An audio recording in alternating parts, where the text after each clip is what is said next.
Test, test. Test, test. Okay, that's good with that.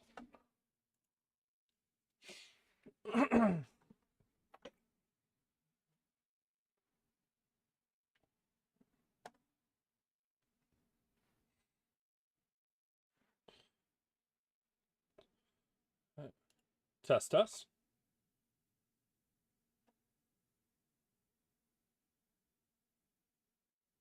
Okay, that's good.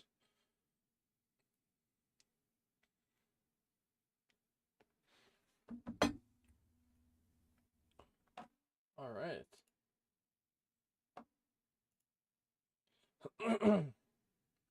Now that we are going.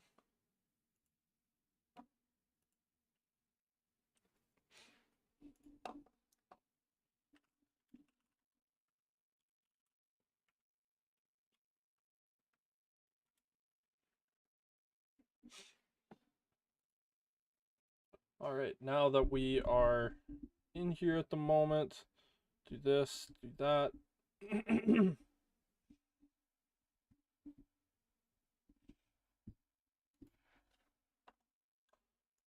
All right, as we get ready, we are about 30 minutes out here at the moment. And yeah, not 30 minutes away from the first pick being announced, but 30 minutes away from the draft actually kicking off and being started. And yeah, this is gonna be a wacky and wild draft this year.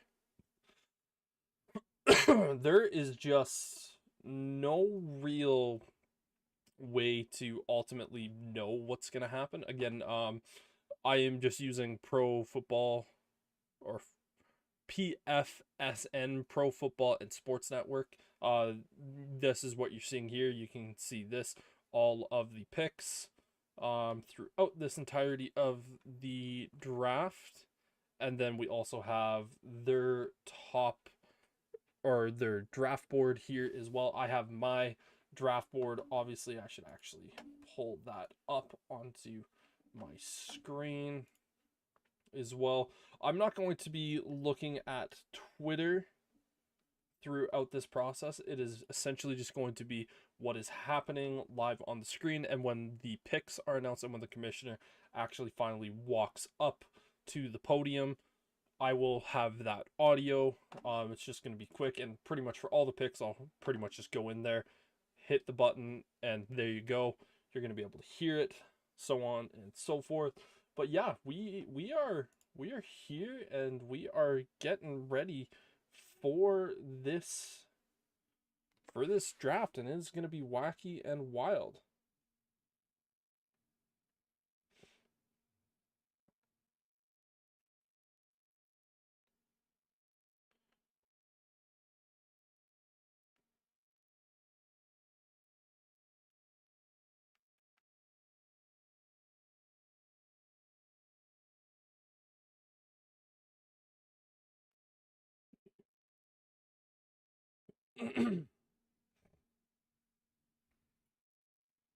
Put that back to being live.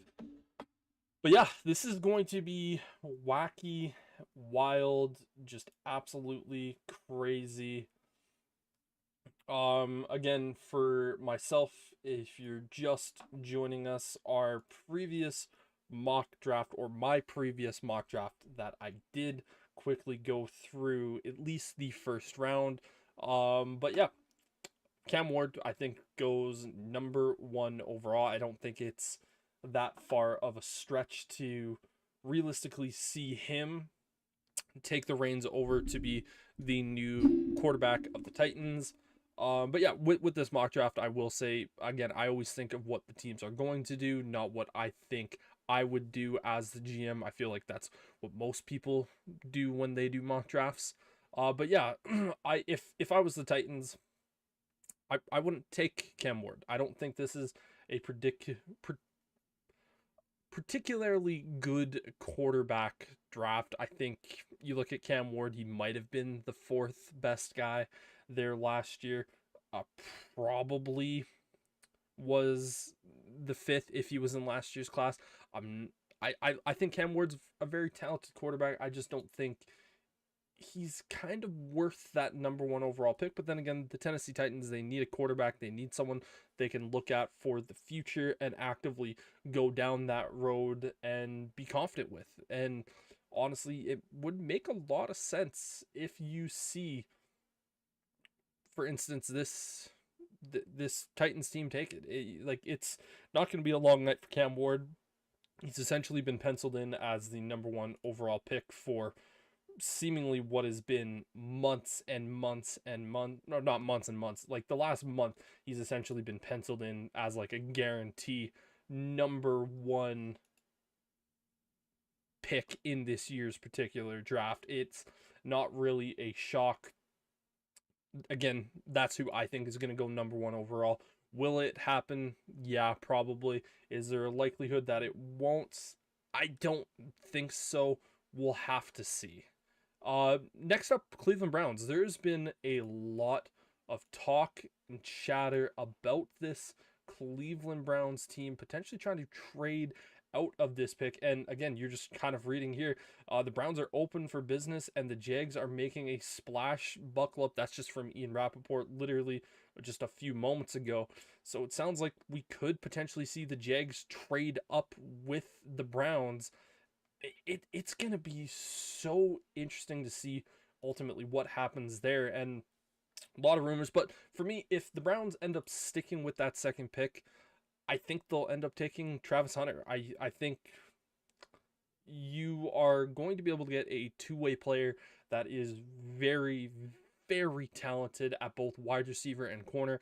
I don't think you're going to draft Travis Hunter unless you are drafting him as a two-way player. Again, the conversations are going to be widely different of how people are going to want to utilize Travis Hunter. I think you just have to kind of go game to game. But yeah, I think the Browns selecting Travis Hunter, if they end up sticking with that particular pick. Seahawks will draft Travis Hunter totally. Yep, Will, I totally believe you. I agree 100%. They're going to shock the world, trade up to the second overall pick. I mean, they do have 5 picks in the top 3 rounds, so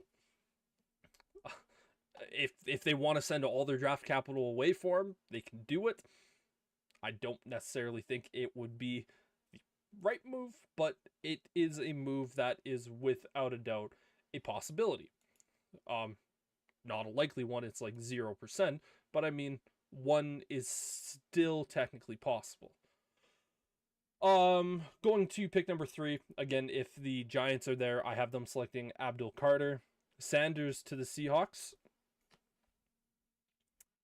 Honestly, the way that I'm looking at this board right now, Will, is if the if Shedeur Sanders makes it past the Giants pick, which, funny enough, I was just about to talk about, there's a chance he might end up falling out of the first round. I don't know how well that will happen.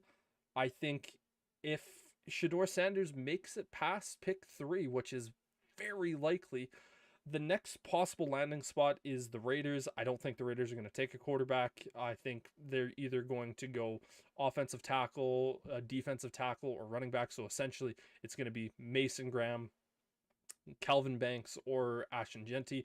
Next logical point would be the Saints at pick number 9.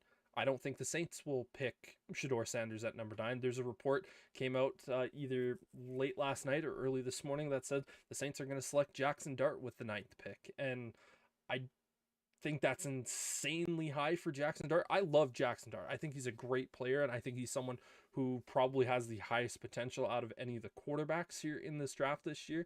That's a little bit crazy to me, but the next logical spot would likely be the Steelers. Again, like the Seahawks, they do have Sam Darnold, and I know there has been some conversations that, oh, we're going to draft another quarterback here early. I don't think it's likely. But yeah, going back to the previous mock that I did, the final mock, Giants select Abdul Carter. I think that is a no-brainer type pick for. I really don't think that's a no-brainer for them. I don't agree with it. I think they should probably go quarterback because Russell Wilson and Jameis Winston are not guys that you look at for the future. Those are maybe band-aid solutions that you kind of utilize for a season, but then after that it's like you're just playing a really dumb game that I don't agree with. But Abdul Carter is a phenomenal player. I don't know if that means the exit of Tavon Thibodeau or Kayvon Thibodeau, pardon me. If that's the case, then so be it. Again, I don't really agree with that move all that well. I think you're only going to be kind of throwing a band-aid. But if, for instance, let's say the Giants do go with Abdul Carter, they have three guys that are going to be able to attack the passer and have just absolutely just make it as difficult as humanly possible to potentially even deal with. And it is going to be an absolute great scenario and situation for the Giants to realistically present and put out there. Number 4, I have the New England Patriots selecting Will Campbell. I think he's the best offensive lineman in the class by a fairly wide margin. If arm length is a concern, and I think you give Will Campbell the full season at left tackle, and if he's just struggling with that arm length, you push him inside to guard. He's still going to be a really, really good productive player. How well he's going to be at guard, I think he's a Pro Bowl level guard. I just think you win with Will Campbell. The Jags, who we've heard a lot of talk about. Now, when I made this mock, this was last Friday or last Thursday or Friday when I put this together because we recorded the podcast on Friday. So it was last Thursday when I finished this up. There wasn't a ton of information that the Jags would ultimately go Ashton Jeanty. I had them selecting Mason Graham. I still think that's probably the best avenue for this Jaguars team. Again, go with the strategy of getting just an elite defensive line. Now, again, what did the Eagles do? They had the best defensive line in football. They had the best offensive line in football, and they won the Super Bowl because of it. Their defensive line took that game over. And when you are the Jaguars, what do you have? You have Josh Allen's Hine. I don't remember how he necessarily puts it that way, but he's an elite edge rusher. Trayvon Walker, the former first overall pick a couple seasons ago, he is an elite edge rusher. Now, he hasn't panned out over the last couple years, but he's still really, really talented. You throw Mason Graham into the interior, that you have one of the best defensive lines, not just in you definitely have the best defensive line in the AFC South, but now you're talking about one of the best defensive lines in all of the AFC at that point, if you add Mason Graham to that mix, and it just opens up so many different things that you can do if you are the Jags. Next pick is the Raiders. Ashton Jeanty. But there's been a lot of talk about them taking Calvin Banks. I think that would be another avenue. Again, this was made over a week ago, and again, probably should have made one just for today, but didn't really want to particularly go out there and do that. No worries. But yeah, Ashton Jeanty to the Raiders would make a ton of sense. A lot of talk about Calvin Banks. Again, I can see that being fairly realistic that happens. And yeah, lots of different things that are kind of being talked about and proposed. We'll have to kind of wait and see what happens here. But yeah, taking a look here at the next pick where it's the Jets. There's a lot of talk about them going with Tyler Warren. I think, honestly, the best thing that this Jets team can do is add to that offensive line. You have Justin Fields now as your starting quarterback. The best thing you can possibly do is give that dude protection. You drafted Olu Fashanu last year at pick number 10. He's going to be a great tackle. Get Armin Membu, and you have a guy that can play right tackle and a dude that can play left tackle that was drafted last year. You are improving that offensive line, and you are giving Justin Fields an opportunity to play his best football. Now, you have Garrett Wilson there, who is a phenomenal wide receiver. Then after that point, you kind of have a lot of head scratching question marks kind of almost coming to that point. And it's, you know, it's kind of that ultimate problem of, do we select the really, really talented offensive lineman, or do we get the weapon? And you look at what happened with the Bengals a few years ago when it was either Jamar Chase or Penei Sewell. Jags are, pardon me, not the Jags, the Bengals ultimately went Jamar Chase. That's worked out fairly well. Lions, the very next pick, got Penei Sewell. You would say that has worked out really well for them. And it's kind of hard to ultimately distinguish between that, but ultimately I think that's a fairly decent move. Now, in this mock draft, I had the Steelers trading up. I heard Bears are trading Caleb Williams and the 10th pick to Seattle for Sam Darnold. Well, wherever you heard that, Will, I'm pretty sure the person was smoking meth. Uh, yeah, I would definitely see that. Damn, are the Seahawks going to take Genty and Carter? Yep, very very much so. Sterling, it's gonna happen, and it's gonna be wacky and wild. But yeah, it's gonna get wild here again. If you are watching, we are both live on YouTube and Twitch. 1IQ Sports Talk is for both. But yeah, talking about the Panthers in this scenario, they could very much go wide receiver here. I don't love this wide receiver class. I don't think there's really any that are worth taking in the top 15. So, and I hear a lot of people talk Ted McMillan in that particular spot. It would make sense for the Panthers to kind of go there. Heard the Bears think Williams is a bust. Yeah, no. Appreciate that, but there's no chance. No chance the Bears think he's a bust. He's already, unfortunately, one of the best quarterbacks the Bears have ever had, even after just that one season, which is makes me depressed every time I think about that. But hey, he, yeah. But yeah, Panthers. I think they will end up going defense. Their defense was one of the worst. They had the worst sack production out of anyone. So I would expect them to go, pardon me, as are looking towards an edge rusher. I know Jalen Walker is really being talked about in this top 10. I don't know where Jalen Walker's best position is on the field, whether it's going to be a outside linebacker or it's going to be an edge rusher. I think it's probably going to be edge rusher. I think you need to allow him to test both this season if you're the Panthers. You need to essentially look at it and go, you're going to play particular game on both spots. And you kind of need to use Jalen Walker almost in the sense of what the Cowboys did with Micah Parsons. You don't normally hear me give praise to the Cowboys, but they did the right thing with Micah Parsons those years ago, where it was, okay, well, we have a guy who plays off-ball linebacker, but he's also really talented edge-wise. Let's use both of them. Hi, Sterling. Yeah. Well, he's at work, so I don't know how often he's going to be actually texting into the show. But yeah, Sterling, Will is giving you a hello. And Sterling, I'm sure you were probably going to say hello back.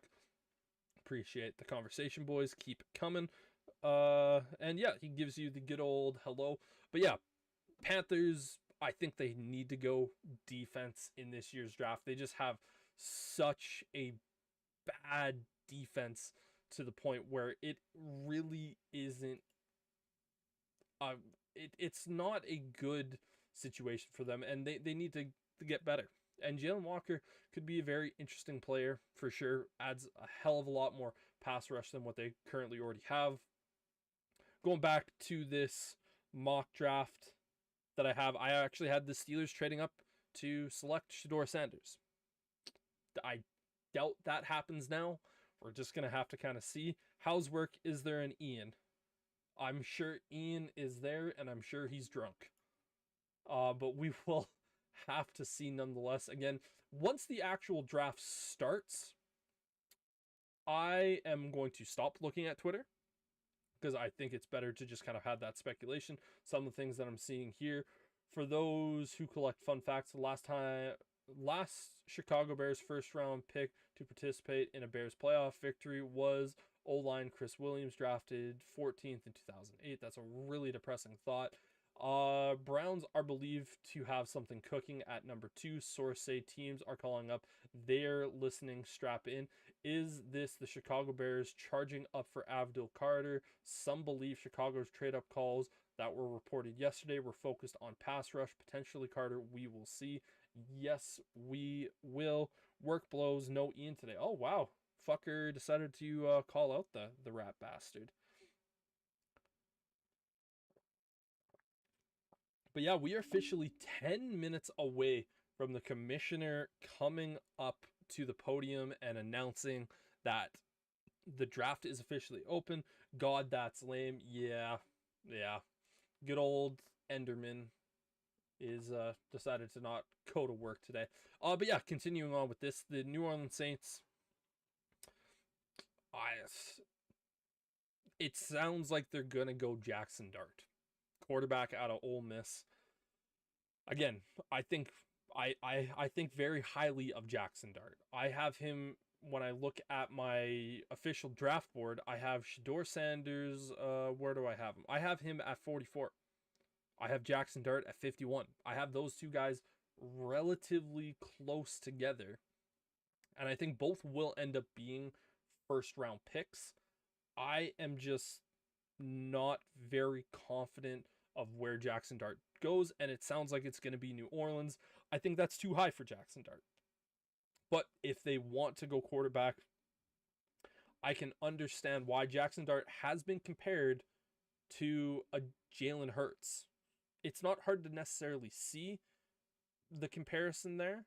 You really watch the tape, you can get a fairly decent idea of it. But one of the things talking about is Kellen Moore. Again, offensive coordinator for Jalen Hurts last year, new head coach of the Saints. I have been saying for weeks that the Saints would be crazy to not draft the best available defensive lineman. Again, Kellen Moore, he just came from a place where defensive line was so dominant that they ultimately took over and won the Super Bowl. Like, we would be talking about the Chiefs having a three-peat if the Eagles didn't have that dominant of a defensive line. If the Chiefs didn't have that good of a defensive line, Chiefs would have won that game, no problem. And so yeah, it's gonna be really really interesting. Pick number 10, my Chicago Bears. I have no earthly idea what the hell is going to happen with this Bears pick. There's been a lot of conversation today, particularly, that the Bears are ultimately going to trade up in this draft. That scares the hell out of me. I have been very well known to say that I do not love when teams trade up in the draft. You're giving away picks, which could turn into, for instance, a really good player. And with the Bears having 4 picks in the top 75, picks 10, 39, 41, and 72, you can not only build this team up really, really well for the now, but also doing it for the future, which I think people forget is that a lot of people think that the draft is just what is happening now, a this year type situation. But the really good teams, for instance, like the Eagles, like the Ravens, those are the types of teams that they look at the draft going, okay, is this player going to be effective for us right now? Great. If he is, we'll draft him. But is this guy going to be effective for us in the future? And that's why we see those teams typically have a fair whack of success throughout the regular season.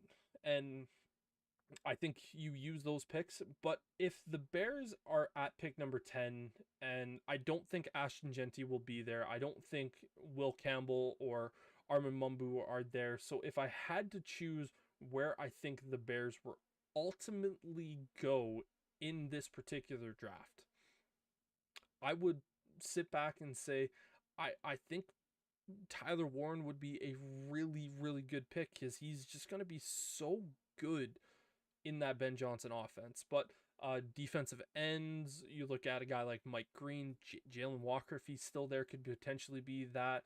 Donovan Azurkarika could also be a really, really solid fit in that particular spot. It's going to be really, really interesting to see with this Bears pick because it with this just being such a wacky draft, there's nothing that you can tell me that says that there's one way or the other that you can go with the Bears. You just don't know. A potential trade back, potential trade forward. It's all up in the air. It's just kind of throwing your hands up, going like, "Yep, this is what's gonna kind of happen. That's kind of what it's gonna be." We'll just have to see. I don't really know. Taking a look here at pick number 11, that's the 49ers. The main goal for the entirety of this draft for the 49ers is replacing guys that you lost. They lost Tre'Davious Ward, ended up signing with the Colts over free agency. I think if you are the 49ers, Will Johnson is an easy replacement there. You could grab a D lineman, an O lineman.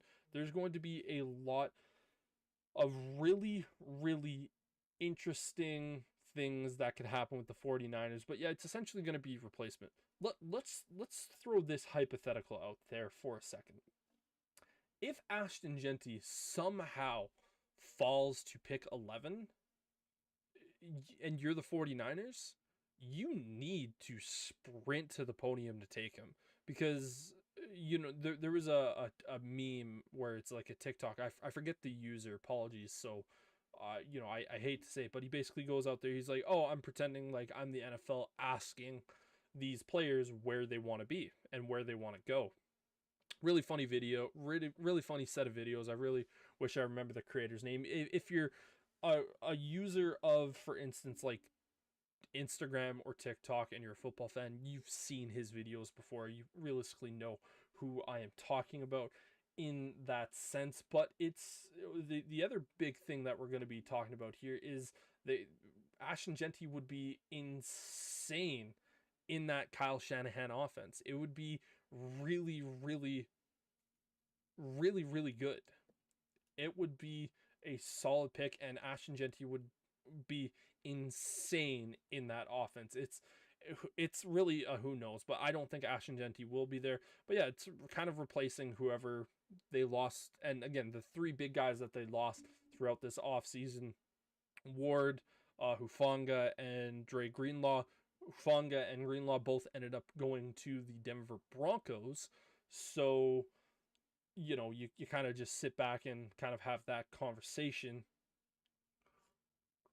Who are they going to pick? And Jaheed Campbell is another guy who plays off-ball linebacker and kind of that mixture of an edge rusher as well. So we'll kind of have to see where he's going to play. That could be in play for the 49ers. There's a lot of possibilities.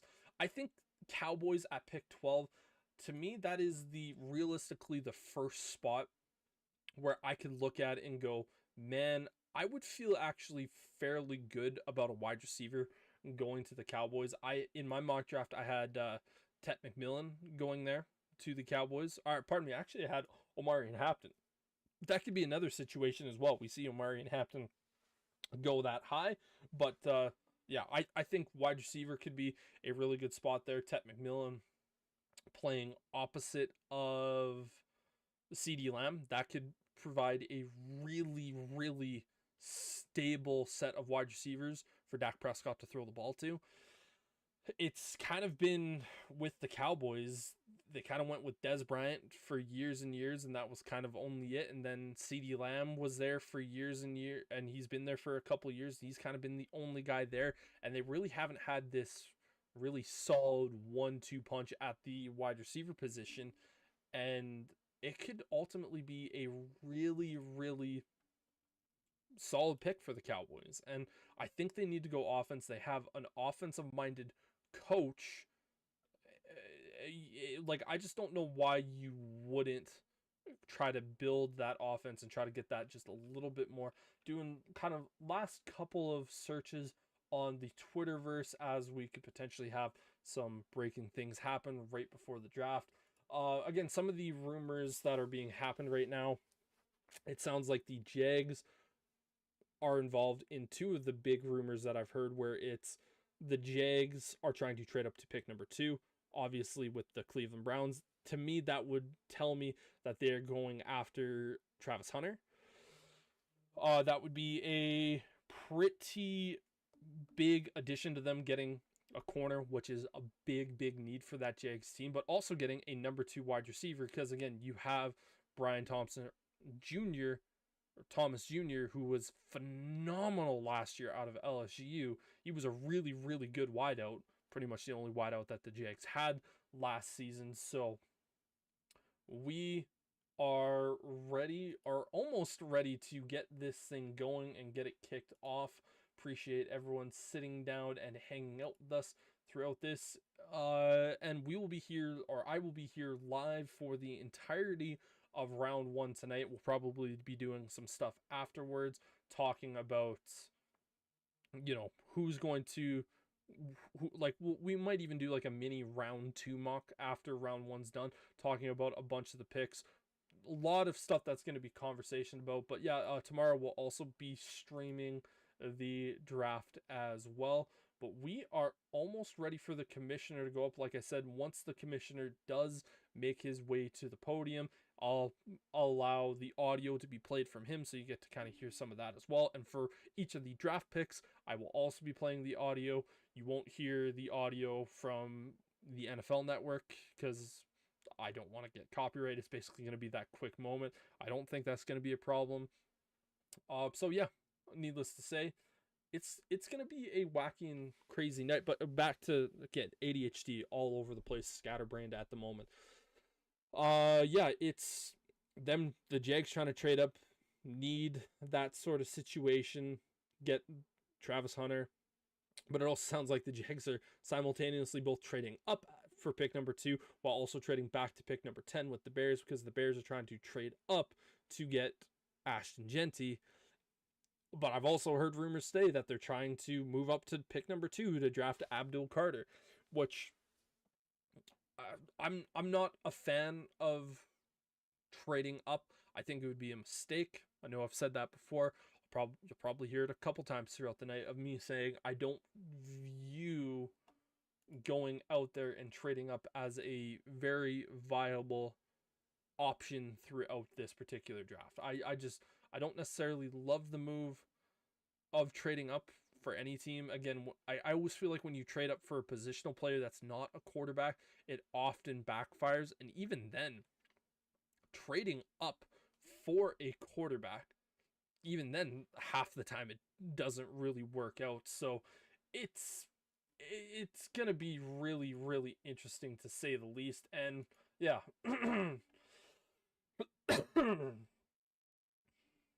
grab a sip of water here. And yeah, I've got my turkey sitting in front of me because I have a nice turkey dinner. I have big old bottle of water. I have another bottle of water just kind of sitting out. Roger Goodell is making his way out onto the podium on a bicycle. That's a interesting choice to say the least. But when he starts kind of talking, then we will kind of sit down and allow him to kind of take this portion of the stream. But it is going to be really, really interesting. I'm not going to listen to him when he's talking with all the Green Bay people. Hate Green Bay, hate their team, hate their fan base. If you're a Green Bay fan, I don't really know what to tell you other than I don't like you. It's simply put like that. But yep, Commissioner is officially on the podium. It is 6:04, so we're a little bit behind. This happens every single year. We are almost ready for it, but here is the Commissioner. Okay. Come on. Oh, boy. Okay, welcome to the 2025 NFL Draft in Green Bay, Wisconsin.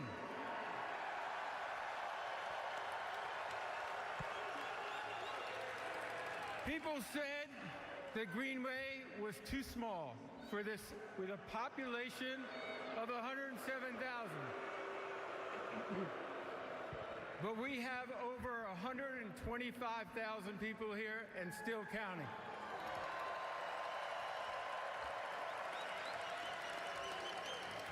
Obviously, Green Bay may be small, but it's mighty. We don't Thank like you Green Bay all here, folks. for welcoming us here tonight, and hope you have a great few days.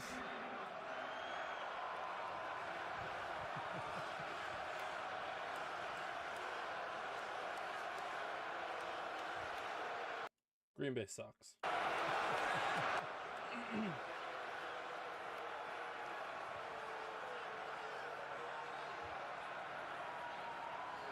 Over the next 3 days, Just we waiting will for that welcome in all-important the next announcement of generation of the stars draft into the is NFL officially open, and then we can and start bring talking hope about to it. every NFL team, and we may have a few surprises for you tonight.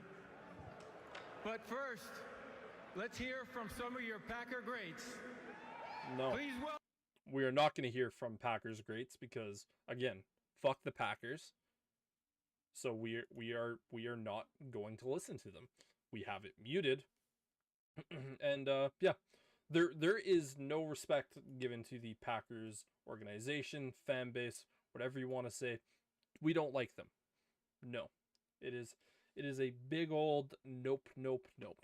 So all their Packers legends, don't want to listen to them, hate them, don't want to hear their words. We might even miss the commissioner saying the draft is officially open.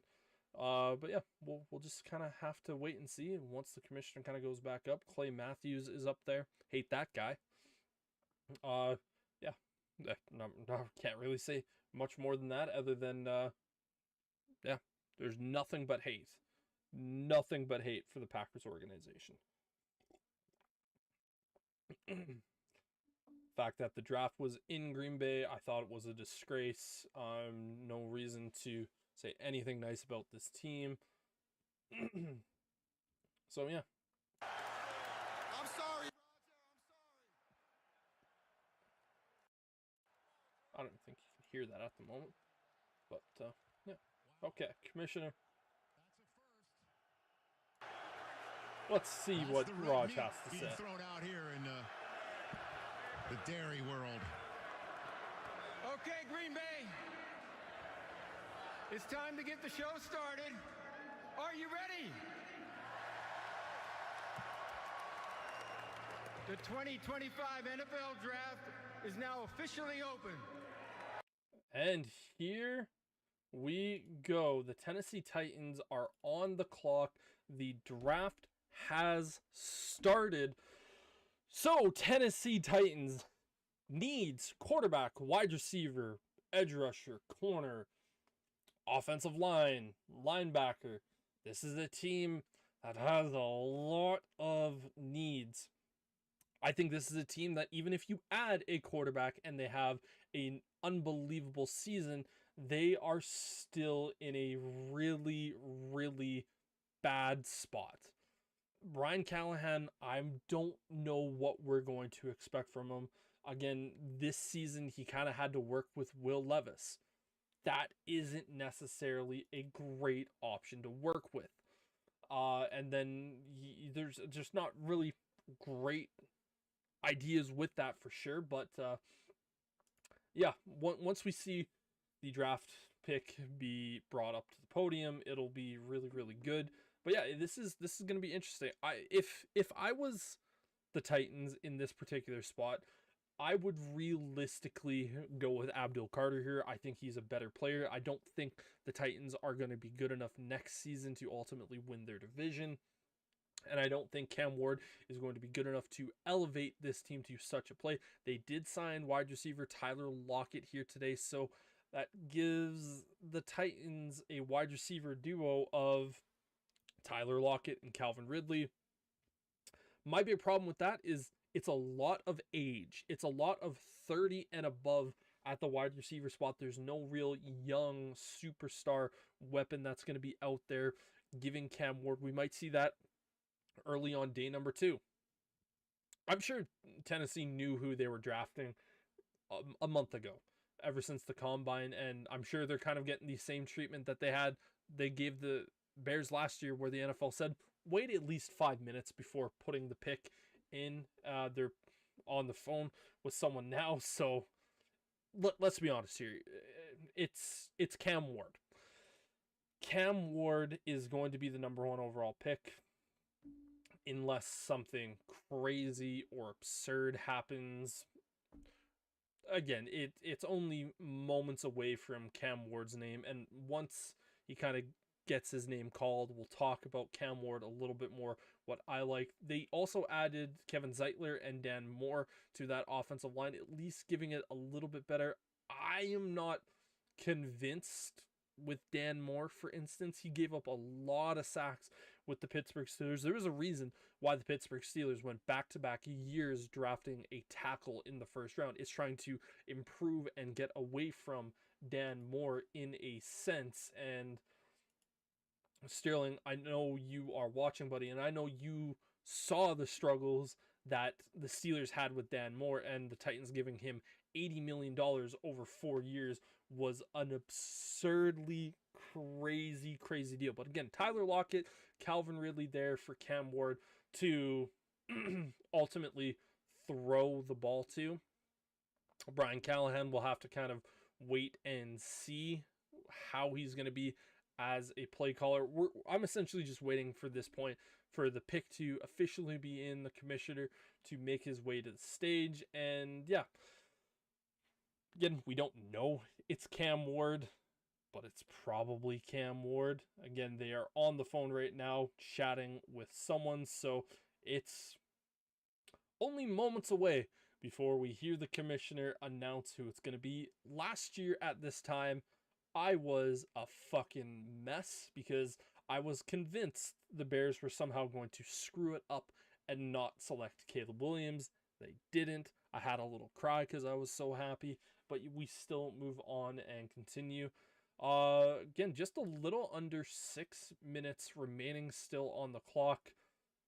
I'm sure we'll likely see it, but yeah, we are getting oh so close to having this first pick. Titans here, as you can see my mouse circling up here. Tennessee Titans, where are they going to go, and what are they going to do?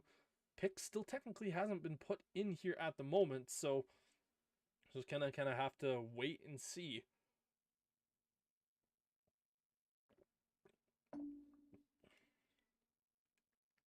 Really just waiting at this point, because this is probably the most surefire pick in this year's class. Well, once we get past this point, we're officially in no man's territory. Who the hell knows what's going to happen? I think the pick is officially in at the moment.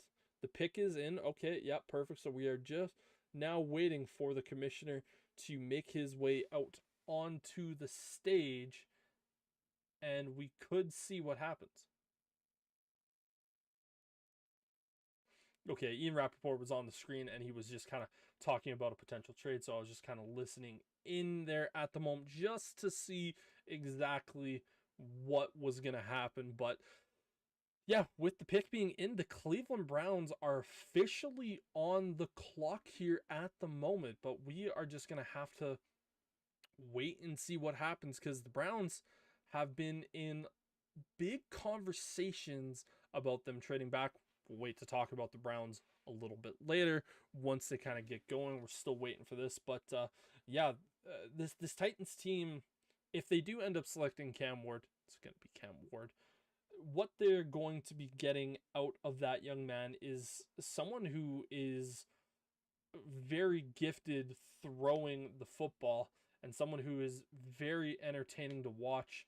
And it's going to be a very, very fun thing to watch. Like he reminds me of Caleb Williams slightly. I don't think it's a really good comparison. I think Caleb Williams does everything that Cam Ward does better, but there is remnants and shades of kind of Caleb Williams to his game.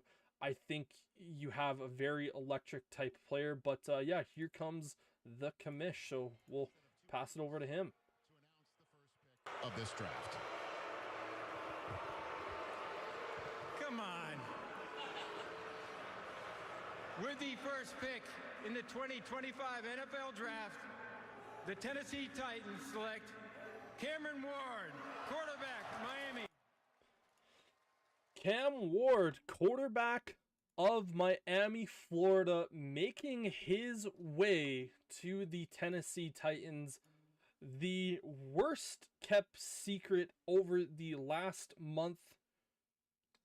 Remember, I can't hear Brendan, so if you need response from me, type in chat. Yes, indeed. This isn't a shock. Cam Ward, best quarterback in the class, I think by a fairly wide margin. He's a phenomenal player. Played a ton of college football. So one of the things that you kind of talked about with Caleb Williams, he only played 2.5 seasons, a half season at Oklahoma, and the 2 years starting for USC. Cam Ward comes in. He's played at least 2 years at Washington. I think he played at least a year at another school and at least 1 year at Miami, where he was phenomenal. This kid was brilliant to watch. Some of the concerns, slow starts with Cam Ward, obviously. You know, there was a lot of times when Miami was down because of some of his mistakes in that particular draft, or in that particular game, not draft. Again, mixing some of the words together. But yeah, Cam Ward is a very talented player.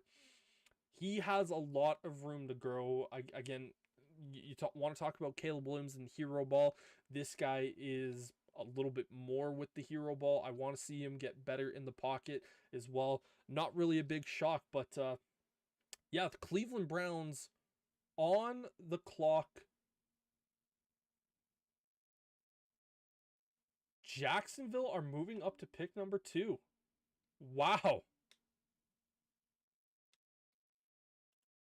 Okay, so we gotta do some trade stuff here. So it is a 2nd, a 4th, and a 6th, and that's what the Jags receive. The Browns receive the 5th pick, 2nd, 4th, and a 1st round pick next year. Oh my god! Wow. 1st, a 2nd. Do that. Let's. I'm kind of lost for words here at the moment. That is. Wow.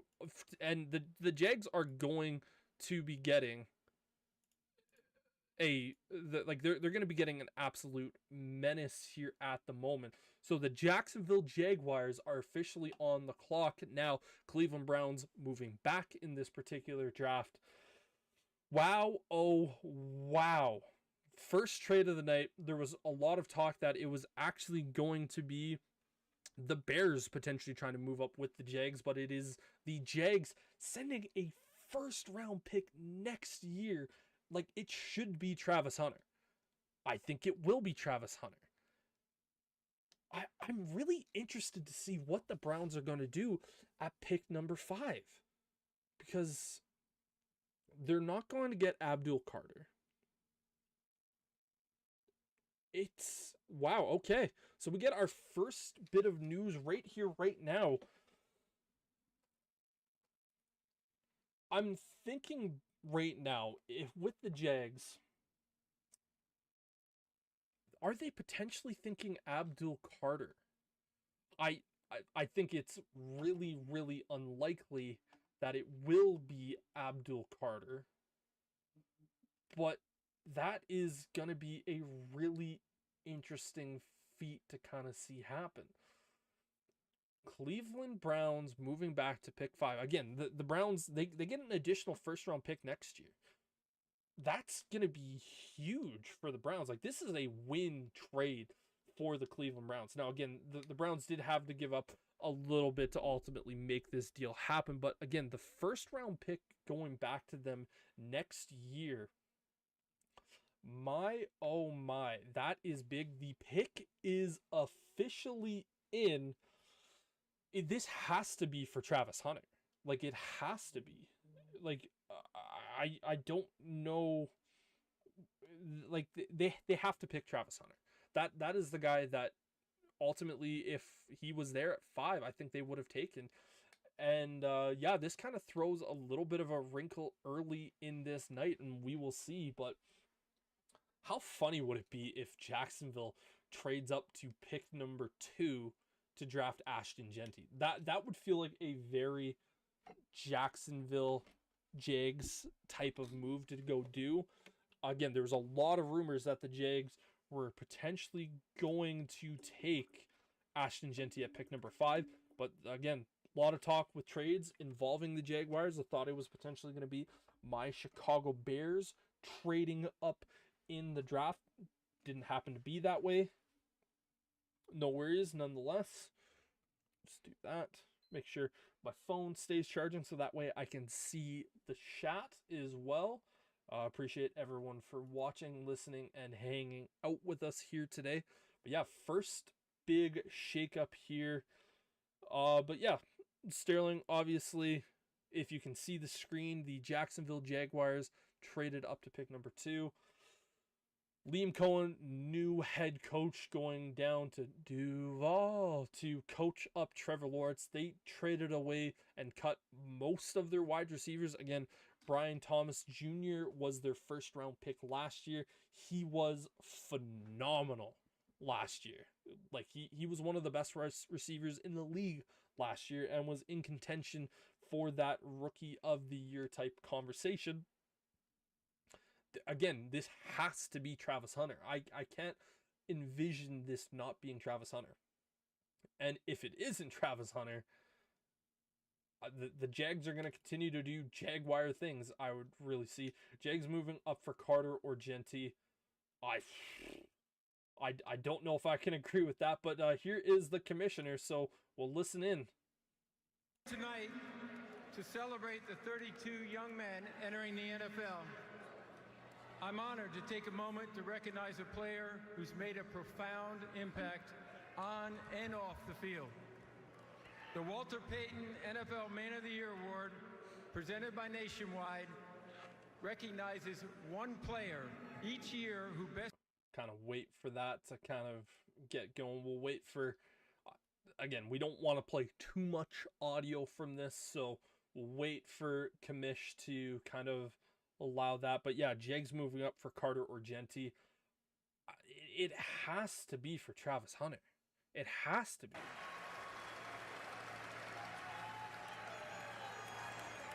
First off, Duval.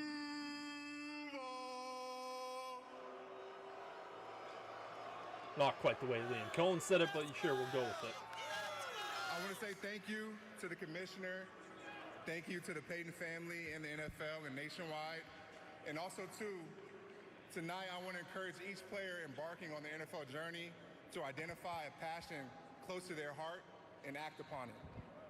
Use your platform to make your community, the league, and this world a better place. As we remember Walter Payton, strive to leave a positive legacy of your own. Thank you. Let's see who the Jaguars draft. Travis Hunter. We have a trade. Yes, we do.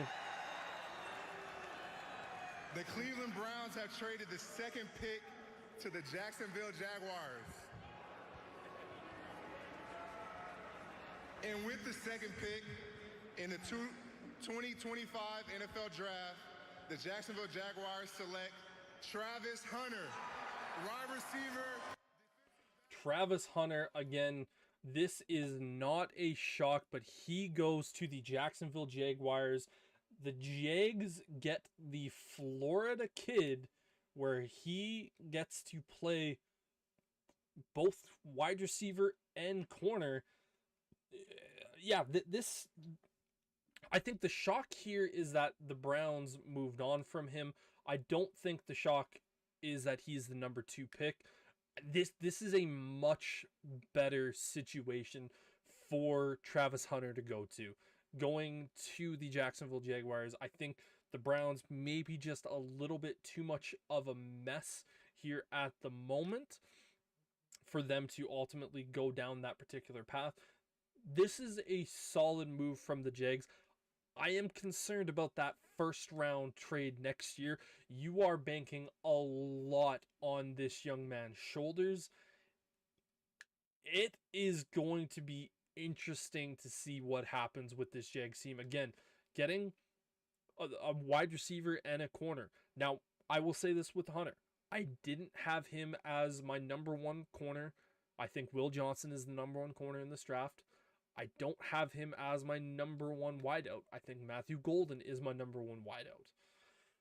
This is going to be really, really interesting to see. Now, the draft going to, or the next pick is the New York Giants. That's going to be an interesting pick to see happen. But continuing to talk about Travis Hunter, as a corner, he is very, very solid. I think his coverage skills are really, really good.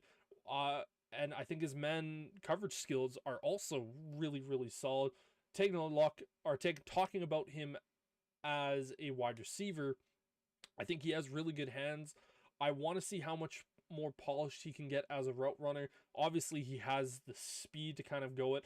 Talking about two-way players, he's going to be in an elite company all by himself. Deion Sanders was the guy that did it the most, only did it 8 times in his career. He did it 8 times in 1996, a year before I was born.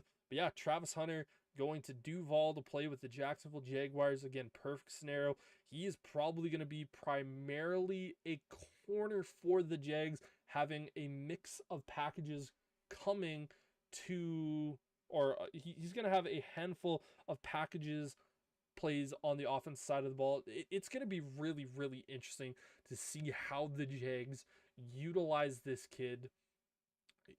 Right now, Travis Hunter, I will say this and happily say this, he already has the best hands of any corner in the NFL, and it's not close. So as a corner, you hope that you're going to get at least 5+ interceptions this year. And as a wide receiver, you're hoping to potentially try to get 500 receiving yards. I think if you have Travis Hunter get 500 receiving yards as a rookie, as a wideout, that is going to be, without a doubt, a win. I think that is going to be a win for the Jacksonville Jaguars if they end up doing that. And yeah, this is a great pick. But the pick is in for the New York Giants. We haven't really even talked about the New York Football Giants over this time because Travis Hunter is just such a prolific player and just extremely talented. But I would not be shocked if we saw Shedeur Sanders go here at pick number 2. Shedeur Sanders, he's the second best quarterback in this year's class. I'm going to be really interested to see what happens here. Abdul Carter, probably the best pure player in this draft. I have Mason Graham as my number 1. I think his positional value and how talented he is puts him at my number 1 spot. But yeah, Abdul Carter could very easily be the pick here. I think that's going to be the pick here. I wouldn't be shocked to see Ashton Jeanty go to the Giants as well. We've been making fun of this Giants team all year long for that famous clip on Hard Knocks where the owner walks into the GM's office and says, I'm going to lose a lot of nights of sleep if I see Saquon Barkley go to the Eagles. And of course, that is exactly what happened. And just so happens to be that you can kind of erase a lot of that with the draft pick of Ashton Jeanty. But we will continue to see right here. Abdul Carter, the likely pick here at the moment. But yeah, Sterling, Travis Hunter, the corner / wide receiver, goes to Jacksonville. I know you said it's going to be a little bit of a struggle to hear me from time to time. But yeah, obviously you can see on the screen right there. And yeah, the Giants coming up here at the moment, we're going to have to see who this is going to be. Is it going to be an impactful defensive player? Is it going to be an impactful offensive player? Is it going to be a boring one? Select Abdul Carter. It is indeed Abdul Carter. Apologies, as they were a little bit late on that one to ultimately get the pick, but yeah, this is an interesting one. And yeah, this isn't a shock. Abdul Carter going to the New York Giants. He is clearly the best edge rusher in this class by a fairly wide margin. He is Micah Parsons-esque in this. The Giants are going to have a fearsome edge rushing trio of Brian Burns, who they traded for last year and only had to spend like a second round pick to go get that guy. But then they also have Kayvon Thibodeaux, who they drafted early a couple drafts ago. And getting this guy, you could essentially have a situation, if you are the New York Football Giants, where you have Abdul Carter, Brian Burns, first play. Kayvon Thibodeaux, Abdul Carter, second play. Brian Burns, Kayvon Thibodeaux, and you just kind of, every single play, you just have that rotation where you just continue to have all those guys. They're able to stay really, really healthy. They're able to stay really, really fresh during that time period. While I don't necessarily think this is the best pick for the Giants to go down, because again, they already have two really talented edge rushers. This is, I think, solely them saying this is the best player in this draft, and they just add that talent. And yeah, this is going to be fun to see from the New York Giants ultimately, how everything is ultimately going to react. And yeah, this feels like a move where they're saying to the Eagles, we have our quarterbacks. I don't think they do have their quarterbacks. Do we think the Giants are going to trade back into this draft?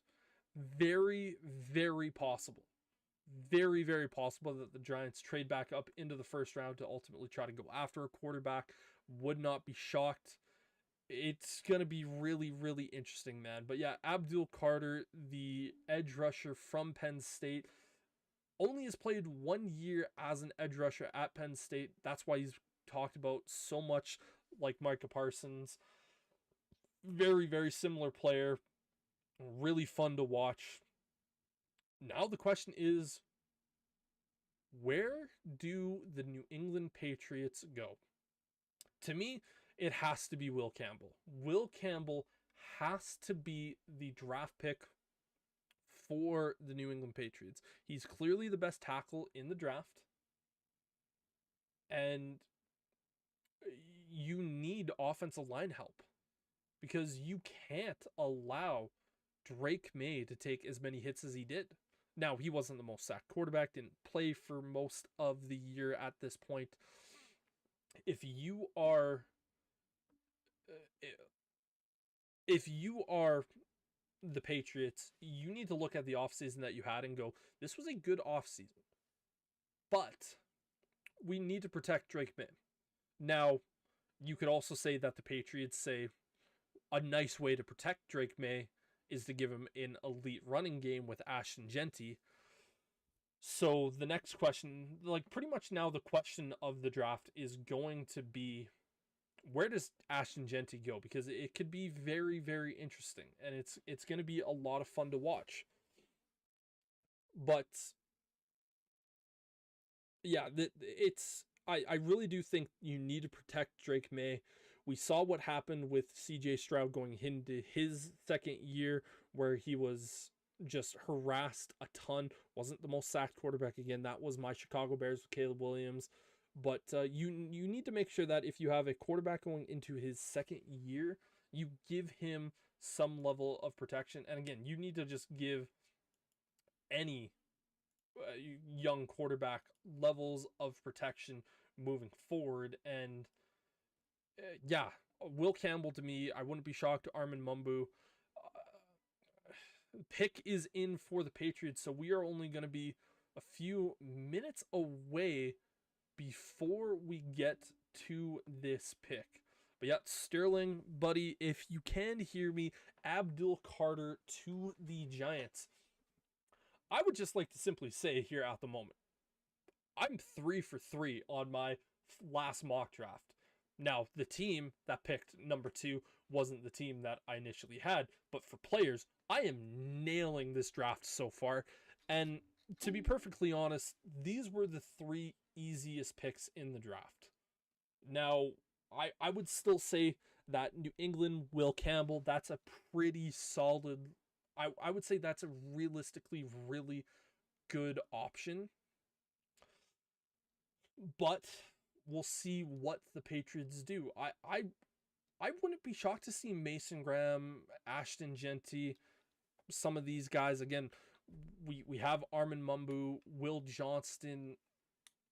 Where is this Patriots team going to go? And again, with them, the pick is now in, so it's only a few moments away. We are in a commercial break on the NFL Network, so the draft will eventually, the pick will be announced when the commercials end and come back. I think in tomorrow's stream, there's not going to be as many times where we're going to easily be able to see who is just ultimately picked, and tomorrow we won't actively be listening to every single one. We'll kind of see it more closely on the screen.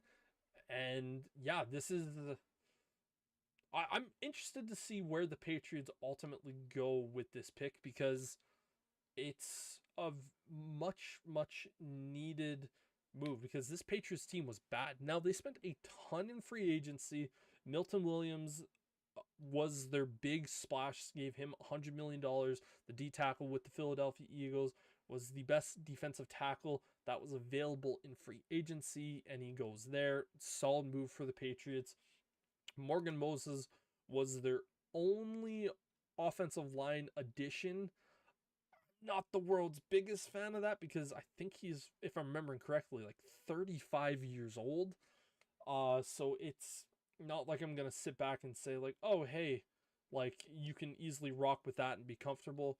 But yeah, if I was the Patriots here, I would select Will Campbell. You need to give help to your young, talented quarterback.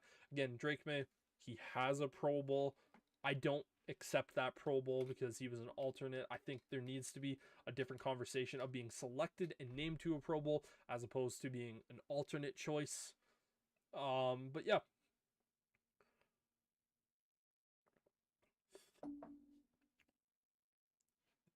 I really do think this is kind of where the draft ultimately starts. Now, if it is who I think it's going to be, then it's going to be really, really interesting. If it is Will Campbell, that's the smart move. That's the appropriate move. But if it isn't, this is going to be a little bit wild. I can't wait to see who the Patriots ultimately select. With each pick, I'm saying this. I want Ashton Genty to fall to 10. I would be very happy with that. I would also love Will Campbell and Armin Mumbu to fall.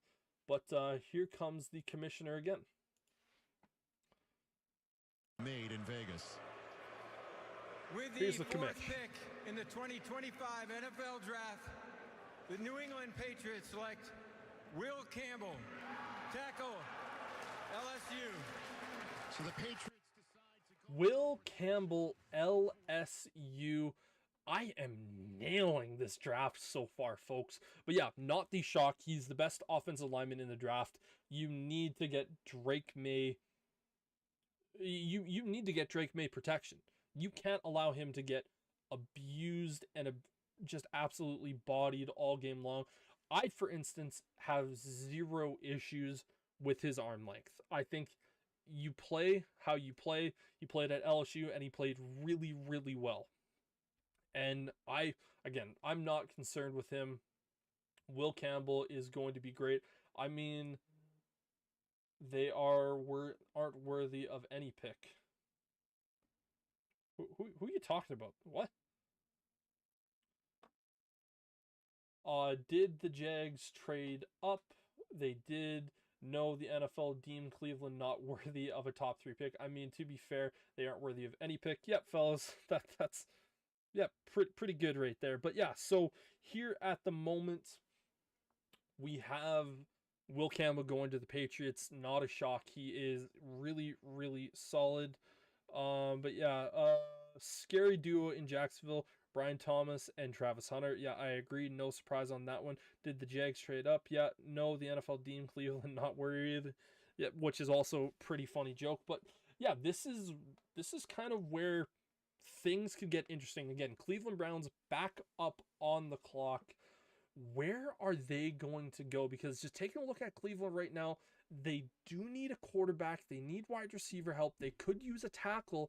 They could use a running back. They could use a defensive tackle. They need so much. Another not surprising pick, smart move by the Patriots. 100% agree. Sterling. Again, we talked about it. This Patriots team needs to protect they need to protect Drake May. That is the end of the day. 100% needing to protect Drake May, and they've done that. Now, this can't be the only thing that they do. They need to maybe add another pick earlier or later in the draft. Didn't have to trade or move anything. But talking about the Cleveland Browns, where are they going to go? And with the Browns here at the moment, Mason Graham could be a really, really exciting pick. Now, Sterling, I know you would not love to see Mason Graham go to the Browns because that gives the Browns both Myles Garrett and Mason Graham, a guy up the middle and a guy who is an edge rusher. I hear the Browns are drafting Cam Ward and are going to have to split custody with Tennessee. That's pretty funny, Will. That would be really, really funny to ultimately see happen. Yeah, Will Campbell, very, very emotional here at the moment as he's on the draft stage, talking his lifelong dreams fulfilled. But yeah, the Browns, it would be hilarious to see them go, hey, we called Tennessee, we're trading a handful of picks, and we're going to both have Cam Ward. One gets half the year. It's going to be really interesting. But I have no idea where this Browns team is going to go because the pick is in, so we know they're not going to be moved. A move is not going to be made. Just listening to Ian Rappaport here about a trade talk.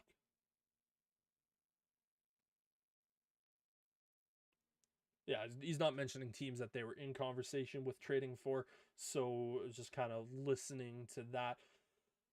But yeah, I don't know where they're gonna go. Shedeur Sanders is a potential option here again. The more I think about it, the more I think this could be Shedeur Sanders again. The Jags or the Browns looked at Travis Hunter and said, we're kind of willing to move on from him, even though he would be a dynamic player.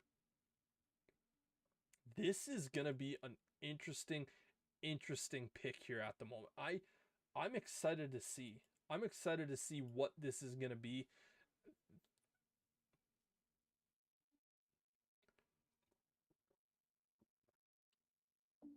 Yeah, I just listening to some of the things that DJ is saying. Ashton Jeanty is the top rated player. I still have Mason Graham as my top rated player. Daniel Jeremiah has Ashton Jeanty, then Mason Graham, or you could take Armin Mumbu. This is going to be a really, really interesting pick, but here comes the commish to announce the pick. The Browns moving down to make this selection. With the 5th pick in the 2025 NFL Draft, the Cleveland Browns select Mason Graham. Mason Graham, the defensive tackle out of Michigan, goes to the Cleveland Browns to be paired up with Myles Garrett. This Browns defensive line is going to be a problem.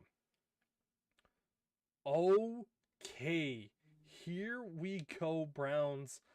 That takes Mason Graham off the board for the Raiders, because I know the Raiders were very much looking at Mason Graham. Calvin Banks, still very big possibility. Is this where we see Ashton Jeanty go? Who knows? But man, oh man. Mason Graham, again, the reason why he was my number one player in this class, and I did have him as my number one guy, was because he is an elite run defender. He is very, very talented at rushing the passer. I think he is going to be very effective doing both. And now playing with a guy like Myles Garrett, that's going to open up so much more for him as a pass rushing threat. And this young man, when you have a dominating three technique, it is so much harder to scheme up ways to slow down a dominating three technique than it is an edge rusher.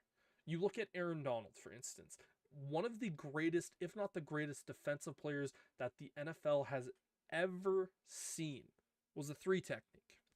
Now, he moved all over the defensive line throughout his career, but he mostly was a dominating three technique defensive tackle. Browns got an absolute winner in this, but and you just continue to look at that and go, man, oh man, he is going to cause havoc for that Browns team. We often have made fun of the Browns for some of the picks that they've made. This is not one of those picks that you make fun of. This is just a dominating player, a player that I would have loved to have fall to 10. Again, I'm going to show my Chicago Bears bias right here. Great pick by the Browns. Again, I don't think he was worthy of the second overall pick, but fifth overall, yeah, without a doubt, no complaints with that pick. Really, really solid. And I could not be happier for Mason Graham. I think that's an absolutely brilliant move by this Browns team. Now going to the Las Vegas Raiders, baby. If Al Davis was still in charge of this team, he would 100% draft Shamar Stewart. Big, fast, lengthy, athletic. But Al Davis is no longer in charge of this team. And the Davis family isn't really making picks. John Spytek is the new general manager.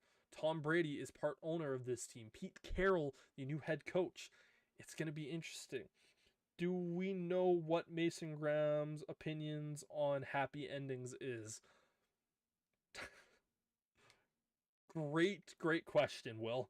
I do not know his stance on happy endings.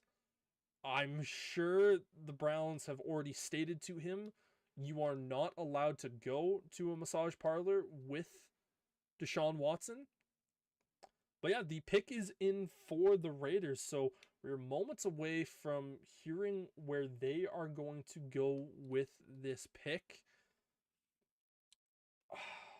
I hate to say it as someone who I want to see come to the Chicago Bears, but I think this has to be Ashton Jeanty, and he's probably the best still remaining player.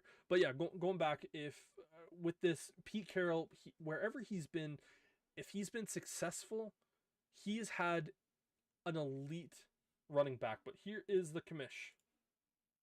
With the sixth pick in the 2025 NFL Draft, the Las Vegas Raiders select Ashton Jeanty.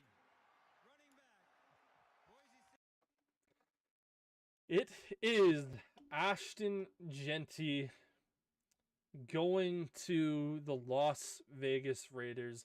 As I'm sure you can hear, the little bit of disappointment in my voice, but yeah, Ashton Jeanty, I think if Mason Graham was still on the board, that would have probably been the pick for the Raiders.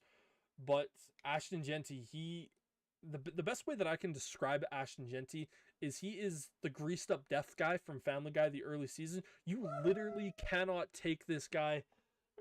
You can't take him down.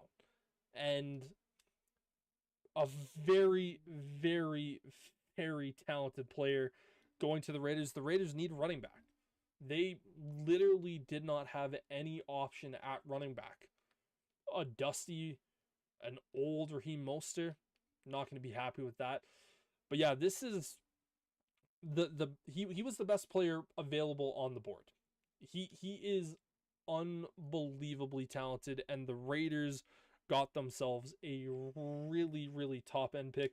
Rip Mason Graham, dude, Sterling, if you can hear me, buddy, I don't think that's a Rip Mason Graham. I think that's a Browns win right there. You know how much of a fan I am of Mason Graham, and I think that's a great pick from the Browns. But yeah, Ashton Jeanty, one of the best running backs that I have ever seen come out. Now, again, he's not necessarily playing elite competition at Boise State. He wasn't going up against top tier guys. And again, the biggest game that he had was against Penn State in the college football playoffs. Still got over 100 yards, and people are going to say, well, you had to do it in 30 attempts. Well, you went up against the best run defense in all of college football last year. So there isn't that much of a shock, in my opinion, that you had to get it. And he was literally the only thing Boise State had. As we can see, the Raiders draft room all dapping each other up. I don't know if I see Tom Brady in there. Actually, that might be Tom Brady over in a section. Can't really tell, but Pete Carroll and Spytek both fairly happy here at the moment with their pick. And if you're the Raiders, you got to be extremely happy with this pick. You can't tell me that this isn't an absolute great pick for the Las Vegas Raiders. Again, Geno Smith. When we saw Geno Smith play at his best, he had a high level running back in Seattle, and the Seattle Seahawks really used the run game.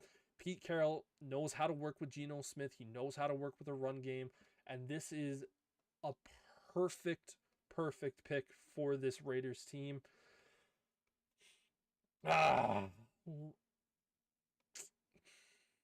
It is what it is. Quick pick by the Raiders. It was a quick pick by the Raiders. Again, they weren't really messing around. The New York Jets pick is now officially in. It's either going to be offensive lineman or tight end. I would be shocked to see someone else go at this point. But yeah, New York Jet player, they could go with Ted McMillan here. Again, try to add a little bit more firepower for Justin Fields. I would highly recommend, if I was the Jets, I would go with Armin Mumbu here, because I think he would be a really solid player to just continue to help bolster that offensive line. I would just like to say also here at the moment, I had Cam Ward, Travis Hunter, Abdul Carter, Will Campbell, Mason Graham, and Ashton Jeanty going in that order. And so far here, throughout this draft, we've had Cam Ward, Travis Hunter, Abdul Carter, Will Campbell, Mason Graham, and Ashton Jeanty all go. So far, I am nailing this mock. I'm killing it. I'm 6 for 6 here at the moment. Jets back-to-back towers that look identical.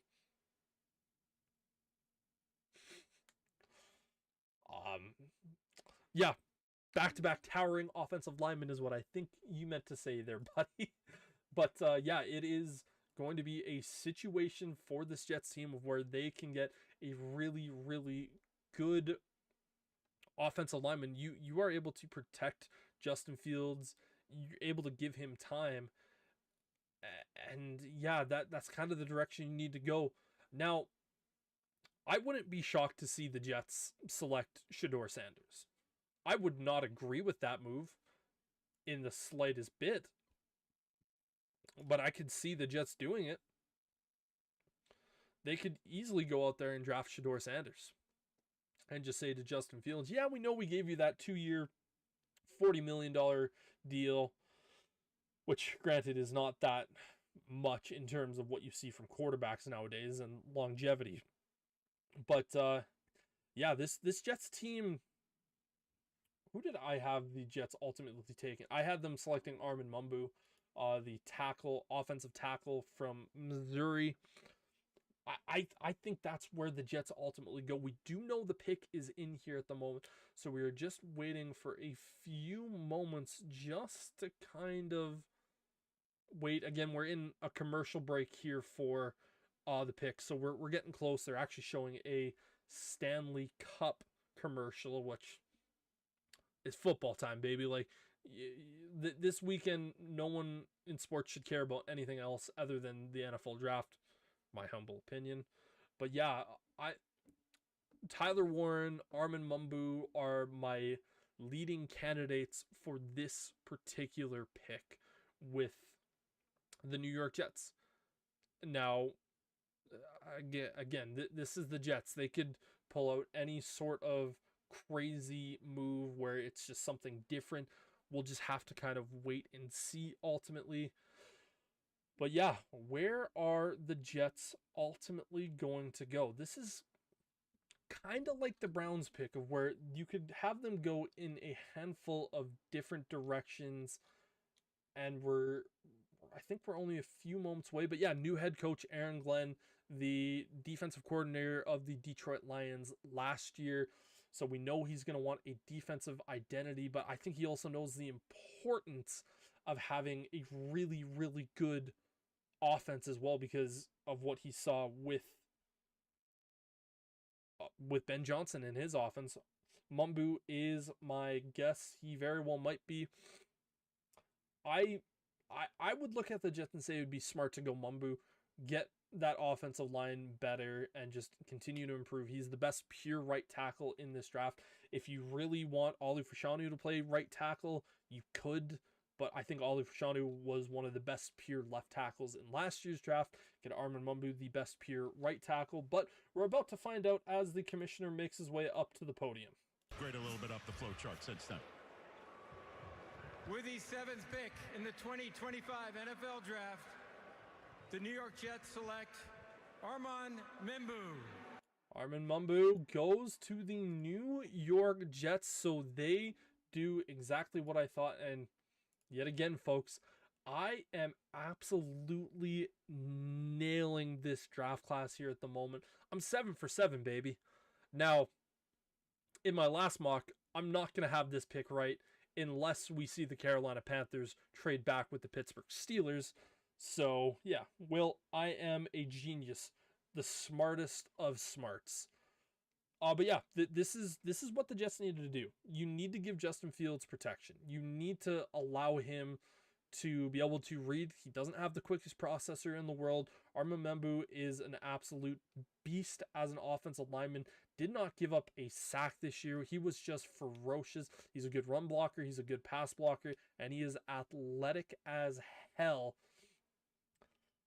Aaron Glenn knows what an elite offensive line can do for you. And he was wise enough to go with this. Great pick for the New York Jets. I think that's exactly the kind of avenue that they needed to go down. Both of my tackles are off the board. My running back's off the board. My defensive tackle is off the board. So there's 2 picks before my Chicago Bears ultimately pick.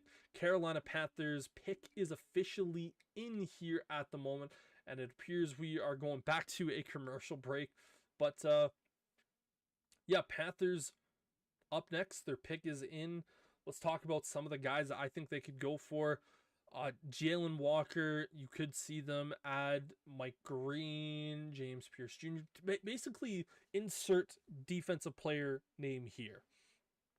With that also being said, I could very easily see them selecting Ted McMillan, the wide receiver out of Arizona, who most people have as their number 1 wideout in this year's class. Now, the Panthers ended up trading back up into the first round last year because they didn't have a first round pick and they traded up, and they selected Xavier Legette as the wide receiver. Legette did not have a good year last year. He was pretty underwhelming, and you're going into year 3 of Bryce Young. And here's the thing. If you want to know what Bryce Young is going to be in the NFL, you need to give him weapons. So if you don't actually have him have weapons out there on the field, then you're just going to be sitting there in limbo going like, is he the guy if he has another kind of so-so year? Because again, a lot of people thought Bryce Young had a much improved year. He did have a much improved year. I didn't even think it was that great over the second half. His numbers were okay at best. But yeah, this Panthers team last year, Xavier Legette in the first round, Jonathan Brooks in the second round, who I really, really like. So they have some really talented running backs that they can ultimately utilize there in Carolina. But yeah, for me, this has to be a defensive player. Like, it has to be an edge rusher, to say the least, as well, because I just don't know how you can look at that defense and go, if we want to be a better overall unit, how are we not going to pick a defensive player here? Now, who knows what this pick is going to be? Again, I've mentioned edge rushers, defensive players. Hell, it could be Will Johnson, the corner from Michigan, who I have as my number one corner in this draft. But it could be any number of the receivers. Hell, it might even be the tight end Tyler Warren. I wouldn't necessarily be too thrilled with that as a Bears fan who kind of wants Tyler Warren. But yeah, Panthers, this is kind of like an unknown pick. And I'm not going to go 8 for 8, unfortunately, in this draft because of the fact that the Steelers didn't make a trade up to go get Shedeur Sanders. But yeah, surprisingly, I haven't actually talked as much about Shedeur Sanders as I initially thought, because he just hasn't, like, we kind of knew this was coming in. Once we got past the Giants, you kind of put Shedeur Sanders into that no man's land category, and it's going to be really, really interesting to see what this Panthers team does. Again, once the commissioner comes out, I'm putting my hands up, and I'm going to say it's going to be Jalen Walker, the linebacker slash edge rusher from Georgia. This is a guy that I look at and say, you are arguably going to be getting a Micah Parsons-like player. You allow him to play both off-ball linebacker and edge rusher in year number 1, and whatever position he ultimately performs better at, you move him forward through that. Again, year number 1 for Jalen Walker is going to be an experimental year, and that's exactly what I think it should be.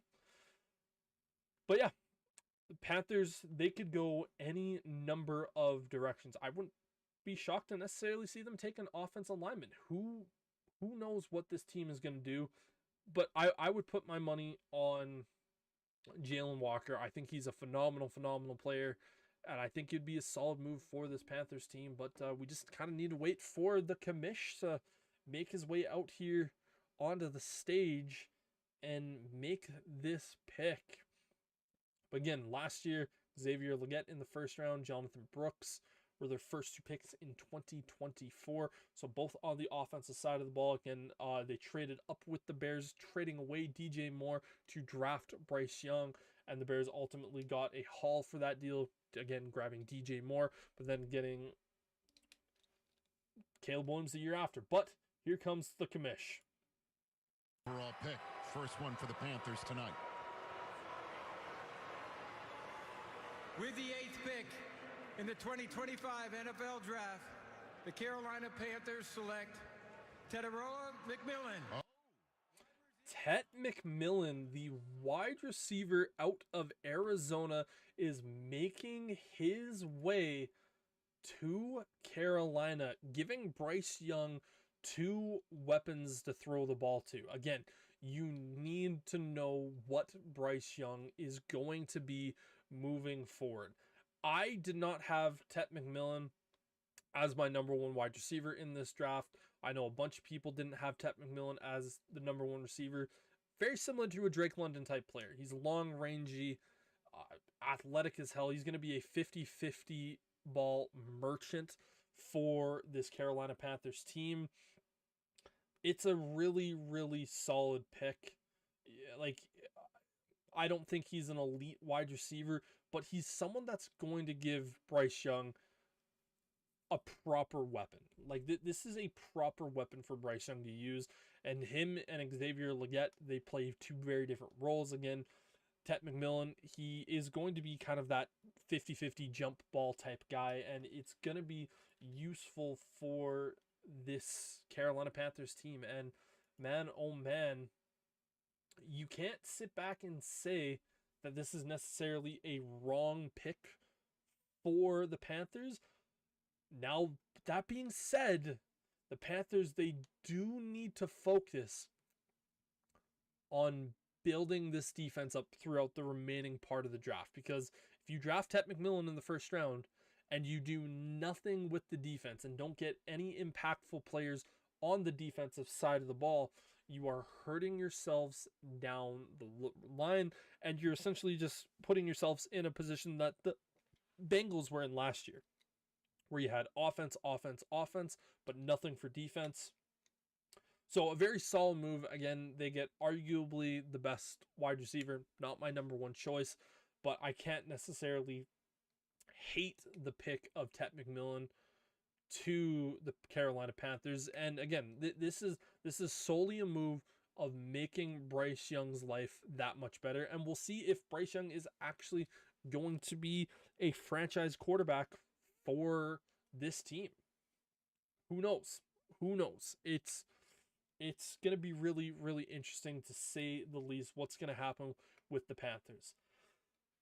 Last thing, or actually moving forward now, away from Ted McMillan, New Orleans is on the clock, and everything that we've heard these last couple days has been, it could be Shedeur, it could be Jackson Dart. Hell, I heard a report today that was saying Jackson Dart was going to be the 9th pick, even if Shedeur Sanders was up there. I could see the Saints go with a defensive lineman here, because again, Jalen Walker could be a really good fit there. You could see them add another wide receiver at this point. Pretty much every single position for the Saints is a need. You can't tell me that, they have an elite offensive line. You can't tell me they have an elite defensive line. They don't have any elite players here at the moment. Alvin Kamara is no longer an elite player. He's, in my opinion, a little bit too old.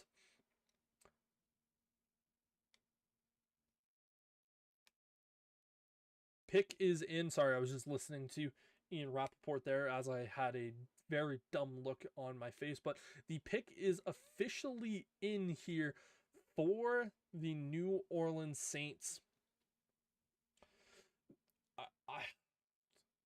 If I heard any of the reports correct that I did this morning, it sounds like it is going to be Jackson Dart. They're showing Shedeur Sanders on the draft board here at the moment.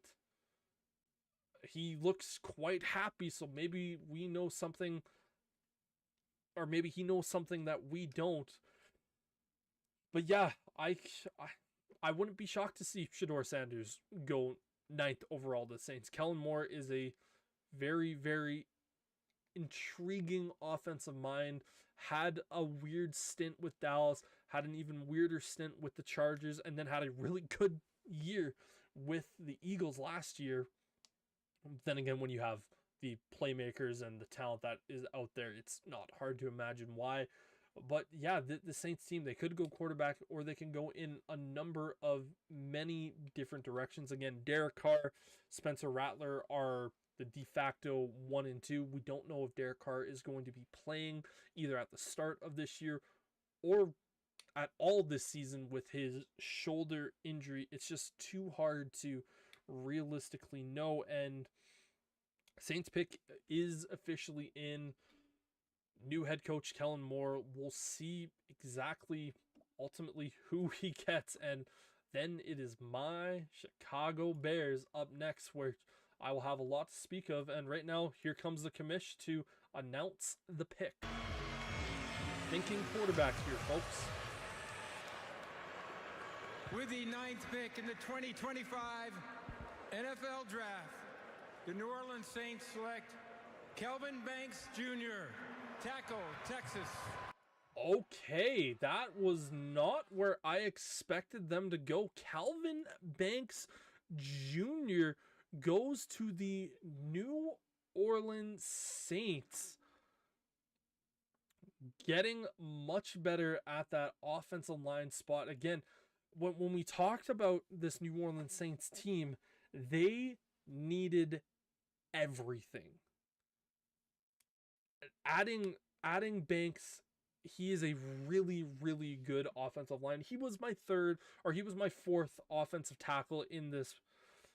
But yeah, well, that's a pick. It is a pick. But the big thing about this New Orleans Saints team here, Will, is that they needed every single position on the team. And getting a really comfortable, cool, calm, and collected tackle like Banks, he's a phenomenal run mover. He's a guy that is a phenomenal blocker. He's been one of the best talked about tackles in college since he became a true freshman 2 years ago. He is going to be a really solid player. And again, the New Orleans Saints at pick number 9, they really couldn't go wrong because they needed everything. They needed everything. Like, they're 15 players away from being 15 players away. So safe pick for the Saints. Sterling, yeah, I agree. It's adding offensive line talent, and it is a situation of where you look at it and go, man, yeah, that's a really solid pick. Again, some of the rumors that it was going to be Jackson Dart going to this pick, clearly wrong in that scenario. My Chicago Bears, the pick is in. Safe but not fun. Yes, I fully agree. Safe but not fun. Folks, the Bears pick is in, and I am shitting myself here at the moment because I have no idea where they're going to go. You have Tyler Warren, who I think is probably considered the number 1 tight end in the draft. They could go defense. I would love a Mike Green or a Jalen Walker here at this point. Colston Loveland is also a very possible pick at this time.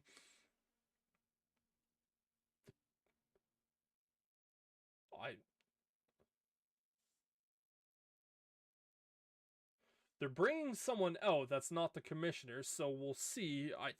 With the pick being in,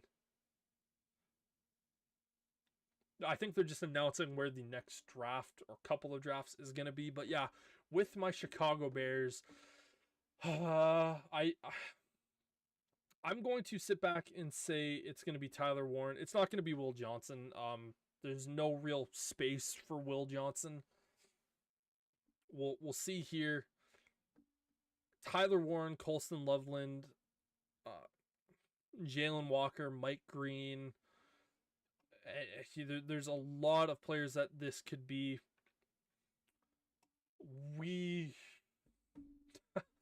I don't know.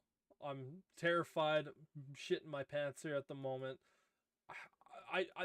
For weeks, for a month, I don't know what this Bears team is gonna do. I don't know. I really don't know. So if I had to make a prediction, it was going to be probably Tyler Warren would be my pick. But yeah, we will see here, folks. It's who knows with the Bears. Nothing would really shock me at the moment. And when I say nothing, I really do mean nothing, because this team has had me calloused for so many years. But hopefully the commissioner makes his way out here soon. Ben Johnson, new head coach of my Chicago Bears. The boys in the draft room are happy. Green Bay, the losers that are there, are booing my team. Again, Green Bay sucks. We hate Green Bay. They're a terrible organization. Don't like them. Everything about them. Hate. Waiting for the commissioner. Again, I just want him to come out, announce the picks, so I know who is going to be my newest Chicago Bear. I'm going to say Tyler Warren. Here is the commissioner. You mentioned tight end in your mock draft. This will be fun where the Bears makes perfect sense. Make a Bears Ben pick Johnson. in Green Bay. Yesterday, the NFL family lost a true legend, Bears Hall of Famer Steve McMichael. Yes, we My did. heart is with the McMichael family during this incredibly difficult time. Misty, please know that you are in our thoughts and prayers. Mongo's remarkable contributions to the game and the community will never be forgotten. His legacy will continue to inspire generations to come.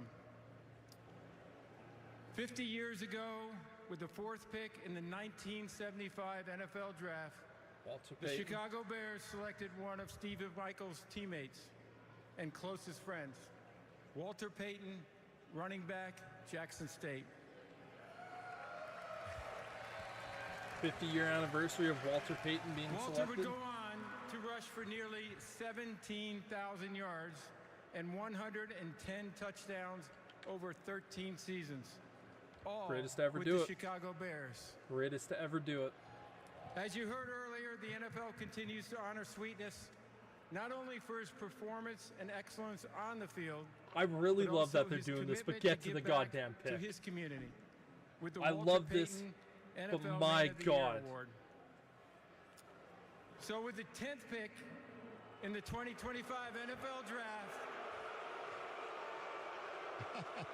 the Chicago Bears select Colston Loveland, tight end, Michigan. Colston Loveland, the tight end from Michigan, is coming to the Bears. Again, we knew the Bears were looking towards the tight end position this year.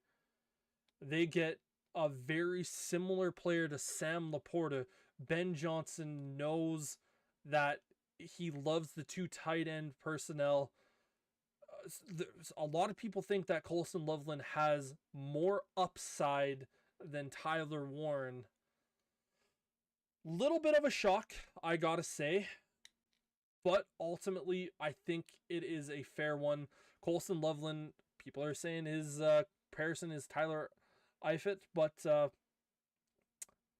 yeah, Chicago Bears, this offense is going to get much, much better without a doubt. He's going to add a very large dynamic to this Bears offense, and man, oh man, I'm a little shocked to say it being Colston Loveland, but it's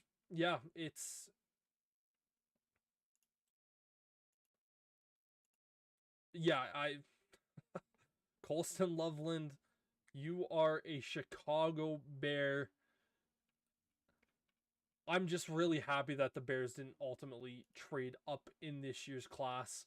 Ben Johnson is getting an elite playmaker here for Caleb Williams to throw the ball to, and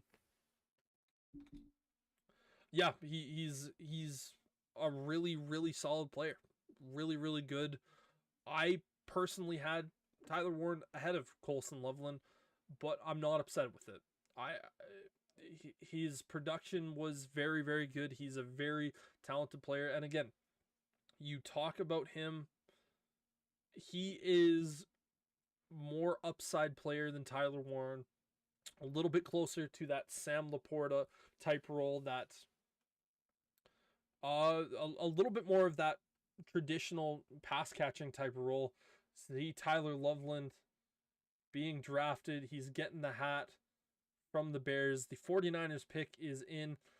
But yeah, gets booed. Chicago, the land of love. You are 100% correct there, my friend.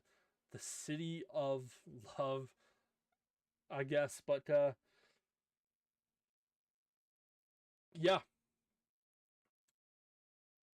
I can't say I hate the pick, but I didn't know where the Bears were going. Colston Loveland, I'm a fan of. I think he was a great player at Michigan. People, like I've said before, they think he has high upside. That's a pick Brendan loves for sure. Yeah, I'm not upset with it. Not upset with it by any stretch of the imagination.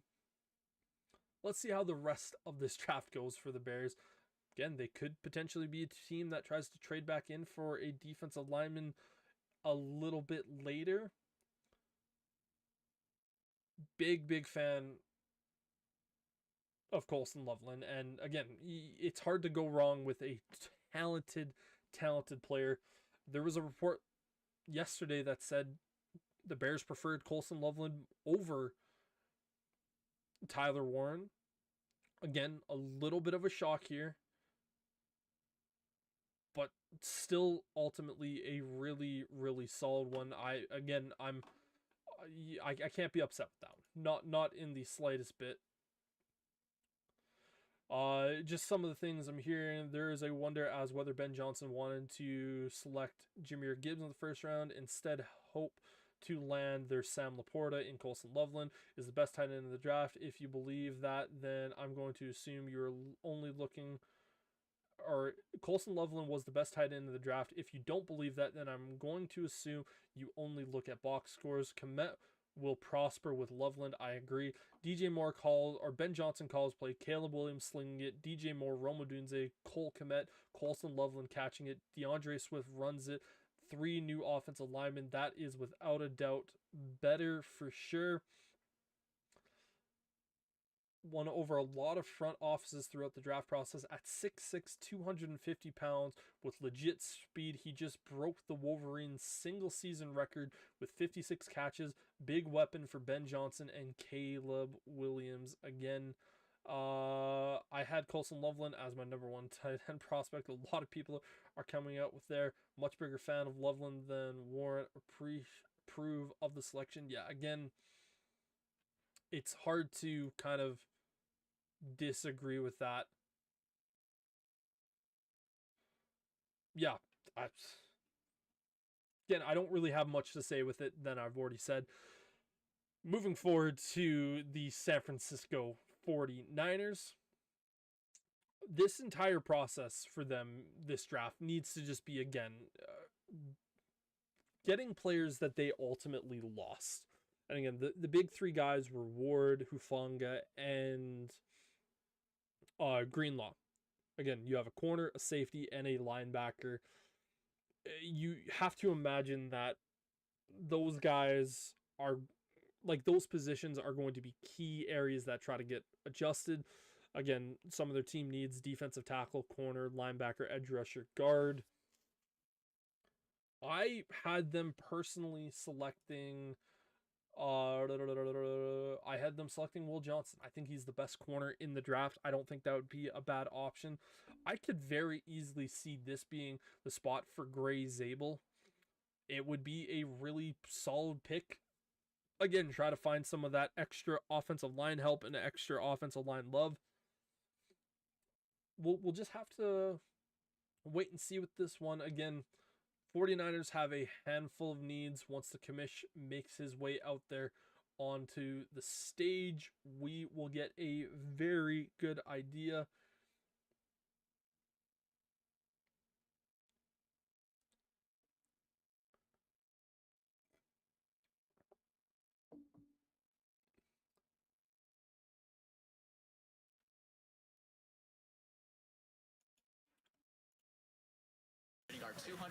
I think the one of the Army person is going to select or announce the pick.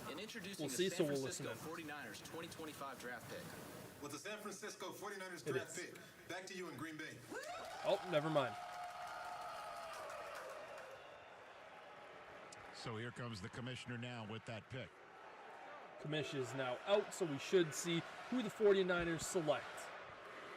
Watch it be Shedeur Sanders. That would be hilarious. USA mixed in with the requisite booze for the Niners here in Packers Thank country. you to our men and women who serve in the United States military for your sacrifices to defend our country's freedom.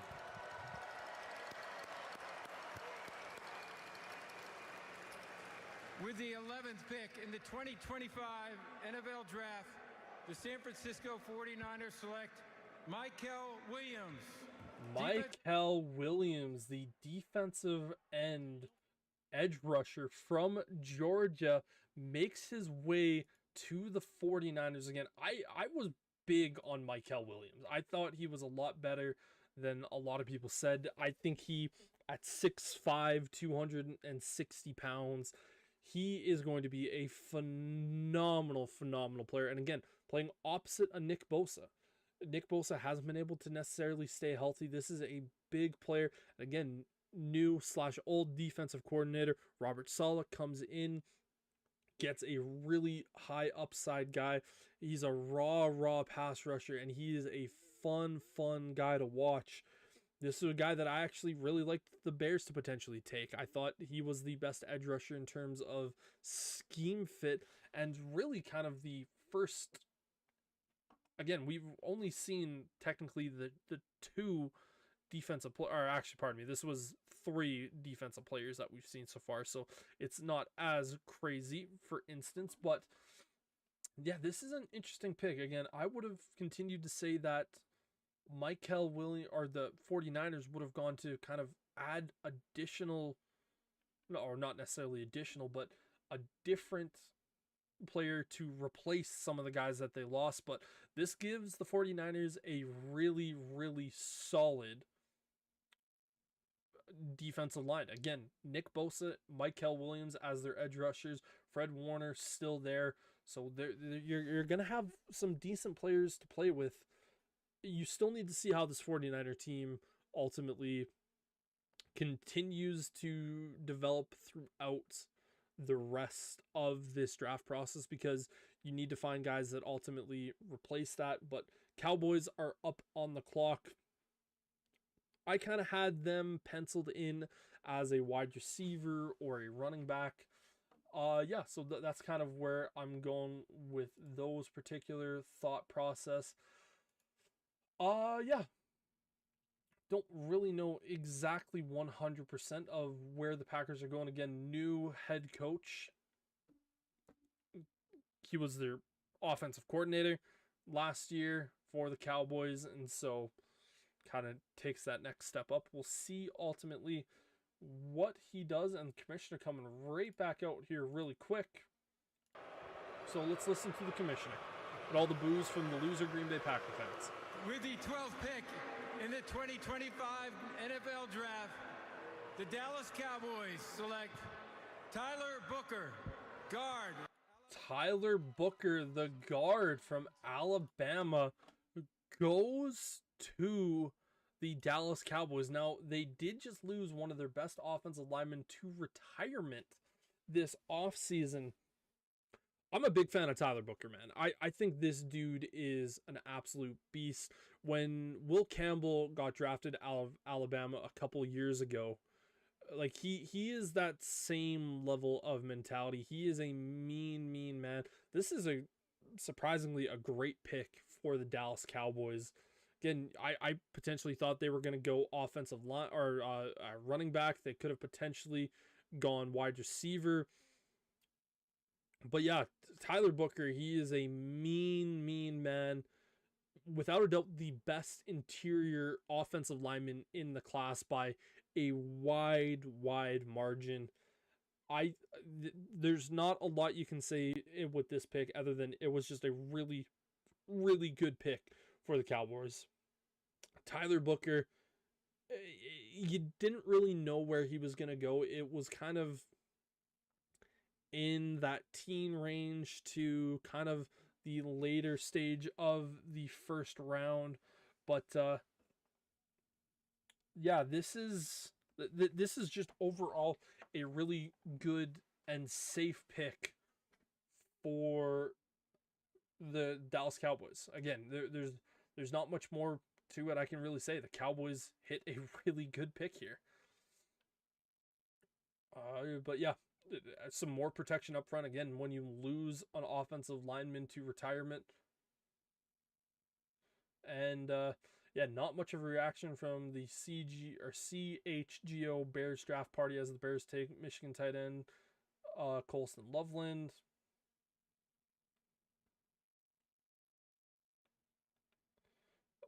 Just continue to read some stuff here. Bears fans are so fucking stupid, in my opinion. What Loveland's game? Trust Ben. Yeah, no, like there are some people that are upset with it. Yeah, this is a solid pick for the Bears. Again, going back to it, Bears tight ends taken in the first round: Colston Loveland, 2025; Greg Olsen, 2007; and 1961 with Mike Ditka.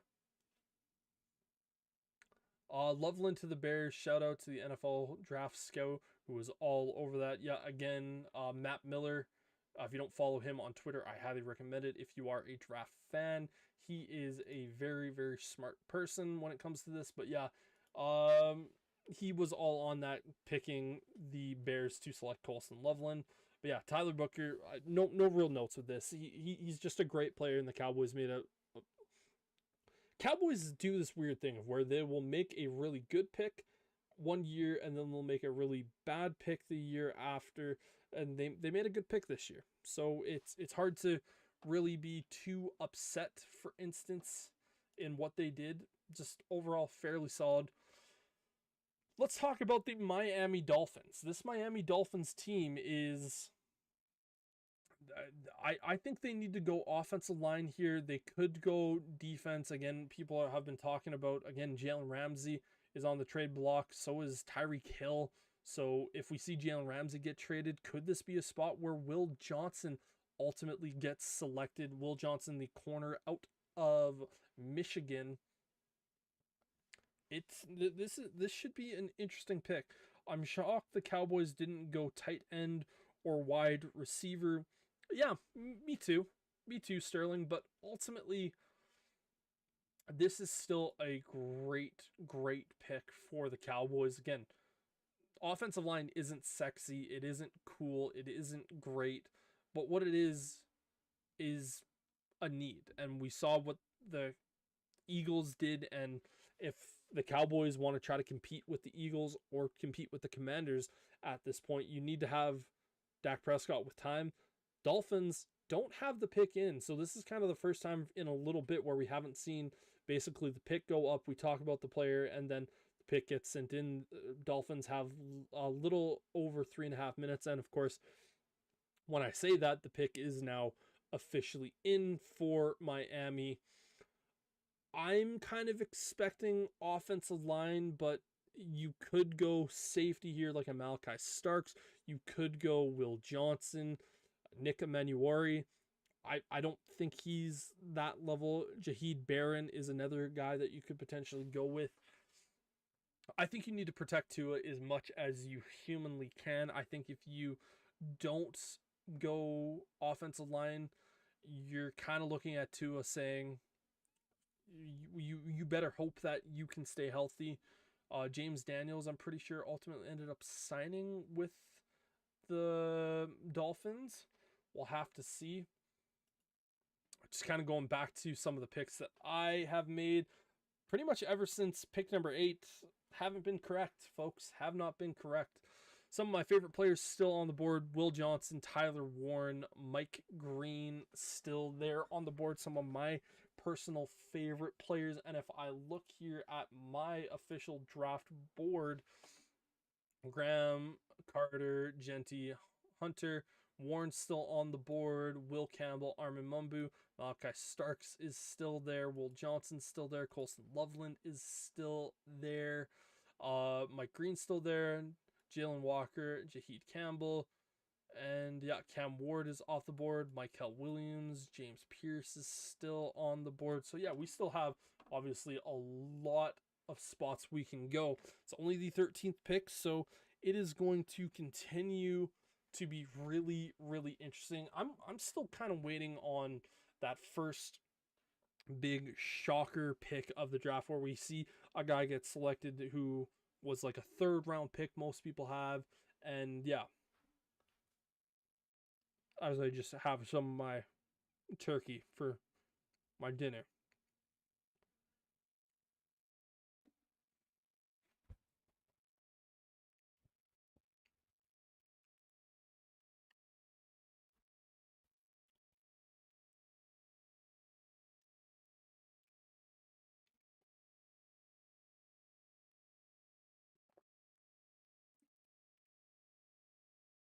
Pick is in here at the moment. We should see the commissioner making his way out. Still a lot of really, really high-end talented players on the board. But Deion Sanders and Shedeur Sanders both on the board. They're kind of chit-chatting. They don't look too upset. when it comes to Shedeur Sanders, we've kind of talked about him a little bit here.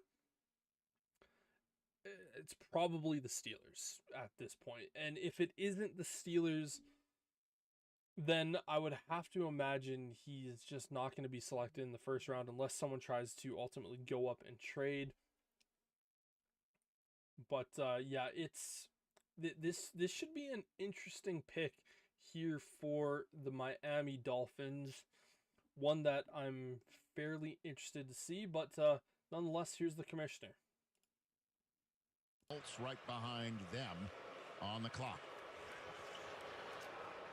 With the 13th pick in the 2025 NFL Draft, the Miami Dolphins select Kenneth Grant, defensive tackle, Michigan. Kenneth Grant, defensive tackle out of Michigan. To me, he was the second best defensive tackle in this year's class behind his teammate, and he is the second. Well, he is the second defensive tackle taken in this year. That just shows how good that defensive tackle unit for Michigan was. 3 Wolverines taken in the top 13 of this year's draft. I gotta say, I am a little bit shocked that this is where Miami decided to go. Big things here with Kenneth Grant is he is a monster of a man. He is a massive nose tackle type of defensive tackle.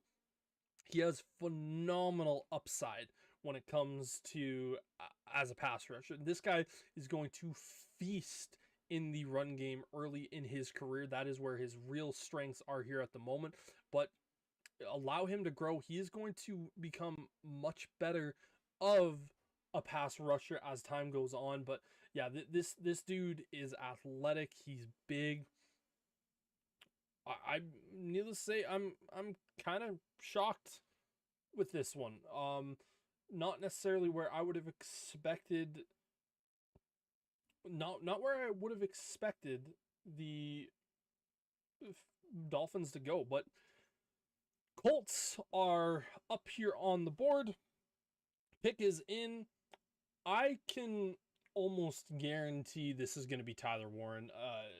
The Colts, they have no quarterback here at the moment. They just need to add everything. If the Colts weren't so needy at the tight end position, I would arguably say they should only go after defense because the defense wasn't that great last year for this Colts team. That was a big reason why they lost a handful of their games. But it's simple. If you go out there and get Tyler Warren for your team to play, or for your quarterbacks to throw the ball to, whether it's Anthony Richardson, whether it is Daniel Jones, either or, you need to improve that offense. Tyler Warren does that. You need to improve that defense as well. And so Jonathan Taylor is there. He's a fun running back. You have 2 really talented wide receivers, or you have a pair of really good wide receivers there for this team. But Commissioner is making his way out. So let's see who the Indianapolis Colts are going to try to pick. Was that Hannibal or was that Face? With the 14th pick in the 2025 NFL Draft, the Indianapolis Colts select Tyler Warren, tight end, Penn State. Tyler Warren, the tight end from Penn State. Again, we kind of predicted that one coming into this one. 6'5", 255 pounds. Very Rob Gronkowski, like second receiver taken in this one. He is a very fun type player to watch. He is creative as hell. This is a guy that I kind of wanted the Bears to draft, and he is going to be very useful for this Indianapolis Colts team. His ball skills are phenomenal. He has unbelievable hands. Put the ball in his hands and just watch him go. He's a hell of a blocker as well. And I don't necessarily think that this is the Colts' best area to go down. But needless to say that you're going to have a really solid player, and you just got to hope that this unlocks Anthony Richardson. or it makes Daniel Jones less shit. Daniel Jones has never had this much talent other than his brief stint in Minnesota, but Tyler Warren is a great player. That was the Colts' arguably biggest need. Whether it was the smart pick to not go defense here, you can't really lie, but ultimately, if you're an Indianapolis Colts fan, you got to be pretty happy. You no longer have AI generated player insert here. Smart move for the Colts. That tight end room was sad. Yeah, like I was saying, their tight end room was literally AI generated, and not like AI generated in a good way. Like they needed tight end help. They needed tight end help. The Colts in my previous mock draft, I had them selecting Colston Loveland. So essentially what I did was I just had the Bears flip Tyler Warren and Colston Loveland, and so Bears got Colston Loveland, Colts get Tyler Warren. Atlanta Falcons up on the clock now.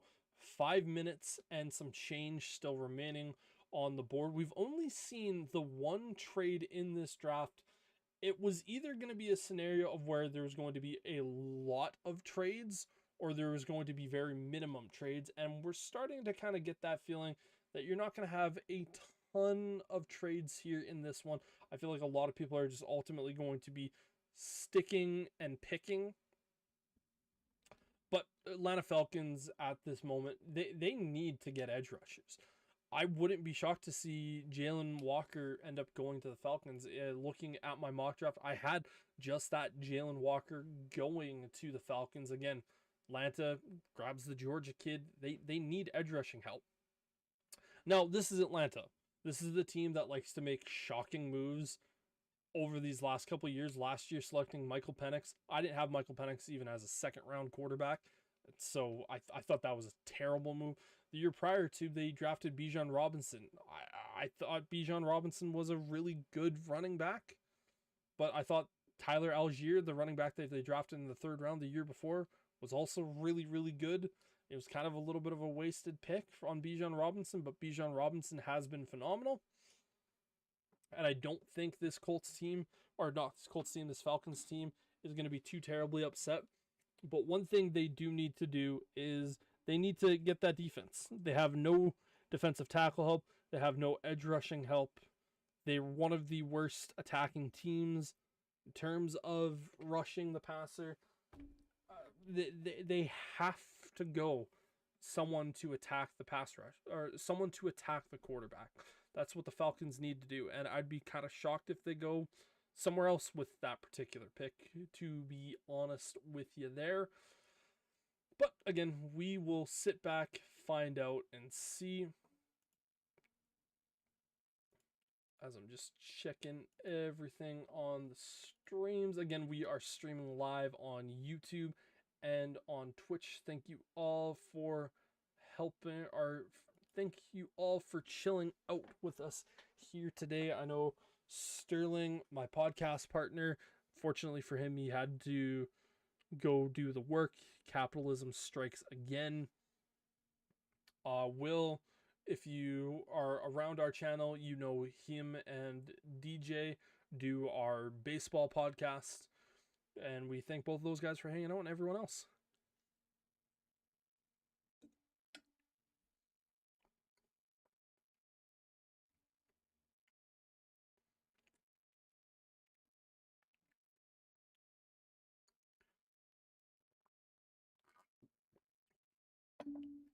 As I just have another quick bite of my dinner and another quick drink to wash it down.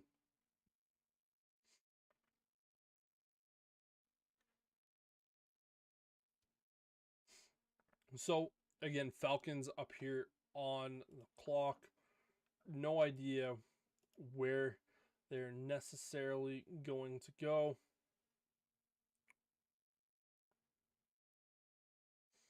Just continuing to read a little bit of Twitter stuff. Colston Loveland on Ben Johnson. Really smart, knows football. Number one fan of him for sure. This whole process has been amazing. I'm one of the few who got to do this. It's a blessing.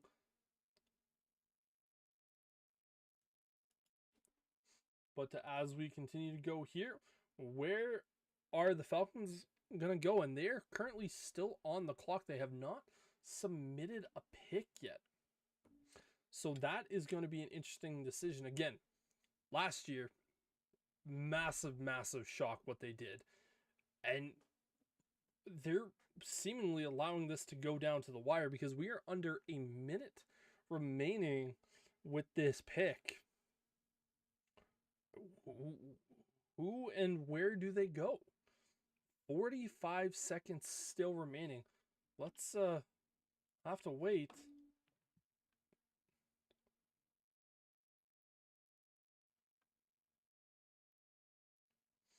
I'm just reading a little bit of Twitter, obviously going back. Colin Cowherd, go buy Chicago Bears season tickets. Very, very fun, interesting player. Pick should be in at this point, and it is. Bears' new tight end, Colson Loveland, said he chatted with Ben Johnson about the Lions. Sam Laporta and new head coach told Loveland, I could see you doing a lot of those things as well. And obviously, as the Chicago Bears fan, I'm going to be looking at a bunch of Chicago Bears stuff, but with the Falcons pick officially in, they allowed that one go pretty much all the way down to the wire. So we'll see where they go. And if they finally break that curse of not selecting an edge rusher, which is something we've been talking about the Falcons doing for the last 4 or 5 drafts. But still waiting for the commish to make his way out. And then we get to see who is going to be the 15th pick in the NFL draft. Again, having to look at the Atlanta Falcons draft room, former Chicago Bears GM Ryan Pace in there. Don't like that man, so, but yeah.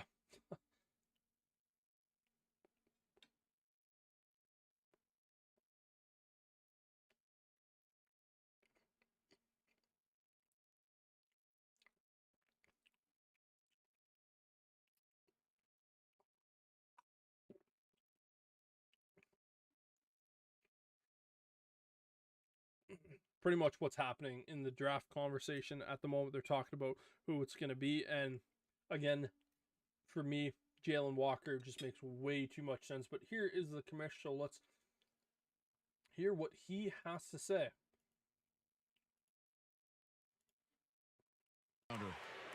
Let's see if they shock us all again. With the 15th pick in the 2025 NFL Draft, the Atlanta Falcons select Jalen Walker, defensive end, Georgia.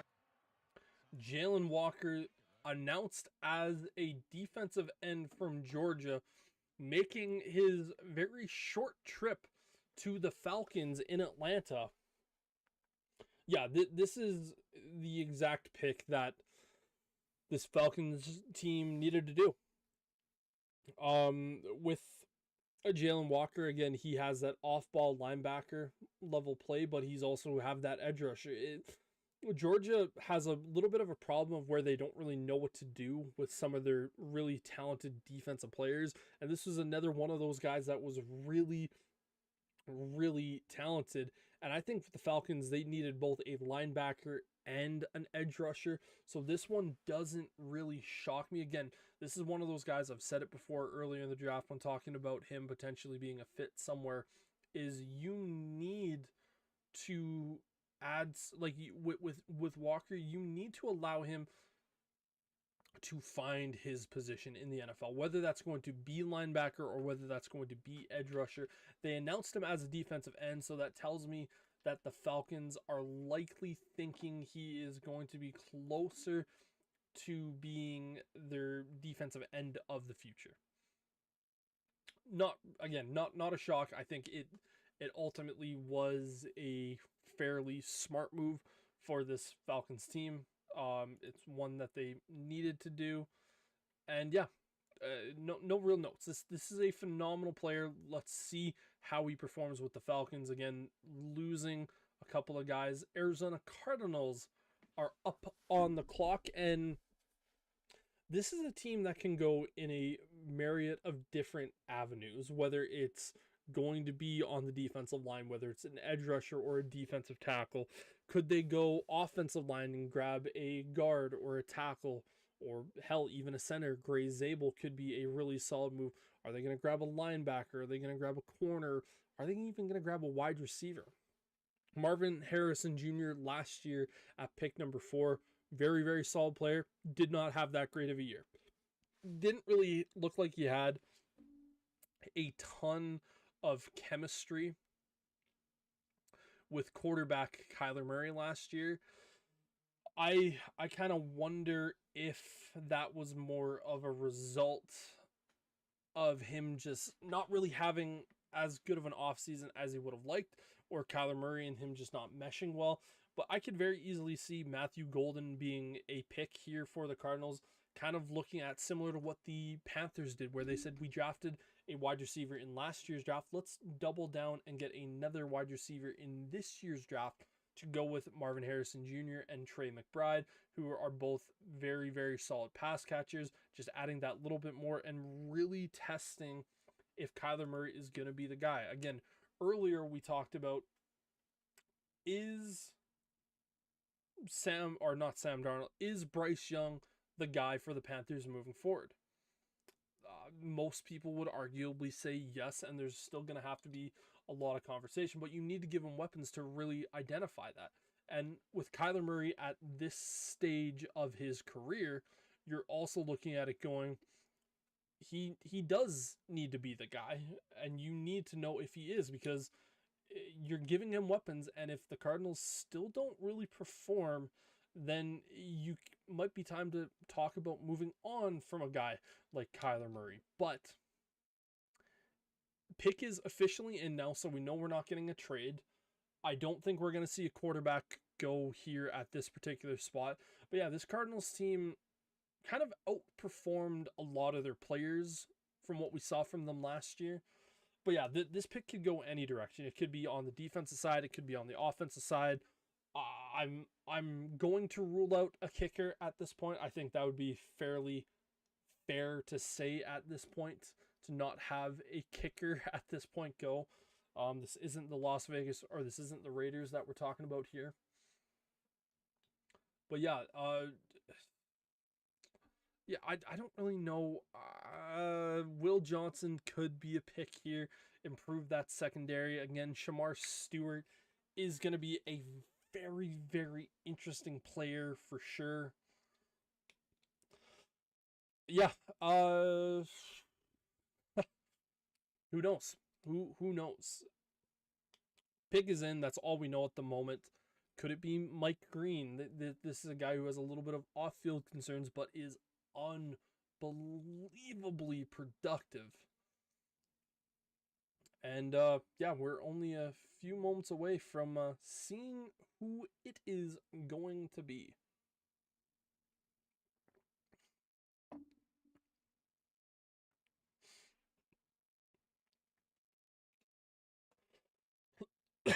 Browns and Giants, again, on the draft board. They're kind of talking about them both playing a game of chicken of who's it going to be. But Commissioner making his way to the stage. Now here is the latest pick of the Cardinals. Could be another receiver. With the 16th pick in the 2025 NFL Draft, the Arizona Cardinals select Walter Nolan.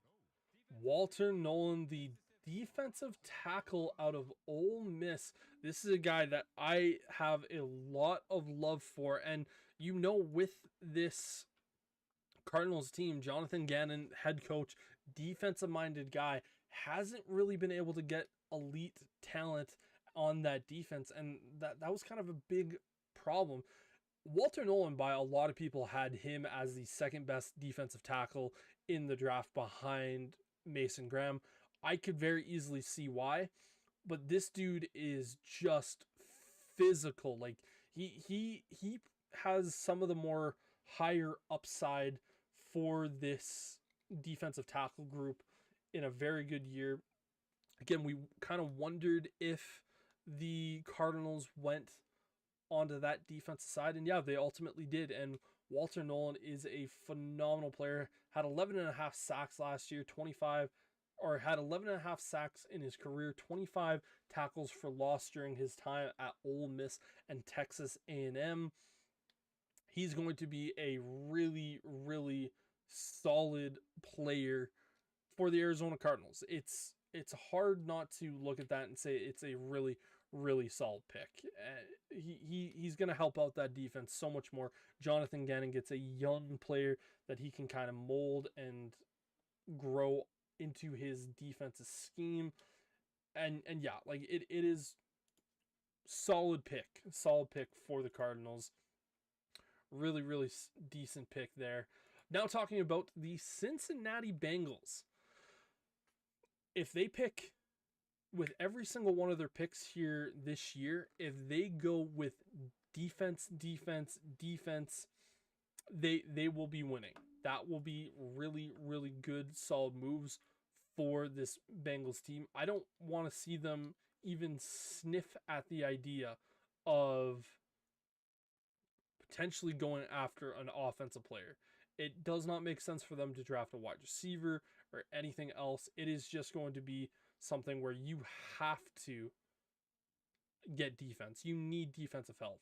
A little bit more on tight end. Ben Johnson was a tight end coach before he was an OC. Considering he had the top offense in the NFL last season, I'd say he probably knows how to evaluate tight ends better than anyone. Warren is great as well, but too much like Cole Kmet. Loveland is a much better complement to Kmet and Ben. Yeah, that's a fairly solid way to say that.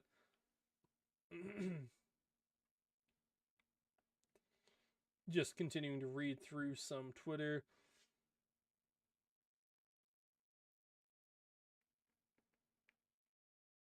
Yeah. So pick is in for the Cincinnati Bengals. Who do I think they could potentially get here? I think you could arguably go on the defensive line. I think if you get yourself an edge rusher, because again, you just don't really know what the situation is going to be with Trey Hendrickson. Is he even going to get traded during this draft process? Meaning some point this weekend. I don't necessarily know the answer to that. But even if you don't trade him, you need to get yourself another defensive player. Shamar Stewart could be a really interesting one. Edge rusher out of Texas A&M. Pardon me as I have a handful of hiccups.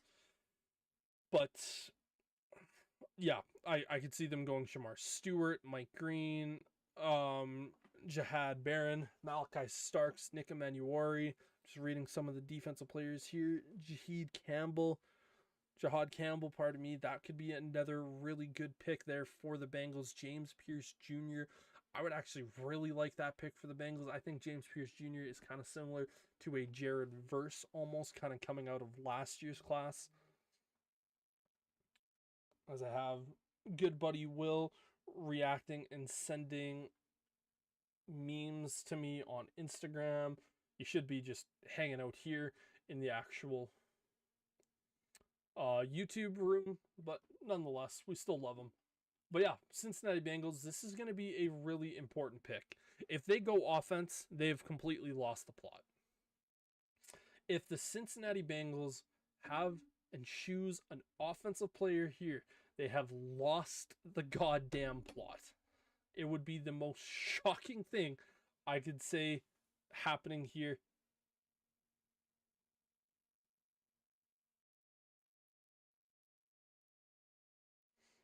Apparently, the Seattle Seahawks are interested in trading out of pick number 18. So that would be very, very interesting to say the least. Who knows why they would potentially be trying to do that? Just trying to maybe grab more picks. Because again, this is a team that has a handful of needs throughout this draft process. But yeah.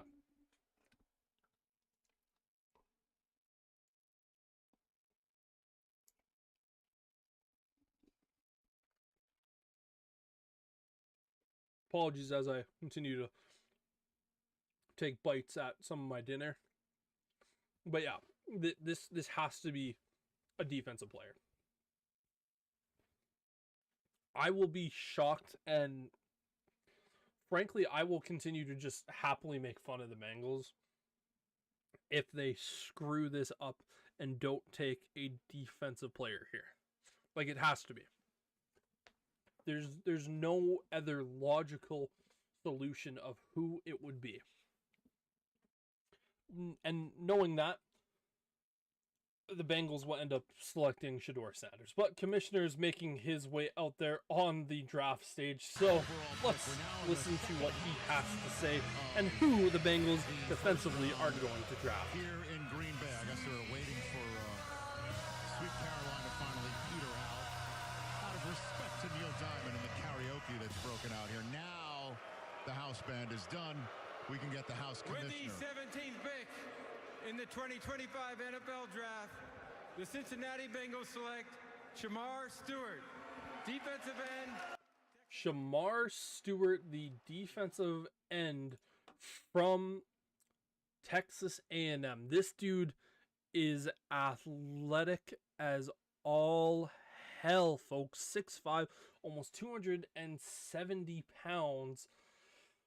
This is one of those guys, he's either going to be the best player out of this draft, or he could very easily be a big-time bust. It is... This is an interesting player. Like, he has such little production, but he has so much athleticism and so much God-given talent that this is a understandable pick. Like, he has the ability, Shamar Stewart does, if he gets to his peak, he can become a Myles Garrett level player. He can. He 100% can become a Myles Garrett level player. Now, he has a mountain to climb to get there, but this dude is unbelievably a talented player, and athletic as hell. He has a 10, literally a perfect score on the RAS, relative athleticism system. I think that's the term for it. But yeah, Shamar Stewart, phenomenal player. His production really low, but this is exactly the type of player that the Bengals needed to make. They needed a defensive player.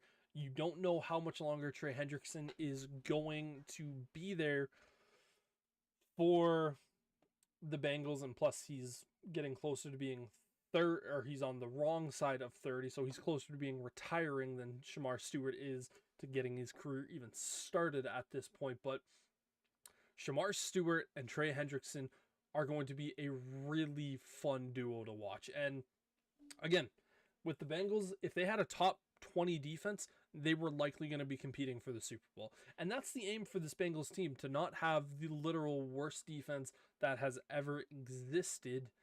And this is a pick that is just simply a win for the Bengals. Again, you needed to go defense. And if it was anything else, it was a mistake. And they didn't do it.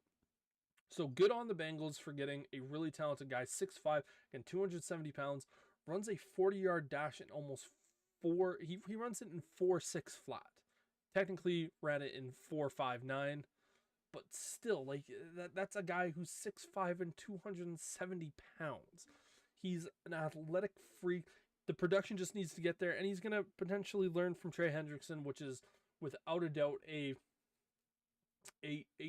smart, interesting move, and it's going to be really interesting. Again, we're now getting into the next two picks, whether the Seahawks stay, because again, I was listening into Ian Rappaport say that we might have the Seahawks try to trade out of this pick. They might not love any of the guys that are really here. Again, the big news was Sam Darnold signs with the Seahawks, moving from Minnesota to Seattle on that 3-year deal.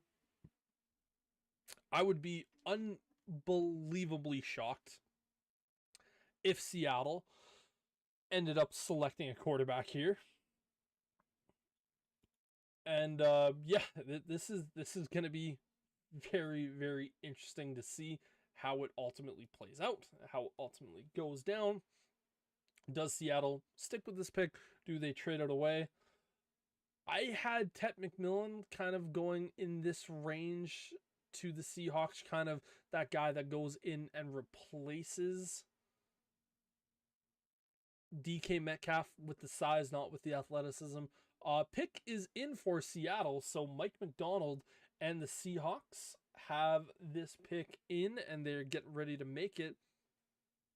Again, Seattle, they need offensive linemen, guards and tackles, wide receivers, corners, edge rushers, need a lot of help. I would arguably predict this is kind of where we could see a wide receiver go, because again, you traded away DK Metcalf, you cut Tyler Lockett, but we're just about to find out here. So here comes the commish.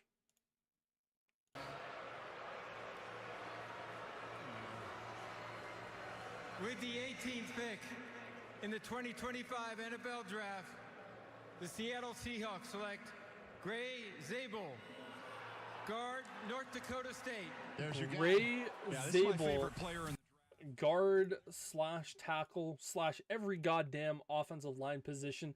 This is a really, really solid pick here for the Seattle Seahawks. Again, Gray Zabel, he can play every single position on the offensive line, whether it's left tackle, left guard, center, right guard, left tackle, swing tackle. You can have him in so many different positions. He's going to play guard in the NFL. I think that's where he's probably going to be best. I knew a team was going to absolutely fall in love with this guy. I thought he was potentially going to go a little bit higher. I thought he could have been a match for the 49ers. But again, you need offensive line help. Guard was probably Seattle's biggest need this year. And yeah, they get a guy who is going to be really, really talented at the NFL level. I think Gray Zabel 100% was worthy of a top 20 pick. I thought he was potentially even worthy of a top 15 pick. Tampa Bay Buccaneers are up next. But yeah, Gray Zabel, the North Dakota State player, goes to Seattle. And if you are Seattle, not sexy. Oh my God, Seahawks law. Sterling, I think it's a great pick, my friend. I think it is a great pick. You need to protect Sam Darnold, and you also need to be able to run the ball. That does both. That arguably does both for the Seahawks team. I think it's a phenomenal pick, man. I really, really do. Colson Loveland on Caleb Williams. He's legit. He's a stud. A ton of activity at the bottom of this draft, with teams looking to trade down. Couple of QB needy teams are making calls. Again, we're just kind of taking a little bit of a look here, talking about it. No trade. Seahawks are talking trade back. Ultimately didn't plan out that way. Bears Senior Director of Player Personnel Jeff King was asked about Loveland versus Warren discussion at Hallis Hall. Tyler is going to be a great player, but for us, we felt the alignment from coaching, scouting, and everyone who touched both players that he was the best fit for us. Not comparing players, but these guys are going to have good careers, but Colston Loveland was the best fit for us.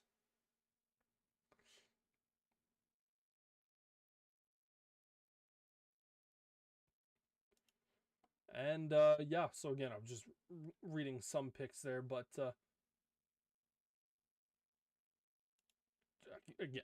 getting distracted from some of the Tyler, or not Tyler Warren, but Colson Loveland picks.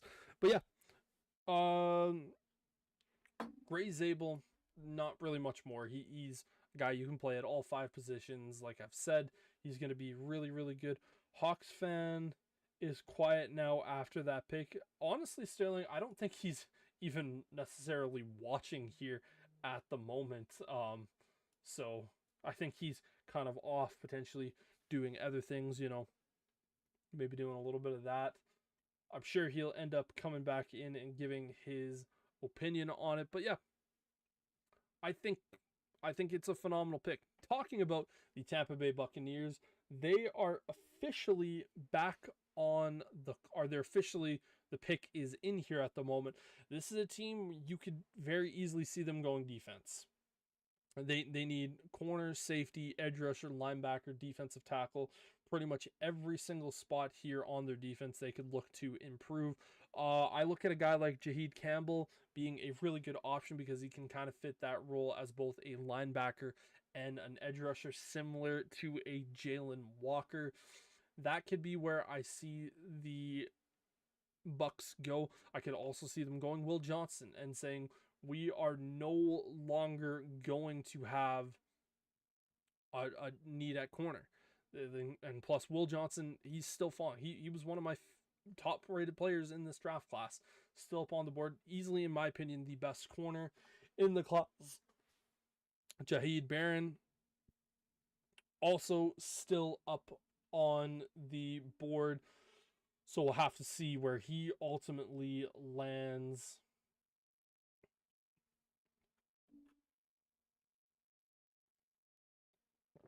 But yeah, let's see where this Bucks team goes. After that, we have the Denver Broncos and then the Pittsburgh Steelers. It's going to be really interesting to see where both of these teams go. Again, with this Bucks team, should be defense all the way. Jaheed Campbell is a likely spot there. I think Will Johnston could be a really interesting selection. We're starting to see a little bit more of Shedeur Sanders up on the draft board again. I think everyone kind of knew coming into tonight this will be a little bit in a conversation. The rejected will be respected. Again, with Shedeur Sanders, his name could be called here relatively quickly with the Steelers, ranked top 4 in scoring, total passing, and rushing yards and offense in 2024. This is talking about the Tampa Bay Buccaneers offense. Again, Baker Mayfield performed really, really well for them over these last 2 seasons. He's been a phenomenal quarterback for this team ever since getting there, but their defense definitely was part of that bottom half, 29th in the NFL with total yards per game. So again, like the Cincinnati Bengals, I would have to imagine this has to be a defensive player. But yeah, we'll have to find out. I would be shocked to see the Bucks go quarterback here. I'd be shocked to see them go anything other than defense at this particular spot. But again, a lot of scenes of Shedeur Sanders and where is he going to go. He's one of the more polarizing people, but we'll talk a little bit more about him after, as a commissioner makes his way to the podium. Last pick in the teens. With the 19th pick in the 2025 NFL Draft, the Tampa Bay Buccaneers select Emeka Egbuka, wide receiver, Ohio State. And the Ohio State has entered the Emeka Egbuka, 2024 champs. the wide receiver from Ohio State, makes his way to Tampa Bay.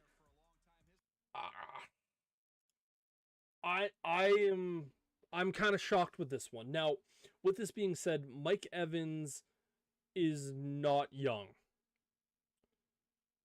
And when you also look at it, why am I forgetting their other wide receiver there? It doesn't really matter at this moment, but you do need to get better and younger at the wide receiver spot. Chris Godwin, that was the other receiver, been banged up a couple years. But yeah, I'm a little shocked by this pick. Emeka Egbuka going to the Bucks. Again, this was a team that was so poor on the defensive side last year that you just figured that they would go there. Again, like, it's no disrespect to the player. I think Emeka Egbuka is a really solid receiver. I think wherever he was going to go, he's going to make plays. And again, he gets to learn from Chris Godwin and Mike Evans. That's going to be huge, but this gives Baker Mayfield another weapon. You just kind of got to hope here, if you are a Bucks fan, that your defense improves a little bit more than what we've seen, and the rest of your draft goes towards picking some more defensive players at this particular time and place. But yeah, Emeka Egbuka, really, really solid route runner. This is a guy you just basically say Jackson Smith and Jigba. That is what you get from Emeka Ibuka. Goes to a team where he's not going to necessarily be forced to be a number one guy. Again, you still have Mike Evans there. Mike Evans is still one of the very, very best receivers that has ever played the game. Gets to learn from that, building for the future. I don't necessarily dislike this move, but I also kind of sit back and go, defense could have been the preference there. But we have officially gotten out of the teens. We have 12 picks left here tonight for the first round of the 2025 NFL Draft. Denver Broncos with a little under 3.5 minutes to go. Was the Hawks pick bad? I just got back. No. Gray Zabel is one of the most intriguing offensive linemen in this year's class. He can play all 5 spots: left tackle, left guard, center, right guard, and right tackle. And with the Seahawks needing a ton of guard help, you can pencil him in either at left guard or right guard or even at center, and you are going to get... I loved that pick for Seattle. I think it was a really, really smart pick. Again, when you have the amount of picks in the first 3 rounds that Seattle does, you can kind of afford to make a bunch of that move. And again, offensive line isn't sexy, but it's needed. And when you get a really, really versatile player like that, without a doubt, it has to be a win for the Seahawks. You see, it was a really, really solid pick for your Hawks. But yeah, Denver Broncos, their defense was really good. They ended up signing Dre Greenlaw and Hufanga, both from San Francisco. I would be shocked to see them not go wide receiver here. I could be looking at Omari and Hampton. That could be a spot we see the Denver Broncos go again with under 2 minutes remaining here at the moment. We don't know what they still haven't put in a draft selection here at the moment, but yeah, minute 45 still up on the board. And then we get to a really interesting pick with the Pittsburgh Steelers. And I know, Sterling, when that pick is made, I guarantee we're bound to see a handful of messages on the YouTube side of things. And if you're hanging out in our Twitch stream, thank you for hanging out with us there. And if you're chilling with us here on the YouTube, we appreciate that mightily. God, I know what's about to happen, and I hate it. Well, that's not necessarily true. We don't know what the Steelers are going to do. Now, it's all kind of pointing towards that for sure, but we just don't know.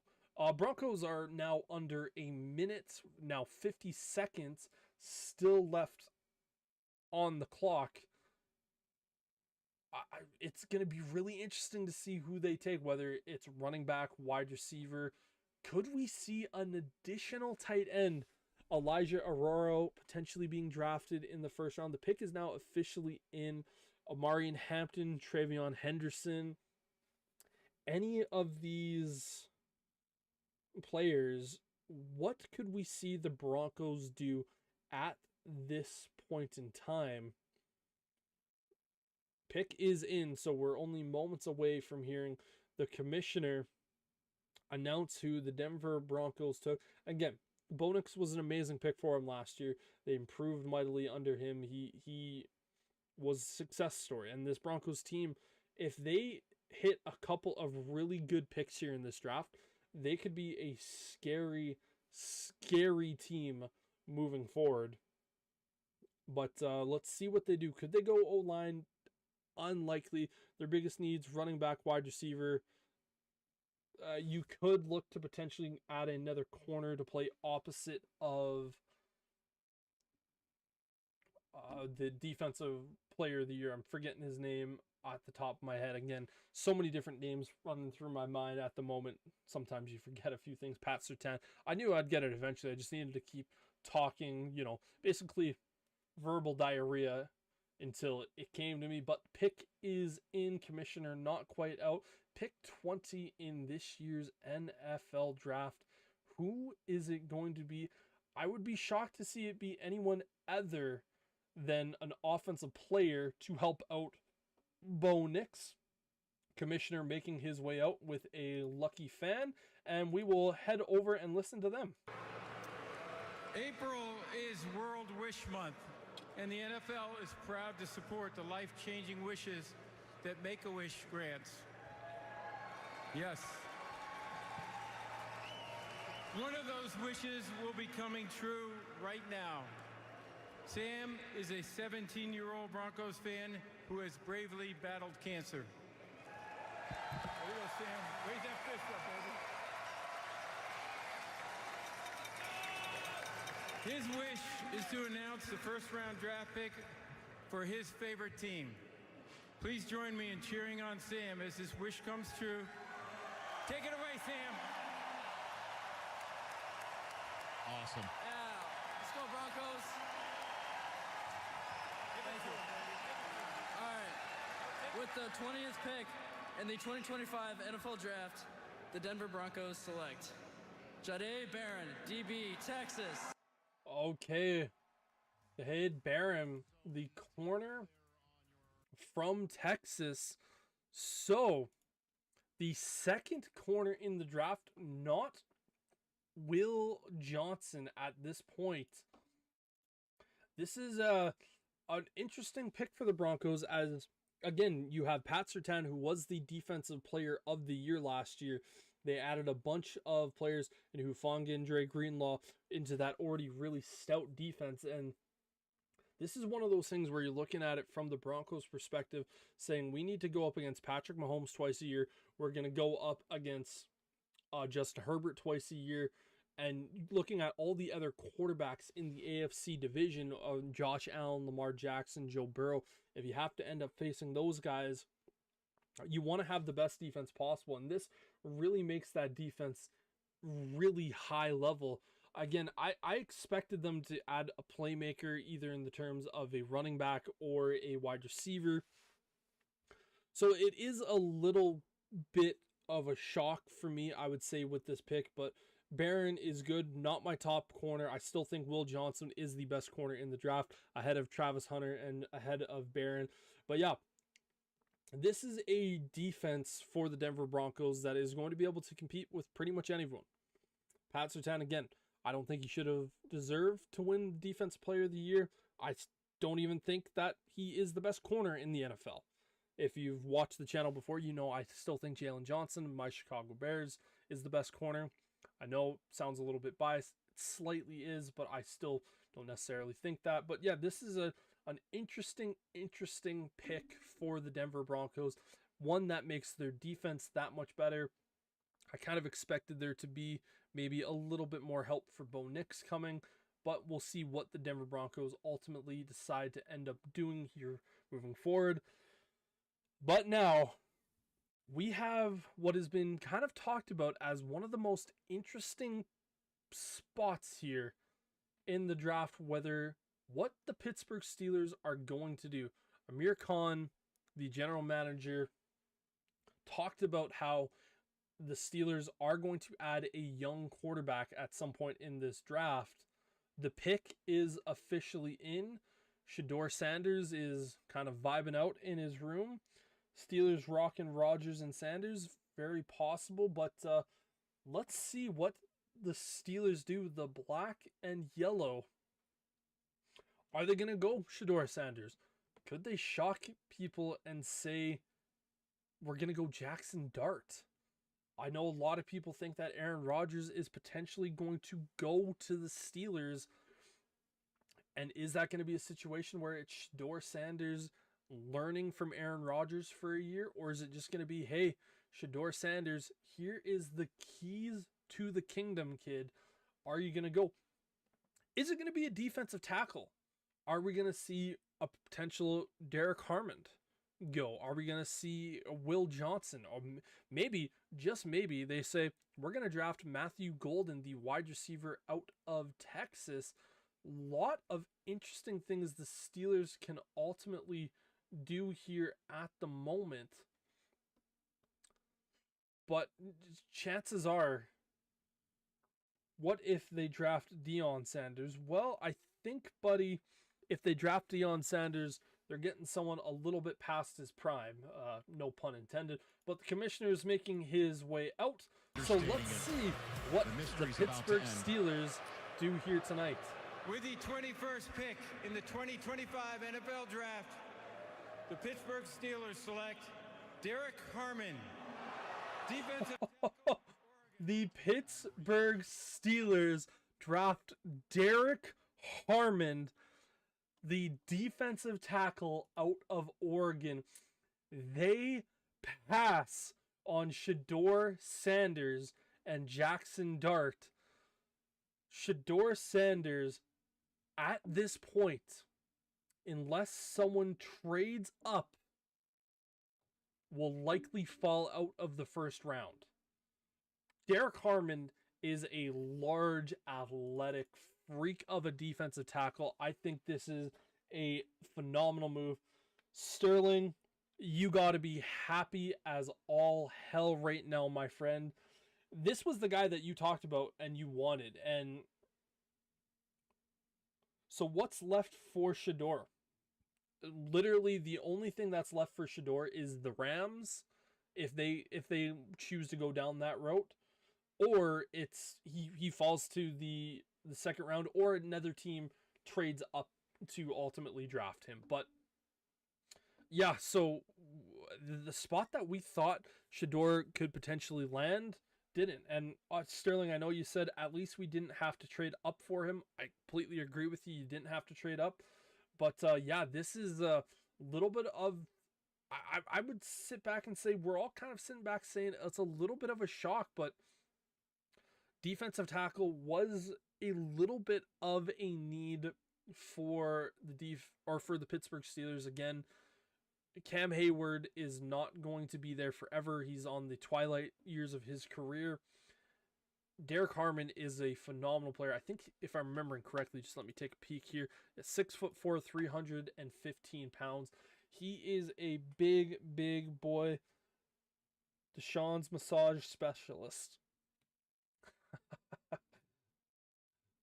Very, very, very possible, buddy. But I know you just have to be happy as all hell here at the moment. Again, but this also leads the Steelers down this path of who the hell is their quarterback going to be? The Steelers don't have a clear-cut answer at quarterback. They didn't have to trade up to get Sanders. He was right there. Shedeur to Seattle to be Sam Darnold's water boy. Why not? Yeah. You're going to have to trade back up to get that happen, but yeah, man, this is an interesting scenario that we're seeing brewing here for the Steelers. Who's the quarterback going to be? Because right now all you have is Mason Rudolph. Mason Rudolph isn't going to be a guy that gets there. I know with the Steelers, Sterling, you had that approach of, I would much rather see them almost allow it to happen next year. Try to go for an Archie Manning or a Nika Iamaleava type situation. But not the case. Derek Harmon, a really solid defensive tackle, goes to a situation where the Steelers, again, just improve that defense. It's going to be another year where we're talking about the Steelers defense being one of the very best, but we're also going to be talking about that offense being one of the very worst. Moving forward past the Pittsburgh Steelers, talking about the Los Angeles Chargers. Last year, drafted Joe Alt in the first round. Also drafted Ladd McConkey in the early stages of the second round. Eagles at pick 32. Why would the Eagles select Shedeur Sanders? That's interesting. But again, talking about, I'm just reading some of the boys. Bro got DK and forgot who QB position and forgot the whole QB position. Yeah, I agree.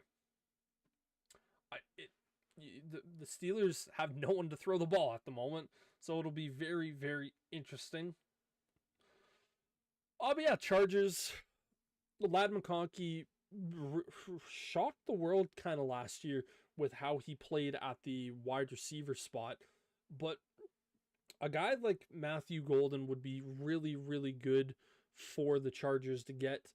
I could very easily see this being an Amarian Hampton spot for the Chargers, trying to get that elite running back again. They did sign Najee Harris, funny enough, from the Pittsburgh Steelers, but that was a 1-year deal where it doesn't really necessarily move the needle to a point of where you go like, oh, like, yeah, that's an elite running back that we can use. He's stable, and he's going to be kind of a really solid downhill kind of guy. But Jim Harbaugh, I wouldn't be shocked to see them add another offensive lineman here. That's just kind of what Harbaugh would like to do. Wouldn't be shocked to see a tight end either. Wouldn't be shocked to see wide receiver, running back.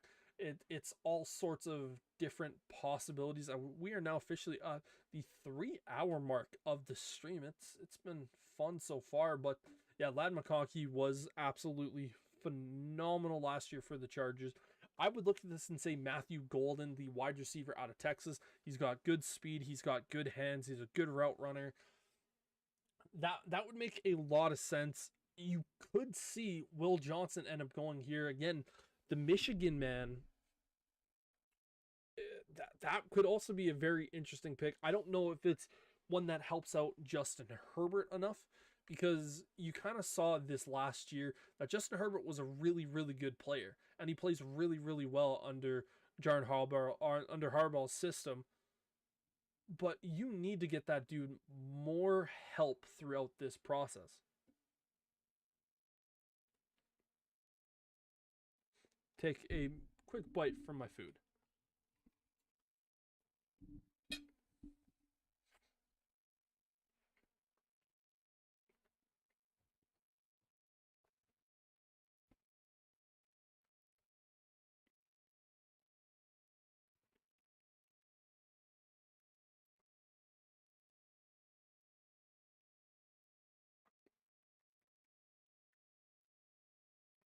Yeah, Will Johnson still being on the board is, I would say, a little bit of a shock for sure.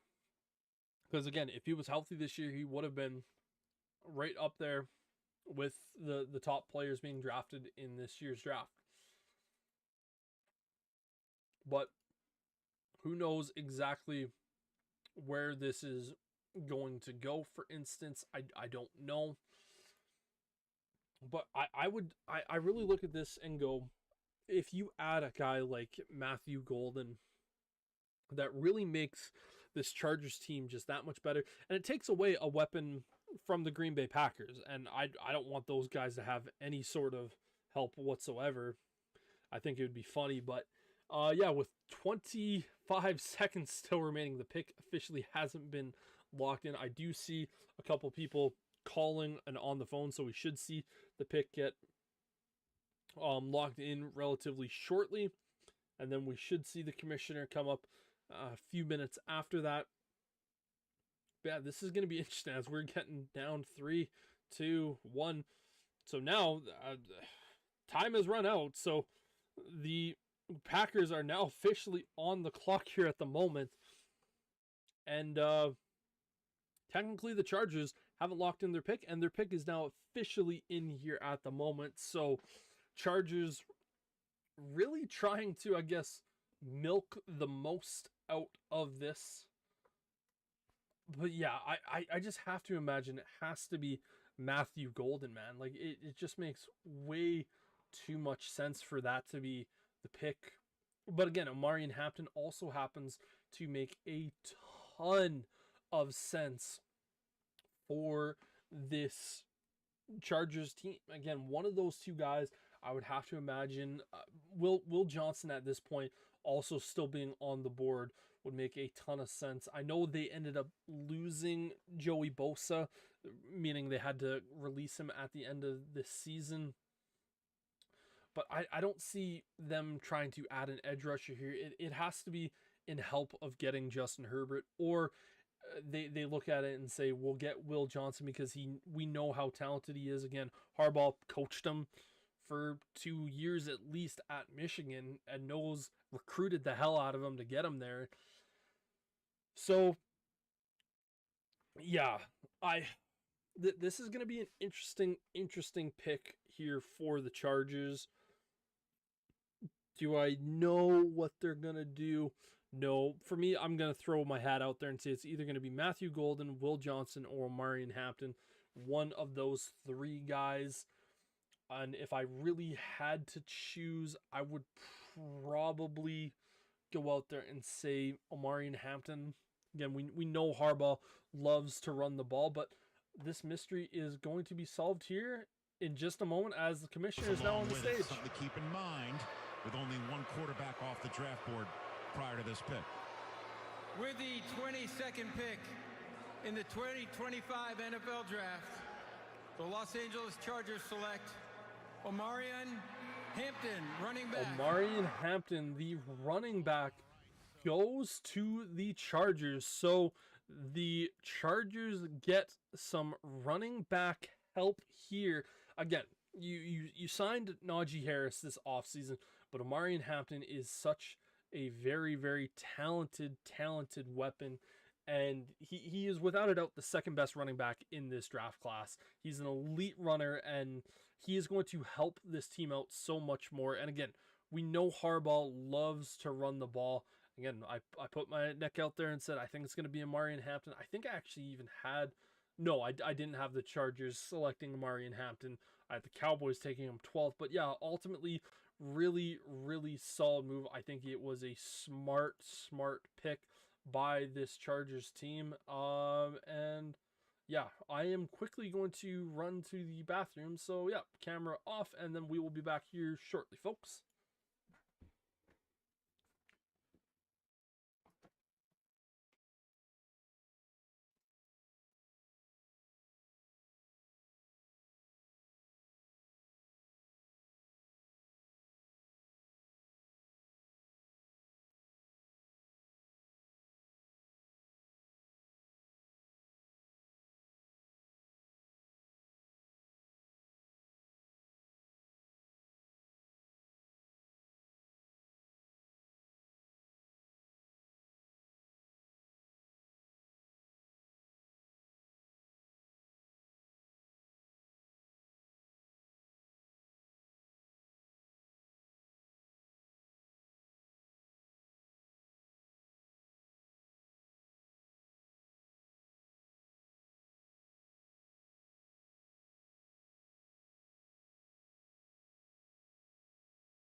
All right, we are back, and the loser organization that the Green Bay Packers are, they are up on the clock. I promise I will be fair towards the Green Bay Packers. So it's the Rams, or Buddy made a custom-made room to be the second-round pick. Yep, no, that is pretty accurate there, Will. Shedeur Sanders is going to be talked about here tonight. Well, it's okay. I will say this. It's not necessarily just the Rams or no one else. You could easily see the Giants or the Browns trade back into the first round. So the Rams would be an amazing spot for him to go learn from Matthew Stafford and Sean McVay for a season, and then you have a situation of where he takes over after going into year number 2. So that would probably be the best place for Shedeur Sanders to go at this point. But I will be kind to Green Bay. If I think they make a good pick and a good player, I will say I think they did. But again, needing edge rushing help, they need corner help. Will Johnson would be a perfect player for the Green Bay Packers to get, because I know Jair Alexander has been someone that the Packers have been trying to trade away. Will Johnson would be a perfect player for the Packers to get at this point. But yeah, it could be an edge rusher. It could be an offensive lineman to get a little bit more help there. I don't really know if the Packers wide receiver is still very much a situation on the board, and looks like the pick is about to go forth here, as you can see a bunch of people shaking hands and looking quite happy in the Packers green room. Yeah, it could be Matthew Golden, it could be Luther Burden, it could be Will Johnson, could be any number of the edge rushers still remaining at this point. Could be Josh Simmons, who, to just give them that little bit extra offensive line help.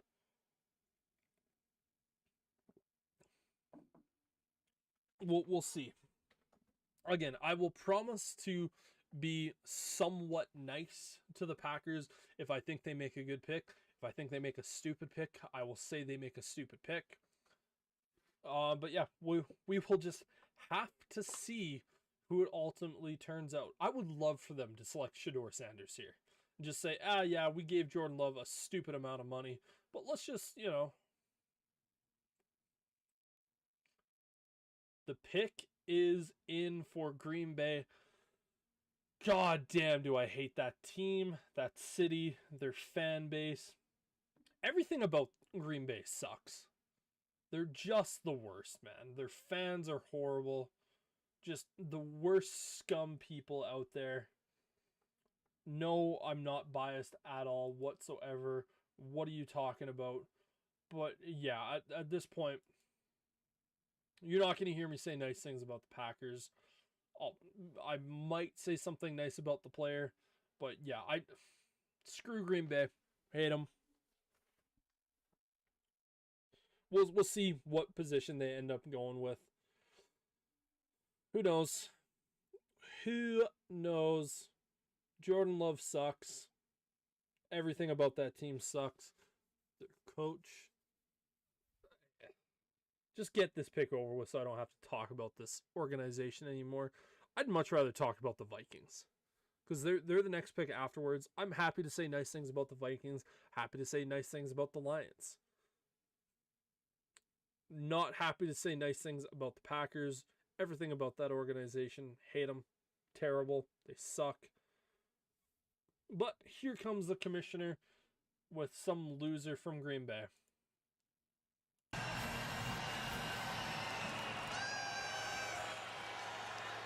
Okay, Green Bay, it's your time. Boo!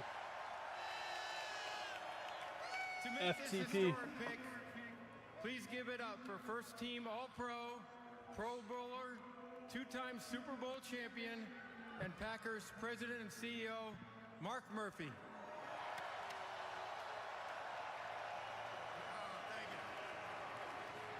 Thank Thank you, Roger. How about this atmosphere? Isn't it unbelievable? Roger, thank you and the NFL for bringing the draft here to Green Bay for the best draft in the history of the NFL. Fuck, I hate Green Bay.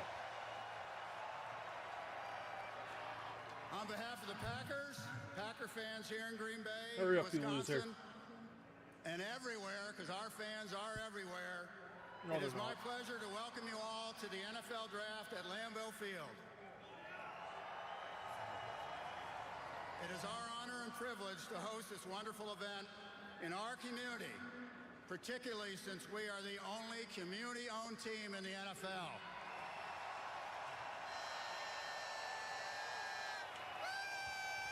Just out of curiosity, how many of you are owners? Yes. We also have the best owners in the NFL. And we also want to celebrate the special connection we have with our fans that dates back to the early days of professional just football. shut up and fucking make With the the pick, you 23rd loser. pick in the 2025 NFL Draft, the 13-time world champion Green Bay Packers, for the first time since 2002, draft a wide receiver. Listen to this crowd. Oh, baby. Matthew Golden, wide receiver. Matthew Golden is the pick going to the Green Bay Packers. Again, I had Matthew Golden as the number 1 receiver in this year's draft class. Again, not a really overall impressive draft class. This has been a team that has been trying to find a number 1 receiver ever since Devontae Adams was traded away. Yeah, he's a good receiver. He is. He's not better than any of the receivers drafted in round 1 last year. But his long night comes to an end, and yeah, have fun dealing with Jalen Johnson, buddy, because that's who you're gonna have to line up against. I'm done talking about the Packers. I could not care, and I'm not going to give them the time or day. First time they drafted a wide receiver in round 1 since 2001 or 2002.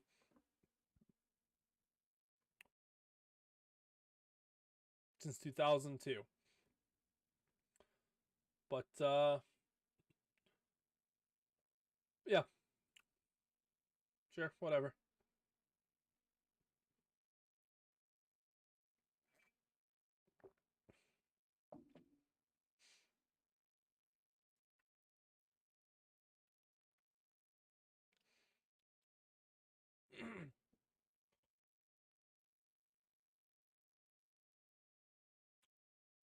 Yeah, I hate Green Bay.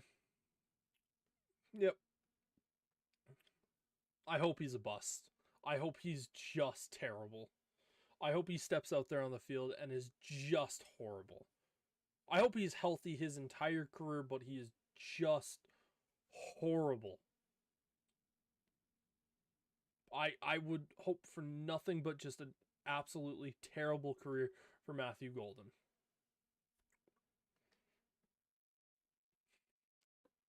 Fuck, I hate Green Bay so goddamn much. I don't even want to see. I went to Twitter. I don't want to look at him on my screen anymore. Oh, don't want to see it. It's just.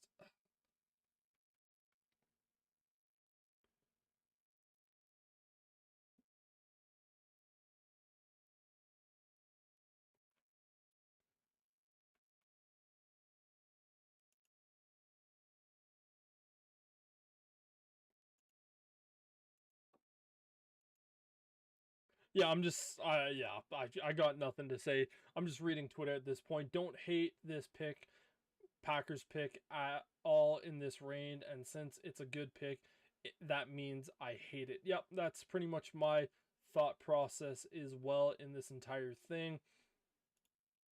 But yeah, Minnesota Vikings next up on the clock. This is a team that I can actually show some level of respect for.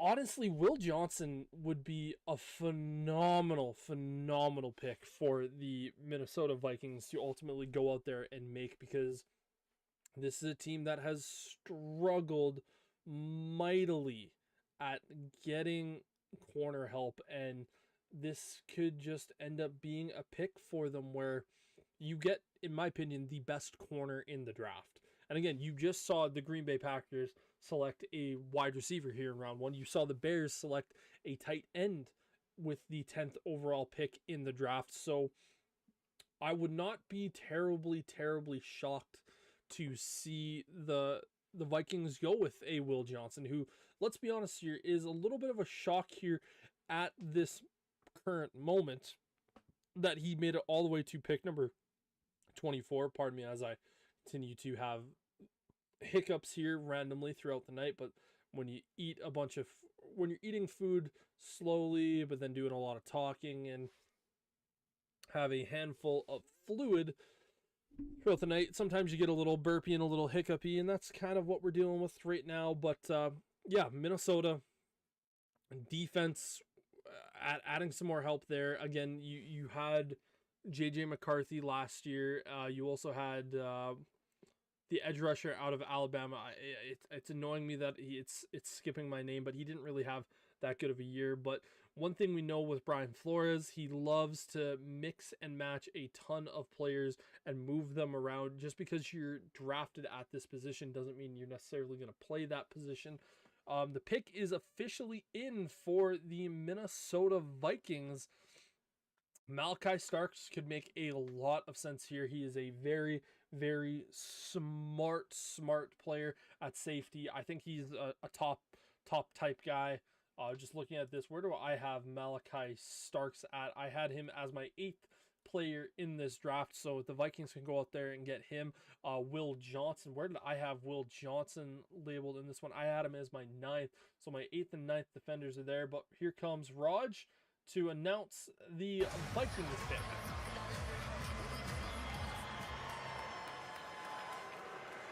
With the 24th pick in the 2025 NFL Draft, the Minnesota Vikings select Donovan Jackson, guard. Donovan Jackson, the guard from Ohio State. Okay, this was a guy that I had penciled in the 2nd round as a really solid player.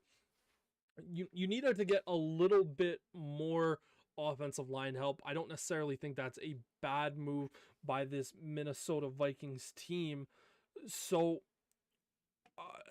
not necessarily where I would have expected them to go with this particular pick. But again, who do you look at in the division? You look at the Lions and say they had one of the best, and we have ourselves a trade where the New York Football Giants are back up on the board with the Houston Texans making that trade. So the Texans trade out of the 1st round. Let's see what this is going to be. And the New York Giants now on the board. We'll finish the thoughts about Donovan Jackson. Again, you saw what Detroit does with an elite offensive line. Donovan Jackson, arguably considered the best pure, the 2nd best pure guard behind Tyler Booker. Gray Zabel is a really phenomenal player that can just kind of play all over the place, so I don't count him as a pure guard. Donovan Jackson, the 2nd best pure guard in this draft, definitely going to help out this Minnesota Vikings team without a doubt. But the New York Football Giants, we talked about them trading back in. This is Shedeur Sanders. It has to be Shedeur Sanders. Jumping up ahead of the Rams tells me that they are worried that the Rams would take him. 100%. This pick is going to be Shedeur Sanders. I still need to see the exact trade package that this is going to be. I'm going to check Twitter to see what this is going to do. And the Giants get pick 25. The Texans get 34.99 and a 3rd round pick in 2026. So That is what the Giants had to do. Again, swapping that second round pick, again, pretty much the second pick in the second round, and giving up a third round pick next year and a fourth round pick this year. The pick is officially in for the Giants. Who is it going to be? We know New York is looking for a quarterback. The only reason they make this move is to trade up. Is it Shedeur? Is it Jackson Dart? This is going to be a pick. And if let's say it is Shedeur Sanders, Jackson Dart going to the Rams, I would feel really, really comfortable with. If it's Jackson Dart, oh, that could be interesting. Who's going to be the second quarterback taken in this year's class? But again, the Giants make the move back to trade into the first round, the second trade of the night, coming all the way at pick 25, but the Texans not making a first round selection. They're going to be getting an early second rounder. That's a team that needs to build that offensive line, and we'll see what happens here. But yeah, the New York Football Giants coming up back into the first round. Let's see what happens here. Like, this is going to be a massive pick. Massive pick. I would be shocked if it's not Shedeur Sanders. I really, really would be. But yeah, the Texans receive pick 34 and 99. So 99 is a second round pick. My apologies. And then a third round pick in 2026. So it's not like the Giants gave up an insane amount to jump back into round number 1. This is it's going to be really interesting, man. Shedeur looks quite happy right now while he's on the screen. We'll see if he is the pick. It has to be him. It has to. I know the Giants were a team that were very, very intrigued with what Shedeur Sanders could do.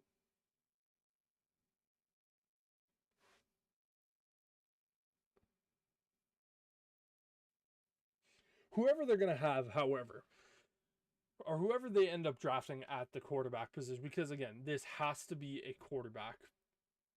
They're not going to be forced or pressured into starting right away, which is ultimately going to be the biggest thing. Again, I've been saying this from day number 1. I didn't think Shedeur was ready to step in and start today.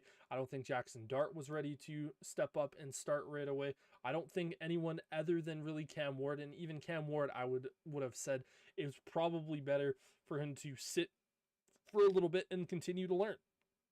But this is going to be a really, really interesting pick wherever it goes. Again, Shedeur Sanders likely the pick here. Again, just kind of taking a look at this one. Boy, oh boy, I'm excited to see it. Who is it gonna be? New York Football Giants. We knew there was a ton of talk about them trading back into the first round to ultimately select a quarterback. Now, again, at this point, it's just who is it going to be? Is it going to be the intriguing Shedeur Sanders? Is it going to be the high upside pick of Jackson Dart? But here comes the commissioner to put all of our worries to bed. Next year's draft to move up to take the pick that's coming after The this. Houston We Texans have another trade after traded this. the 25th pick to the New York Giants. With the 25th pick in the 2025 NFL Draft, the New York Giants select Jackson Dart, quarterback, Mississippi. Jackson Dart to the New York Football Giants, going ahead of Shedeur Sanders. But we do know the Atlanta Falcons are now back up on the clock with the Rams So we will continue once I make that trade here on the actual board. There, the Rams, Falcons. We'll give you this for that. Yeah. Woo-hoo. Jackson Dart. How about that? The kid from Ole Miss goes and is the second quarterback taken this year. Wow, oh wow, oh wow. He is a creative, exciting player.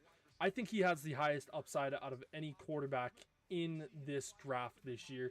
I was a big fan of this kid. I've been watching him pretty much from day one this season. I read a note where it's like everyone needs to watch Jackson Dart, and I sure did this year. Kid is mightily impressive. He is a fun player to watch. Again, this year, 4,279 passing yards, 29 TDs in college this year. But from what he did at Ole Miss and USC, almost 1,200 passing yards and 81 passing touchdowns. Wow, oh wow. Again, Jackson Dart, after the Giants traded back into the first round, get their quarterback of the future. My, oh my, this is exciting. Second round Sanders, yeah man.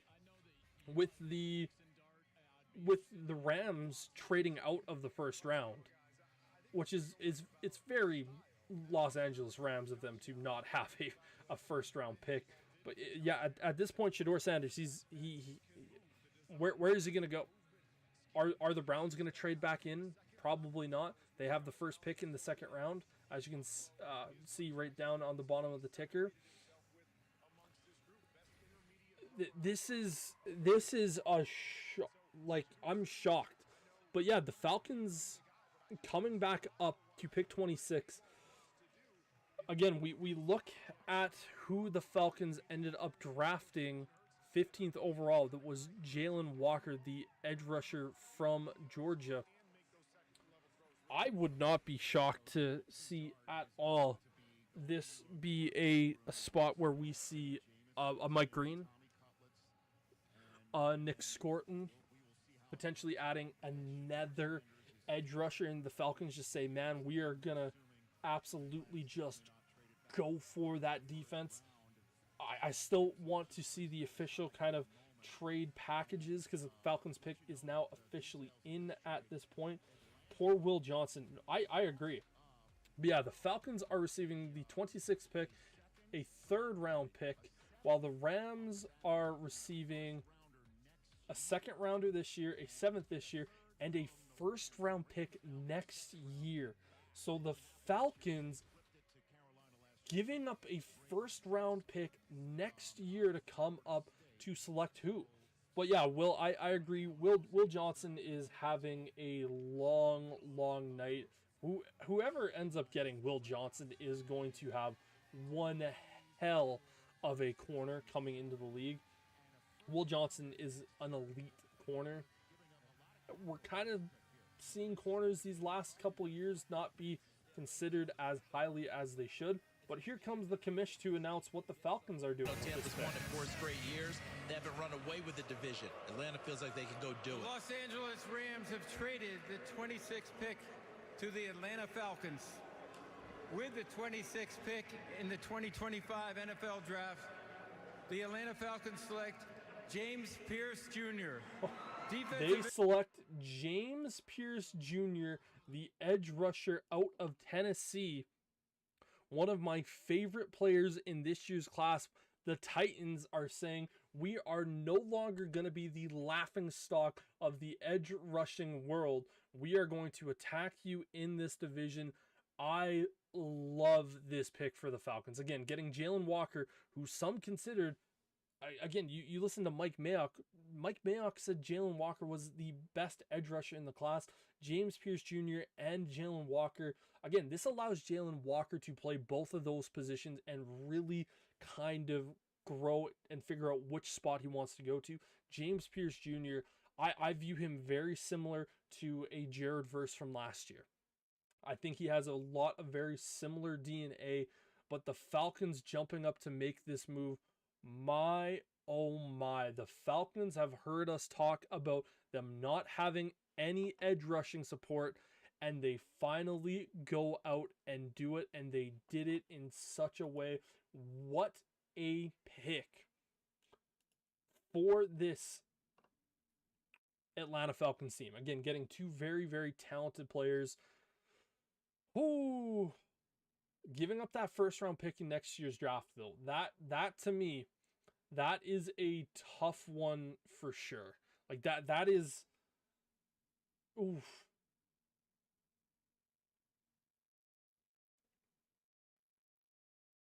Yeah, Falcons, man. They're having a they've heard the rumors. They heard that they're not good at the edge rusher spot, and they've sure fixed that here tonight. Really, really solid pick for the Falcons again. I'm not sure quite about that. I'm not quite sure about the first round pick for next year, but to get a guy that, just listening to Ian Rappaport on the screen say that they almost took at 15, getting him here at pick 26 and trading back up to do it is a really, really solid move. But Baltimore Ravens now on the clock. To me, their biggest need is secondary.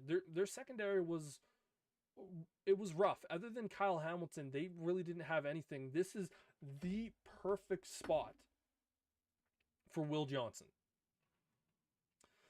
This would be an amazing pick for the Baltimore Ravens. After not having any trades past pick number 2, we had back-to-back picks here for the again we saw the Texans trade back, we saw the Rams trade back. We thought that there was going to be some talk about where is Shedeur Sanders going to go once we get past pick number 3, but now we are really at this point after the Steelers passed up on him and after the Giants traded back up into the first round to go after what we thought was going to be Jackson Dart. This is getting really, really interesting here at the moment, and man, like, it is something that you can really only state as just a little bit of a shock. We knew this year's draft was going to be wild. I will say it hasn't been as crazy or wild as I initially thought it was going to be. I thought we could have seen a plethora of moves, and I thought we were going to see a handful of shocks. I think the biggest shock here at the moment is Will Johnson still on the board. Again, last year they took Nate Wiggins in the first round, but even then, it wasn't like he was very good. I would have to imagine Baltimore right now, right here, is either going to go Mike Green or Will Johnson, just taking a look at it. And yeah, you think one of the bottom 3 guys trades back to a team that needs a quarterback? Well, the only team here at the moment, Will, that I could conceivably seeing trade back up into the first round to draft a quarterback is the Cleveland Browns. But then again, they also have the first pick in the second round, so they could have carte blanche at who they potentially want. With that being said, they might want to do it to get that 5th-year option to say, hey, we're willing to trade back up into the first round to guarantee us having that 5th-year option. I could potentially see Vegas try to move back up into the first round, because I know there was a bunch of talk that they liked Shedeur Sanders, and pairing Shedeur Sanders and Ashton Jeanty would be huge for this Raiders organization. But yeah, now that the Browns have the first pick and the 4th pick in the second round, they could use both of those picks, or at least one of those picks, to move up and not have to travel too insanely far. But yeah, the Ravens pick is in. We're just waiting on who's it going to be. Then it's Detroit. Even with Geno Smith there, yeah, Yeah, Geno Smith isn't a young quarterback. I think he's, what, 33, 34. And yeah, he signed that extension, but that doesn't mean that you can't draft a quarterback and use Geno Smith as a mentor for a year and potentially have him there for 2 years. There's nothing to say that you can't have that. And but Geno Smith is the GOAT. How many Super Bowls has Geno Smith won? My point exactly. But yeah, like I said, it's unlikely that the Raiders would end up trading up to get one of the quarterbacks, but it wouldn't shock me though. Other teams I could potentially see, New Orleans could be a team, but yeah, right now it's Cleveland, Vegas, or New Orleans. The Super Bowl is scared of Geno Smith. Yeah, yep, sure. That's all I gotta say. But yeah, New Orleans, Vegas, and Cleveland would be the only teams I could see trading up again. We already saw the Giants make that monumental move to move back up into the first round to draft Jackson Dart. But here comes the commissioner, so let's see what he has to say. So we'll see what happens. With the 27th pick in the 2025 NFL Draft, the Baltimore Ravens select Malachi Starks, defensive back, Georgia. Malachi Starks, the safety, gets to be paired up with one of the best young safeties in the NFL in Kyle Hamilton. This gives the Ravens safety unit two really, really talented guys. I had Malachi Starks as a top 10 pick in this year's class. I think he's a top 10 player in this year. He's a leader. He's very, very smooth. Again, you can use him as a safety. You could also use him as a nickel corner. Will Johnson screams Detroit. Yeah, I wouldn't be shocked. Again, Terrion Arnold was their first round pick last year, so maybe that's why they probably wouldn't take him. Right now, if I'm Detroit, I'm thinking edge rusher. Donovan Zurkarika would be a guy that I could see easily going to Detroit, but Detroit might just look at Will Campbell and say, this is a guy that we ultimately need to just go after. But yeah, last few things about Malachi Starks. This is just a smart safety. Big fan of his. Again, he was my 9th overall player in this year's class. Goes to Baltimore. Should help this secondary out immensely. Again, play him as a safety, play him as a nickel corner. You're likely just going to get a really, really smart, intelligent level player that is going to make this team that much better. And yeah, Ravens continue to add some talent. Like it. Yeah, he's a solid tackler. He's good in space. This is a fun, interesting pick for the Baltimore Ravens. Even goes out there and picks up the commish. Hopefully his back's a-okay at this point. I know last year after coming off a back surgery, it was kind of said, hey, don't pick me up for please the love of God.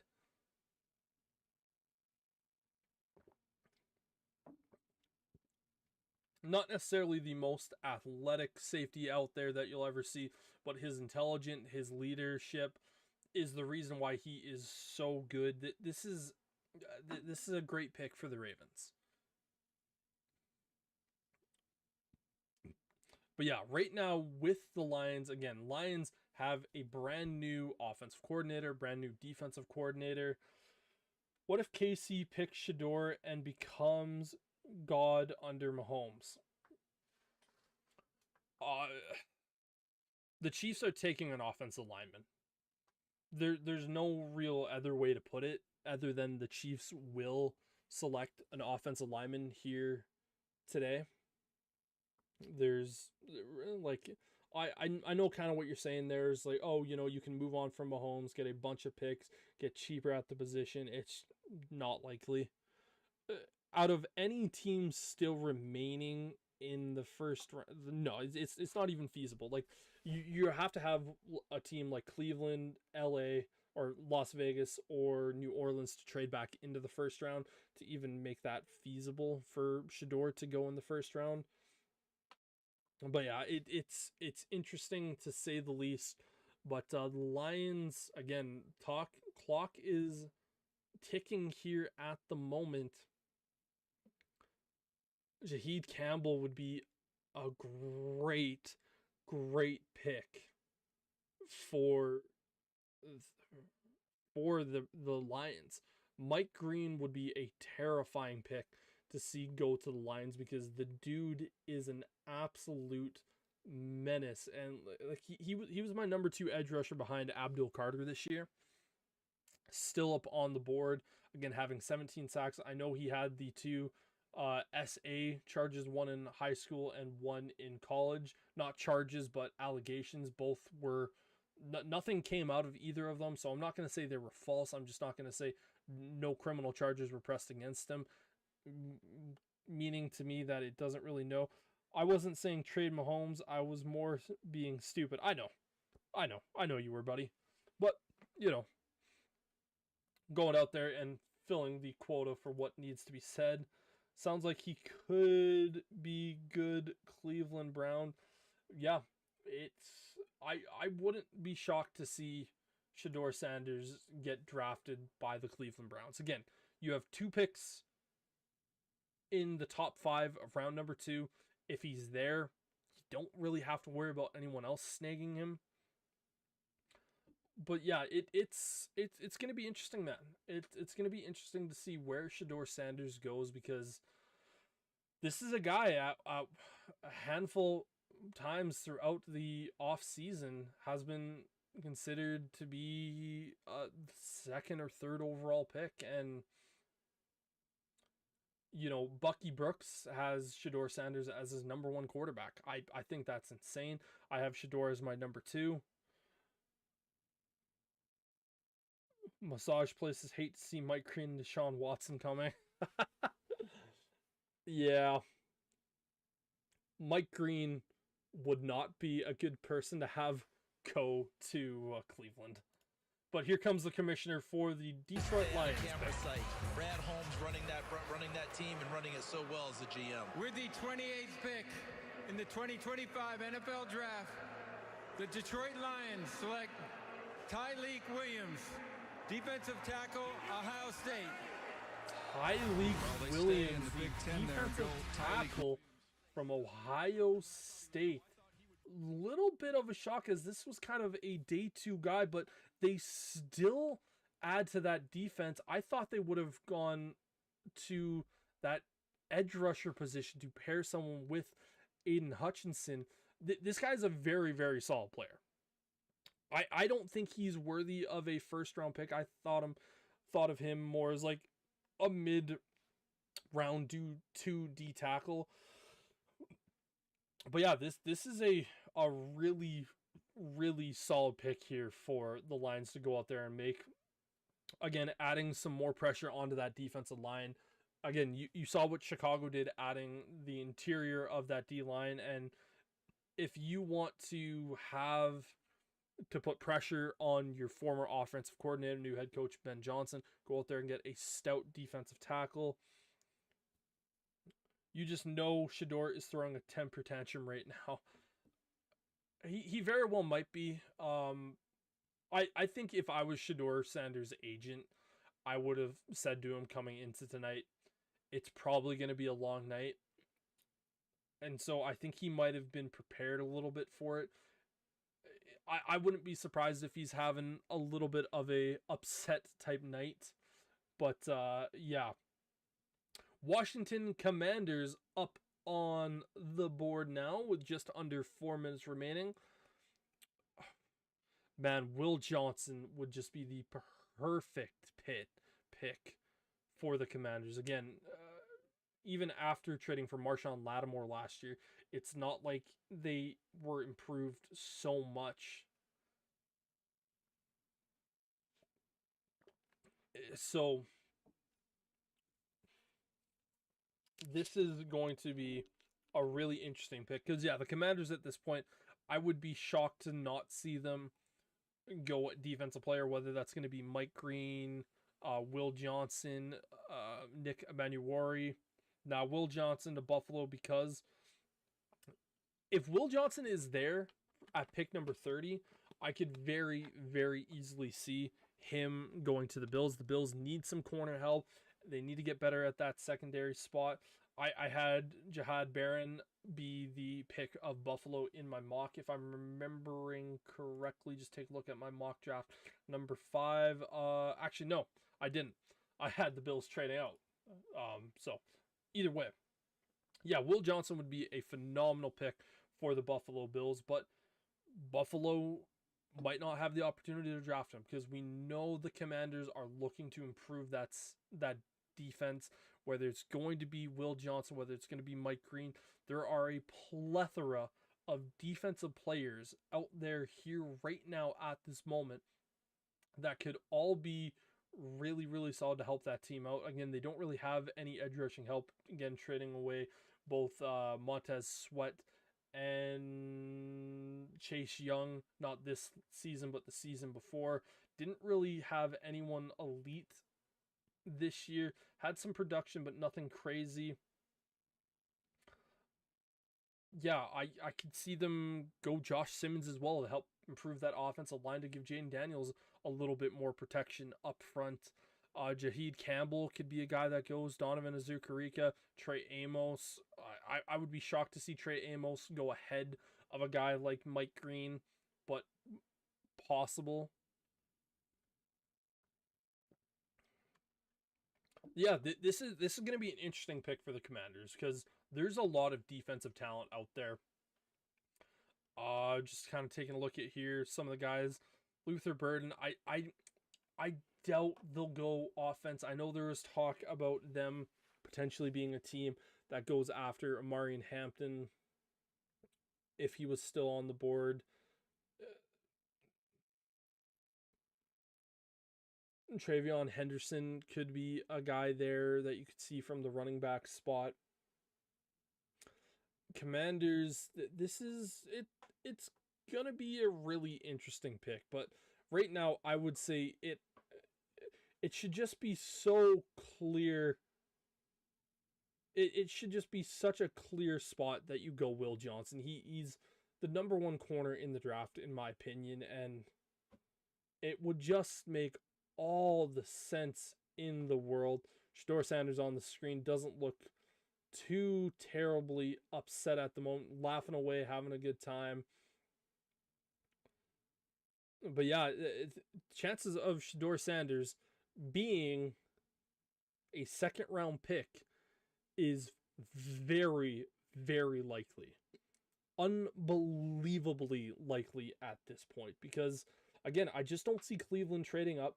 I don't see Vegas trading up, and I don't see New Orleans, and those are really the teams. And you might consider the New York Jets potentially trying to do that.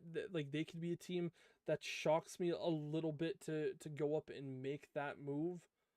I don't see that ultimately being the smartest and best idea.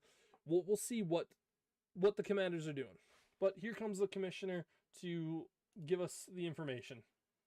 They started from scratch. And they already acquired Laramie Tunsil and Deebo Samuel, and now With this the pick. 29th pick in the 2025 NFL Draft, the Washington Commanders select Josh Conerly Jr. Here we go. Tackle.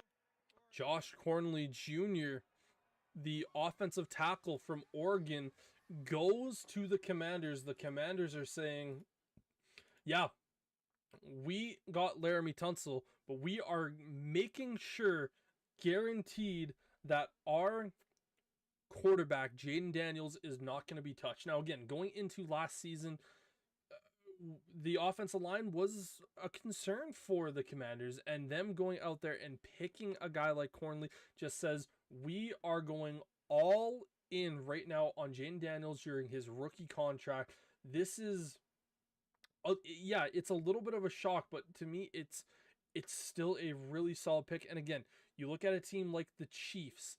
This is a team that has a very big need at the tackle spot, and getting a really solid tackle like this is really solid. Maybe Will Johnson only has one testicle, and that's what scares teams. Honestly, at this point, I have no earthly idea why in the hell Will Johnson has fallen as far as he has. I he's just too good in my opinion to be even in the conversation of being in pick 30. Again, he did have an injury this season that ultimately slowed him down and took him out of this year, but I think he only played 5 games this season. So like there's a reason why he has fallen. Like I was expecting him to be selected at some point in the top 20, anywhere from 20 to 10 to 20, or I should say 11 to 20. But yeah, Will Johnson continuing to fall at this point has kind of been, I'll say it, like a little bit of the shock of the draft for me at this point. Like, I just don't understand necessarily why he's ultimately fallen this far down. But I would say if I'm Buffalo right now, again, people are saying the top needs are corner, D tackle, linebacker, edge rusher, and wide receiver. This just screams to me Will Johnson at this point. Again, Will Johnson is too good to still be on the board at this point. And he's still here. He's a phenomenal corner, man. And I look at Buffalo and say, if he doesn't go to Buffalo, it was not a testicle injury, unfortunately. I think it was an ankle injury. I don't fully remember, but I know for a fact it was not testicle related. Will, get balls off your mind, please and thank you. But yeah, I could see the Eagles potentially trying to do it. Like, that would be a situation that they would make a ton of sense to go out there and do. But yeah, right now the Bills have pick 31, 56, and 62. So they have Josh Allen, the MVP of the league. Again, he has just been masterful even with that. Luther Burden could potentially be a pick here, them adding to their defense. Yeah, Will Johnson will be like this pick screams to me Will Johnson. It like it has to. Like you want to compete against the Chiefs, you need to be able to slow down Patrick Mahomes. If you have a really good secondary, that's one way of doing it. Yeah.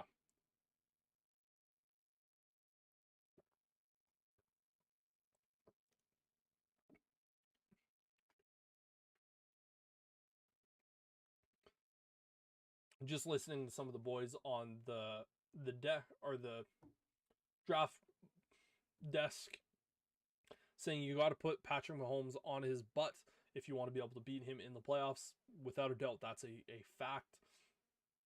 I think if you're Buffalo, you gotta go Will Campbell here.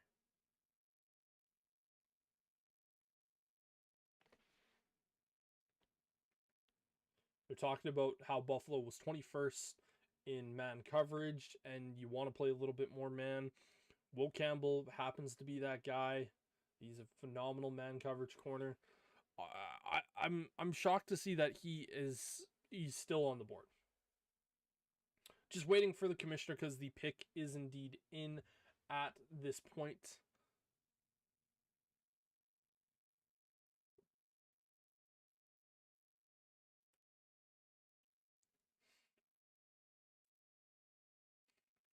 So commissioner making his way out, and we are going to have a fan announcing this pick. So we'll send this one over to the commissioner. Is stepping up to have an even greater impact as a wish maker for Make-A-Wish. For the second time tonight, we have the opportunity to grant a wish for a deserving young man to announce the first pick for his favorite team. Tommy.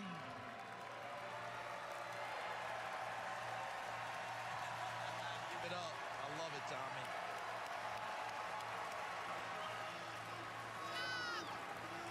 Tommy is a 16-year-old living with a neuromuscular disorder, is a huge Buffalo Bills fan, and he's here with me to make the announcement for his beloved Bills. Go ahead, Tommy. All right, Tommy, let's see Here we who go. the Buffalo Bills ultimately go out and select. Let's go, Buffalo!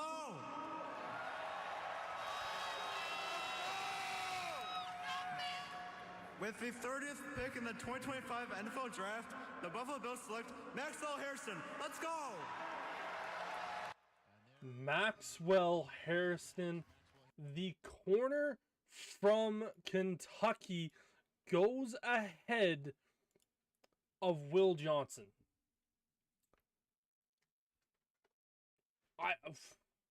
I don't know what to say, man. Like, I think Harrison is a good corner. He wasn't my, like, okay, looking at my corner rankings for this year's draft, I had Will Johnson, Travis Hunter, Jahad Barron, Shavon Ravel, Trey Amos, and Maxwell Harrison. I am shocked with this pick. Again, you have Will Johnson, the best corner in the class. This is now the third corner taken, and Will Johnson is still on the board. I imagine they trade the pick.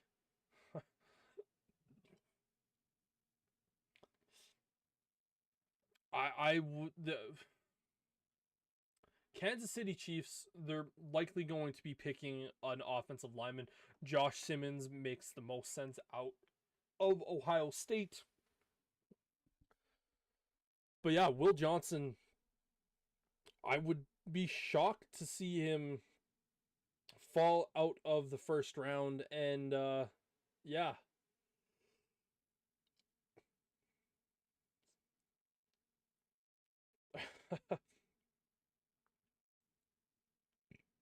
Yeah, Maxwell Harrison, the fastest guy at the combine this year. Very, very, very interesting. But man, Will Johnson is going to be an absolute phenom at this pick. The Eagles are now on the clock as Philly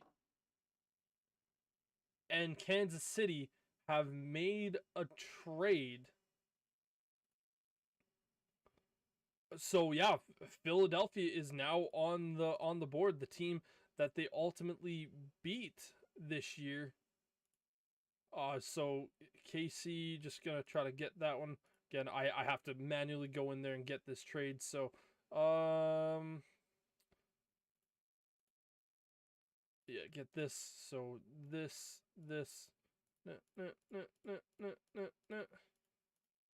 Even that's still rejected. Did Casey acquire the Super Bowl ring? Yeah, sure, why not? Okay, I still need to get this trade up on the board. Really goddamn annoying. Do this, this.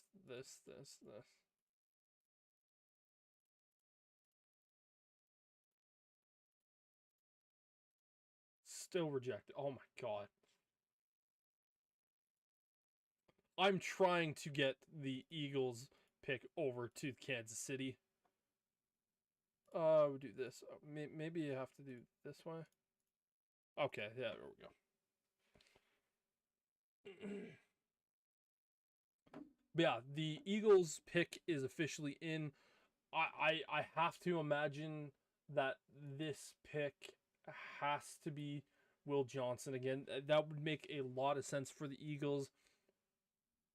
I'm really intrigued to see what happens here.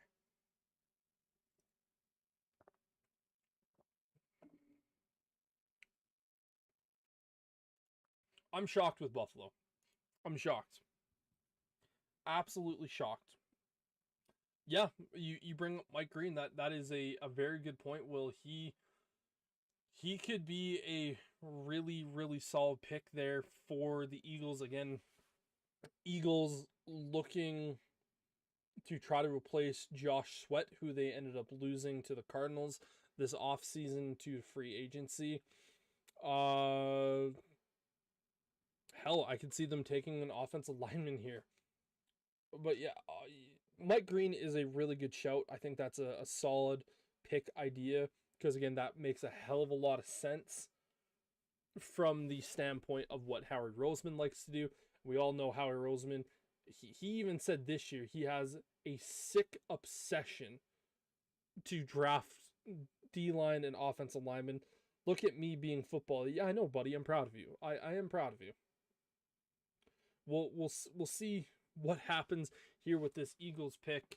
Well, again, we have 2 more picks here tonight. Again, we have the Eagles up on the board, and then we are going to have the Kansas City Chiefs picking 32nd overall after a quick little swappity swap. And then we start immediately talking all things second round. Once the first round is officially over, I'm likely going to go over and do a mock of the second round. That'll be shortly after this point. But yeah, man, this is... I can't imagine Will Johnson ends up making it to the second round. Honestly, I'll go out there and say this. If Will Johnson is a second round pick, if he falls to the second round, I think the Browns should take him 33rd overall. I really, really do. Shedeur Sanders, at this point, he's going to be a second round pick. That's not going to be a shock whatsoever. Yeah, man, like there's some pretty interesting stuff that's ultimately happening here at this particular moment. Again, a little over 4 hours into the stream, so thanks for everyone hanging out with us here, giving us some googly eyes, Will, some uh-ohs. I fully agree. This is gonna be interesting as hell, man. But a lot of really, really talented players. Again, Jahad Campbell, man, that ultimately feels like it could be the Eagles pick right there, because he is a really phenomenal player. He provides a little bit of that linebacking role / that edge rushing role. Howard Roseman's just crazy enough to make that pick happen. The pick is in for the Philadelphia Eagles, so we should be seeing this relatively soon. Vic Fangio, if he gets his hands on a guy like Jahad Campbell, that would be insane, man. That is going to be absolutely crazy. Again, last year, Quinyon Mitchell, the first round pick, and Cooper DeJean, the 2 corners, Jalen Carter and Nolan Smith in 2023. And in 2022, the first round pick of Jordan Davis. And then the second round was Cam Jurgens, the center. So yeah, the Eagles make a lot of really good picks. I'm really interested to see where this is going to go. Mike Green, Jahad Campbell. Yeah, I don't know what the Eagles are going to do. I would be shocked to see... Yeah, I'm still just shocked to see Will Campbell still up on the board. Like, that makes no sense to me. Absolutely no sense to me whatsoever.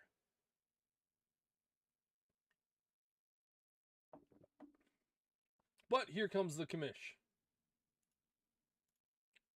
I need to get this in. All right, Philly, let's see who you take. The Kansas City Chiefs have traded the 31st pick to the Philadelphia Eagles. With the 31st pick in the 2025 NFL Draft, the Philadelphia Eagles select Jahad Campbell, linebacker, Alabama. Jahad Campbell goes to the Philadelphia Eagles.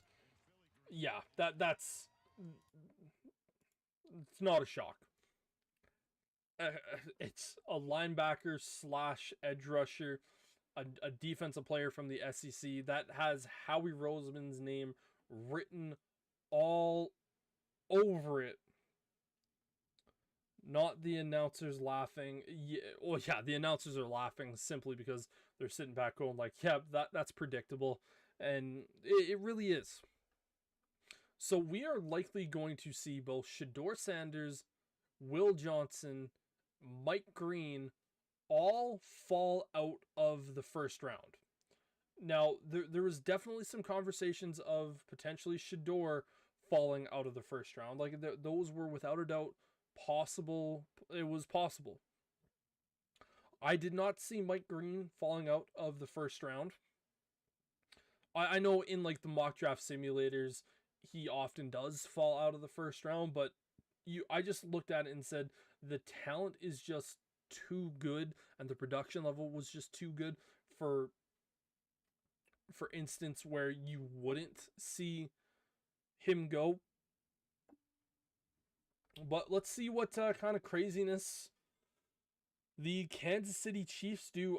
I would be shocked to see them not go anyone other than Josh Simmons, tackle from Ohio State. Other offensive linemen that could potentially go. Jonah from Arizona could take it. Ariante Ursere from Minnesota could be a pick. I think that'd be a little high for him. Wyatt Millam from West Virginia could be a really, really solid pick there. But yeah, man, this is I'm shocked to see a couple of these picks that have been taken over the last little bit. We'll just continue to have to wait and see what the Chiefs do, and then we can start talking about all the remaining players and where they're going to go. Like, yeah, Nick Emanuare, Nick Scorton, Donovan Azurkarika, Trey Amos, Luther Burden, Travion Henderson, Jalen Milroe, Shavon Ravel, Xavier Watts, Trey Harris, Mason Taylor. Like, none of these guys I'm shocked to see end up slipping to the second round. Yeah. Let's see what the KC Chiefs are going to do. This is it's going to get interesting, folks. It's going to be interesting.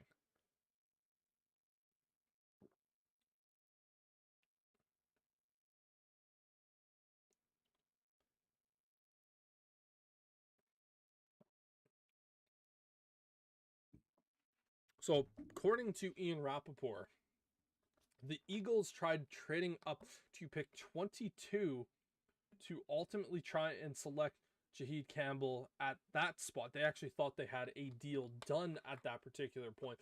So it's clear that the Eagles really fell in love with this kid. It's hard not to see why, especially with the way that their team is constructed and a lot of sort of things like that. And yeah, man, this is there are players still on the board right now that I am absolutely utterly shocked by. Like, this is stuff where I'm looking at it, man, going, I cannot believe what we are seeing here with some of this. Again, where is Will Johnson gonna go? The Eagles fell in love with a kid. Not even gonna respond to that one.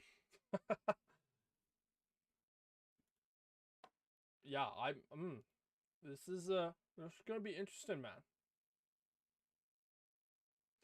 Josh Simmons to the Chiefs, goddamn it, was hoping for that. So it already kind of sounds like that one broke a little bit. So I might be kind of spoiling that here at the moment.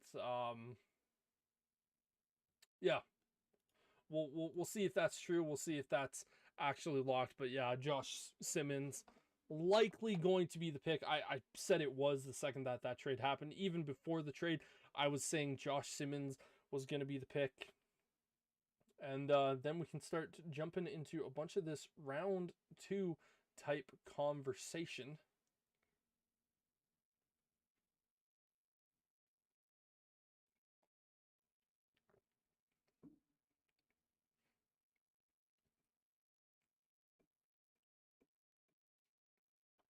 Here comes the commish to announce the 32nd pick and the last pick on day number 1. With the 32nd pick in the 2025 NFL Draft, the Kansas City Chiefs select Josh Simmons, tackle, Ohio State. Josh Simmons, the tackle from Ohio State, makes his way to Kansas City to protect Patrick Mahomes. And that is going to do it here for round number 1 tonight. Guys still on the board: Shedeur Sanders, Will Johnson, Mike Green, as you can see there on my right. I'm shocked, man. Like, I am utterly shocked. While you spoiled it, Law. I did, yeah. Again, I did the thing that I tried to not do for most of the night, which is look at Twitter. And again, I was just looking at Twitter just to kind of see something else. And of course it popped up and I was like, crap. I kind of ruined that. But this was not the shocking pick. Like, this was 110% a very, very predictable pick here for the for the Chiefs. They needed to get an offensive lineman. That's exactly who they got, and makes all the sense in the world. Just do that. Mute that, and we're looking quite good as I'm just trying to get everything set up for the second round kind of conversations. But yeah, this was a very, very interesting first round. There's no doubt about it. It was shocked as all hell with some of the picks that were ultimately made throughout this process. As I'm just trying to get everything reworked here at the moment. Do that. Nah. As you can see there, yep, boom, perfect. Oh, crap. Messed that up. Forgot to hit all, I guess.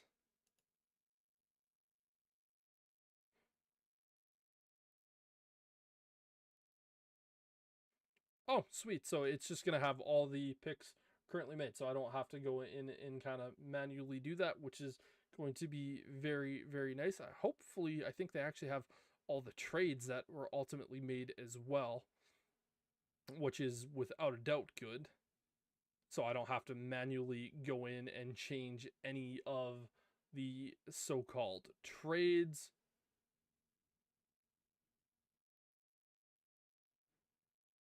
Okay, yeah, Josh Cornley, Maxwell Harrison, Jahad Campbell. Perfect. So we can transition into this particular screen right here. Colorado goes undrafted on night number 1. So, talking about night number 2 here, again, starting things out with the Cleveland Browns here at pick number 33. I gotta be honest, man, like right here, right now, I don't understand how it can't be Shedeur Sanders. Again, getting Shedeur Sanders at this point in round 2 would be huge for this Vikings team, or not Vikings team, for this Browns team. As I stated before, as I just kind of readjust my camera right here. But yeah, for me, the Browns just make too much sense here. There's no reason to overthink this. You take Shedeur Sanders at the top part of this draft class, and you just completely move forward with this one. The Houston Texans here, they have the 34th pick. I can't... this came from the Giants. Yeah, this came from the Giants. They need offensive line help badly. Jonah from Arizona, it makes a ton of sense for them to go out there and get. If you're the Titans, Will Johnson makes entirely too much sense at that particular spot. You're able to go out there and get yourselves a elite corner to pair with someone who is already a really good corner in L'Jarius Sneed. And again, it's not like your corners have been all that great that you've drafted in the past. Will Johnson at pick 35 to the Titans would be a phenomenal pick for them. Browns, again, in round, or not that spot, but just going to the top of the draft, got Mason Graham right there at pick number 5. To me, if I'm the Browns at this spot, I take Mike Green. If you are the Browns, taking Mike Green with that 36 spot, that creates a terrifying defensive line. Mason Graham, Mike Green, and Myles Garrett. have fun trying to stop that. Now, Raiders up here, Shavin Ravel, he is, in my opinion, like the picture perfect corner for this system for the Raiders. Again, getting Ashton Genty earlier in that aspect was a great spot for them. Again, we talked, I don't know why we have that particularly like that. That's strange why they're screwing that up, but yeah, there we go. Okay, I guess not. I'm just not going to use that in my pick, but one of the things we have known here, Patriots getting Will Campbell. I would sit back and say Luther Burden could be a really, really good option for this team. I think Luther Burden would make a ton of sense for the Patriots. Again, you want to give Drake May the best scenario possible and just continue to build that team up as well as you possibly can. The Bears here at this point, Nick Scorton at pick 39, I think would be an absolute home run hit there for the Bears. I think it would make a ton of sense that they ultimately go out there and try to get that done. I think it would be a really, really solid pick there for the Bears to add an additional edge rusher. No, the Saints here at this point, again, taking a look at what they did at pick number 9, Calvin Banks at number 9, just continuing to build that unit up. Donovan Azucarika, I could see that being a really, really solid pick there for the Saints, just continuing to build that defensive line and really build that unit up as much as humanly possible. Caleb Johnson here at 41 to me makes a ton of sense for the Bears to go after, needing that running back and continuing to add to that offense, just really making things that much better. Right here for the Jets, you got your tackle in round 1. Again, just taking back here, Armin Mumbu is a phenomenal pick. Trying to add a little bit more here. Who do I think they could potentially go? Trey Harris. That would actually be a fairly solid pick, but I think I'm actually going to give the Jets Mason Taylor out of LSU. Mason Taylor is a phenomenal player.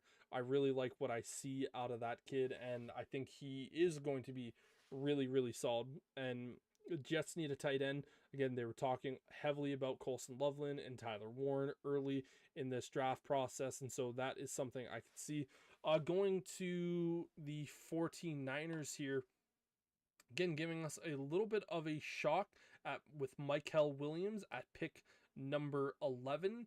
Not necessarily one that I saw coming. Nick Emmanuel could easily be a replacement for Hufanga. Trey Amos could be a solid one. Trayvon Henderson could also be another halfway decent pick for this 49ers team, just to get some running back help there. I think they're going to go Trey Amos. They need to find a replacement for Tre'Davious Ward. Amos, I'm a big fan of. I think he's a phenomenal looking player. Again, just reminding myself, Cowboys selected Tyler Booker with that pick. I wouldn't be shocked to see them go Travion Henderson here with this particular spot. It would make a lot of sense to try to build up that offense as much as they possibly can. Just making sure my streams haven't crashed at this particular moment. Doesn't look like it has. Good to know.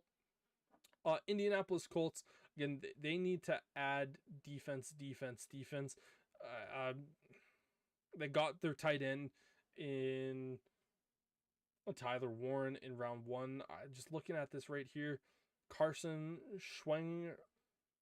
Schweschinger could be a really solid option. I think that's where I'm going to go with that. The Rams right here, I don't know if we see the Rams at this point in the draft try to draft a quarterback. Yeah. With them trading out of that spot, I could see a world where Jalen Milroe ends up going to the Rams because Sean McVay thinks he can be the guy to ultimately get that guy to his potential. And I think they could be really, really excited about that. I think that's a fairly solid pick for the Rams. Cardinals in round number 1 got Walter Nolan, the defensive tackle. Trey Harris could be a really nice looking pick to add to that spot to give yourselves a little bit more. And in fact, that's where I'm going to go. I think Trey Harris, wide receiver out of Ole Miss, could be a really, really solid player that just helps out that little bit more. Miami, I think they went Kenneth Grant, a little bit of a shocker pick earlier in this one. I could see them potentially trying to add some more offensive line help. Wyatt Millum, guard from West Virginia, is someone that I personally really like and I think would do a lot of really good work for that Miami team. Bengals, again, you went after a really, really athletic freak in Shamar Stewart earlier in round 1. I think Nick Emmanuel would be another additional pick that would be really, really good for this Bengals team. Again, they need to go defense. If that's all they do, it would be really good. Gray Zabel goes to the Seahawks in round 1. Taking a look at some of this picks here. Again, Jalen Noel could potentially be it. I know the other wide receiver from Jaden Higgins, a little bit more of that bigger receiver. So I think Jaden Higgins is going to be drafted here to kind of replace what we saw out of the efforts from, or just trying to ultimately get that little bit more pressure, trying to replace DK Metcalf, who they ended up trading away.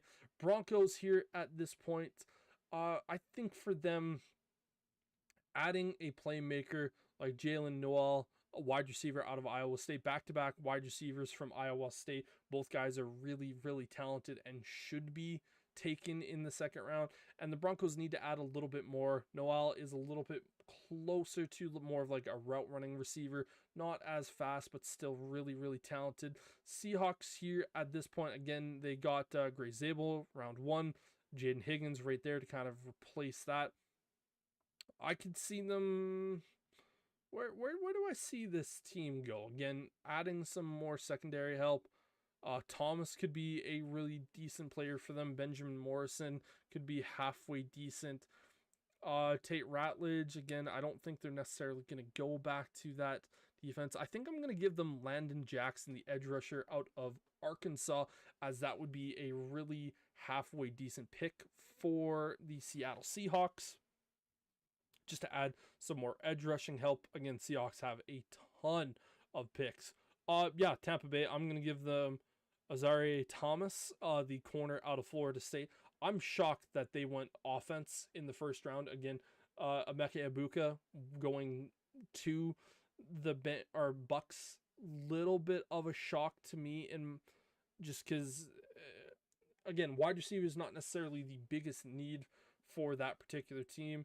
JT, I could see being a really solid option. Benjamin Morrison could be another good option there. I think they're going to go with Morrison to try to protect that secondary. Again, Jair Alexander, not necessarily good anymore, and they've been trying to trade him away. Chargers, again, Omarion Hampton in round 1. Big move for them. I could see them now trying to take a look at some other guys. Like, for instance, Jalen Royals could be a really fun looking pick, adding to that wide receiver room. I think I'm actually going to end up giving them a tight end here. Terrence Ferguson could be a guy that goes. I'm just trying to look at some of these picks. Defensive tackle, edge rusher. You know what? I think I'm going to give them JT because they did end up they ended up cutting Joey Bosa. So they're going to try to find a little bit of a replacement to just add that little bit more. I think the Bills would be really happy with Jalen Royals at this point. He's a speedy receiver from Utah State. That would be really, really solid pickup there. Panthers now back up on the board. Ended up going with wide receiver Ted McMillan. Need to add some defensive help. TJ Sanders, South Carolina, keeping him in the Carolinas at this point.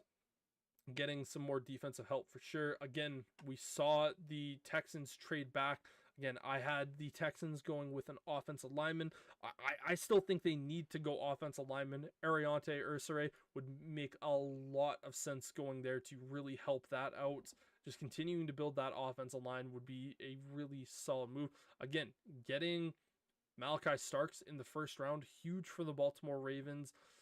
Where could I see them potentially go? Yeah, Tate Ratledge at pick 59 makes a ton of sense for them as well, continuing to bolster and build that offensive line up. Nothing wrong with that whatsoever. Lions in round number 1. Tyleik Williams, the tackle from Ohio State. I could see them going Prince Umanumeli.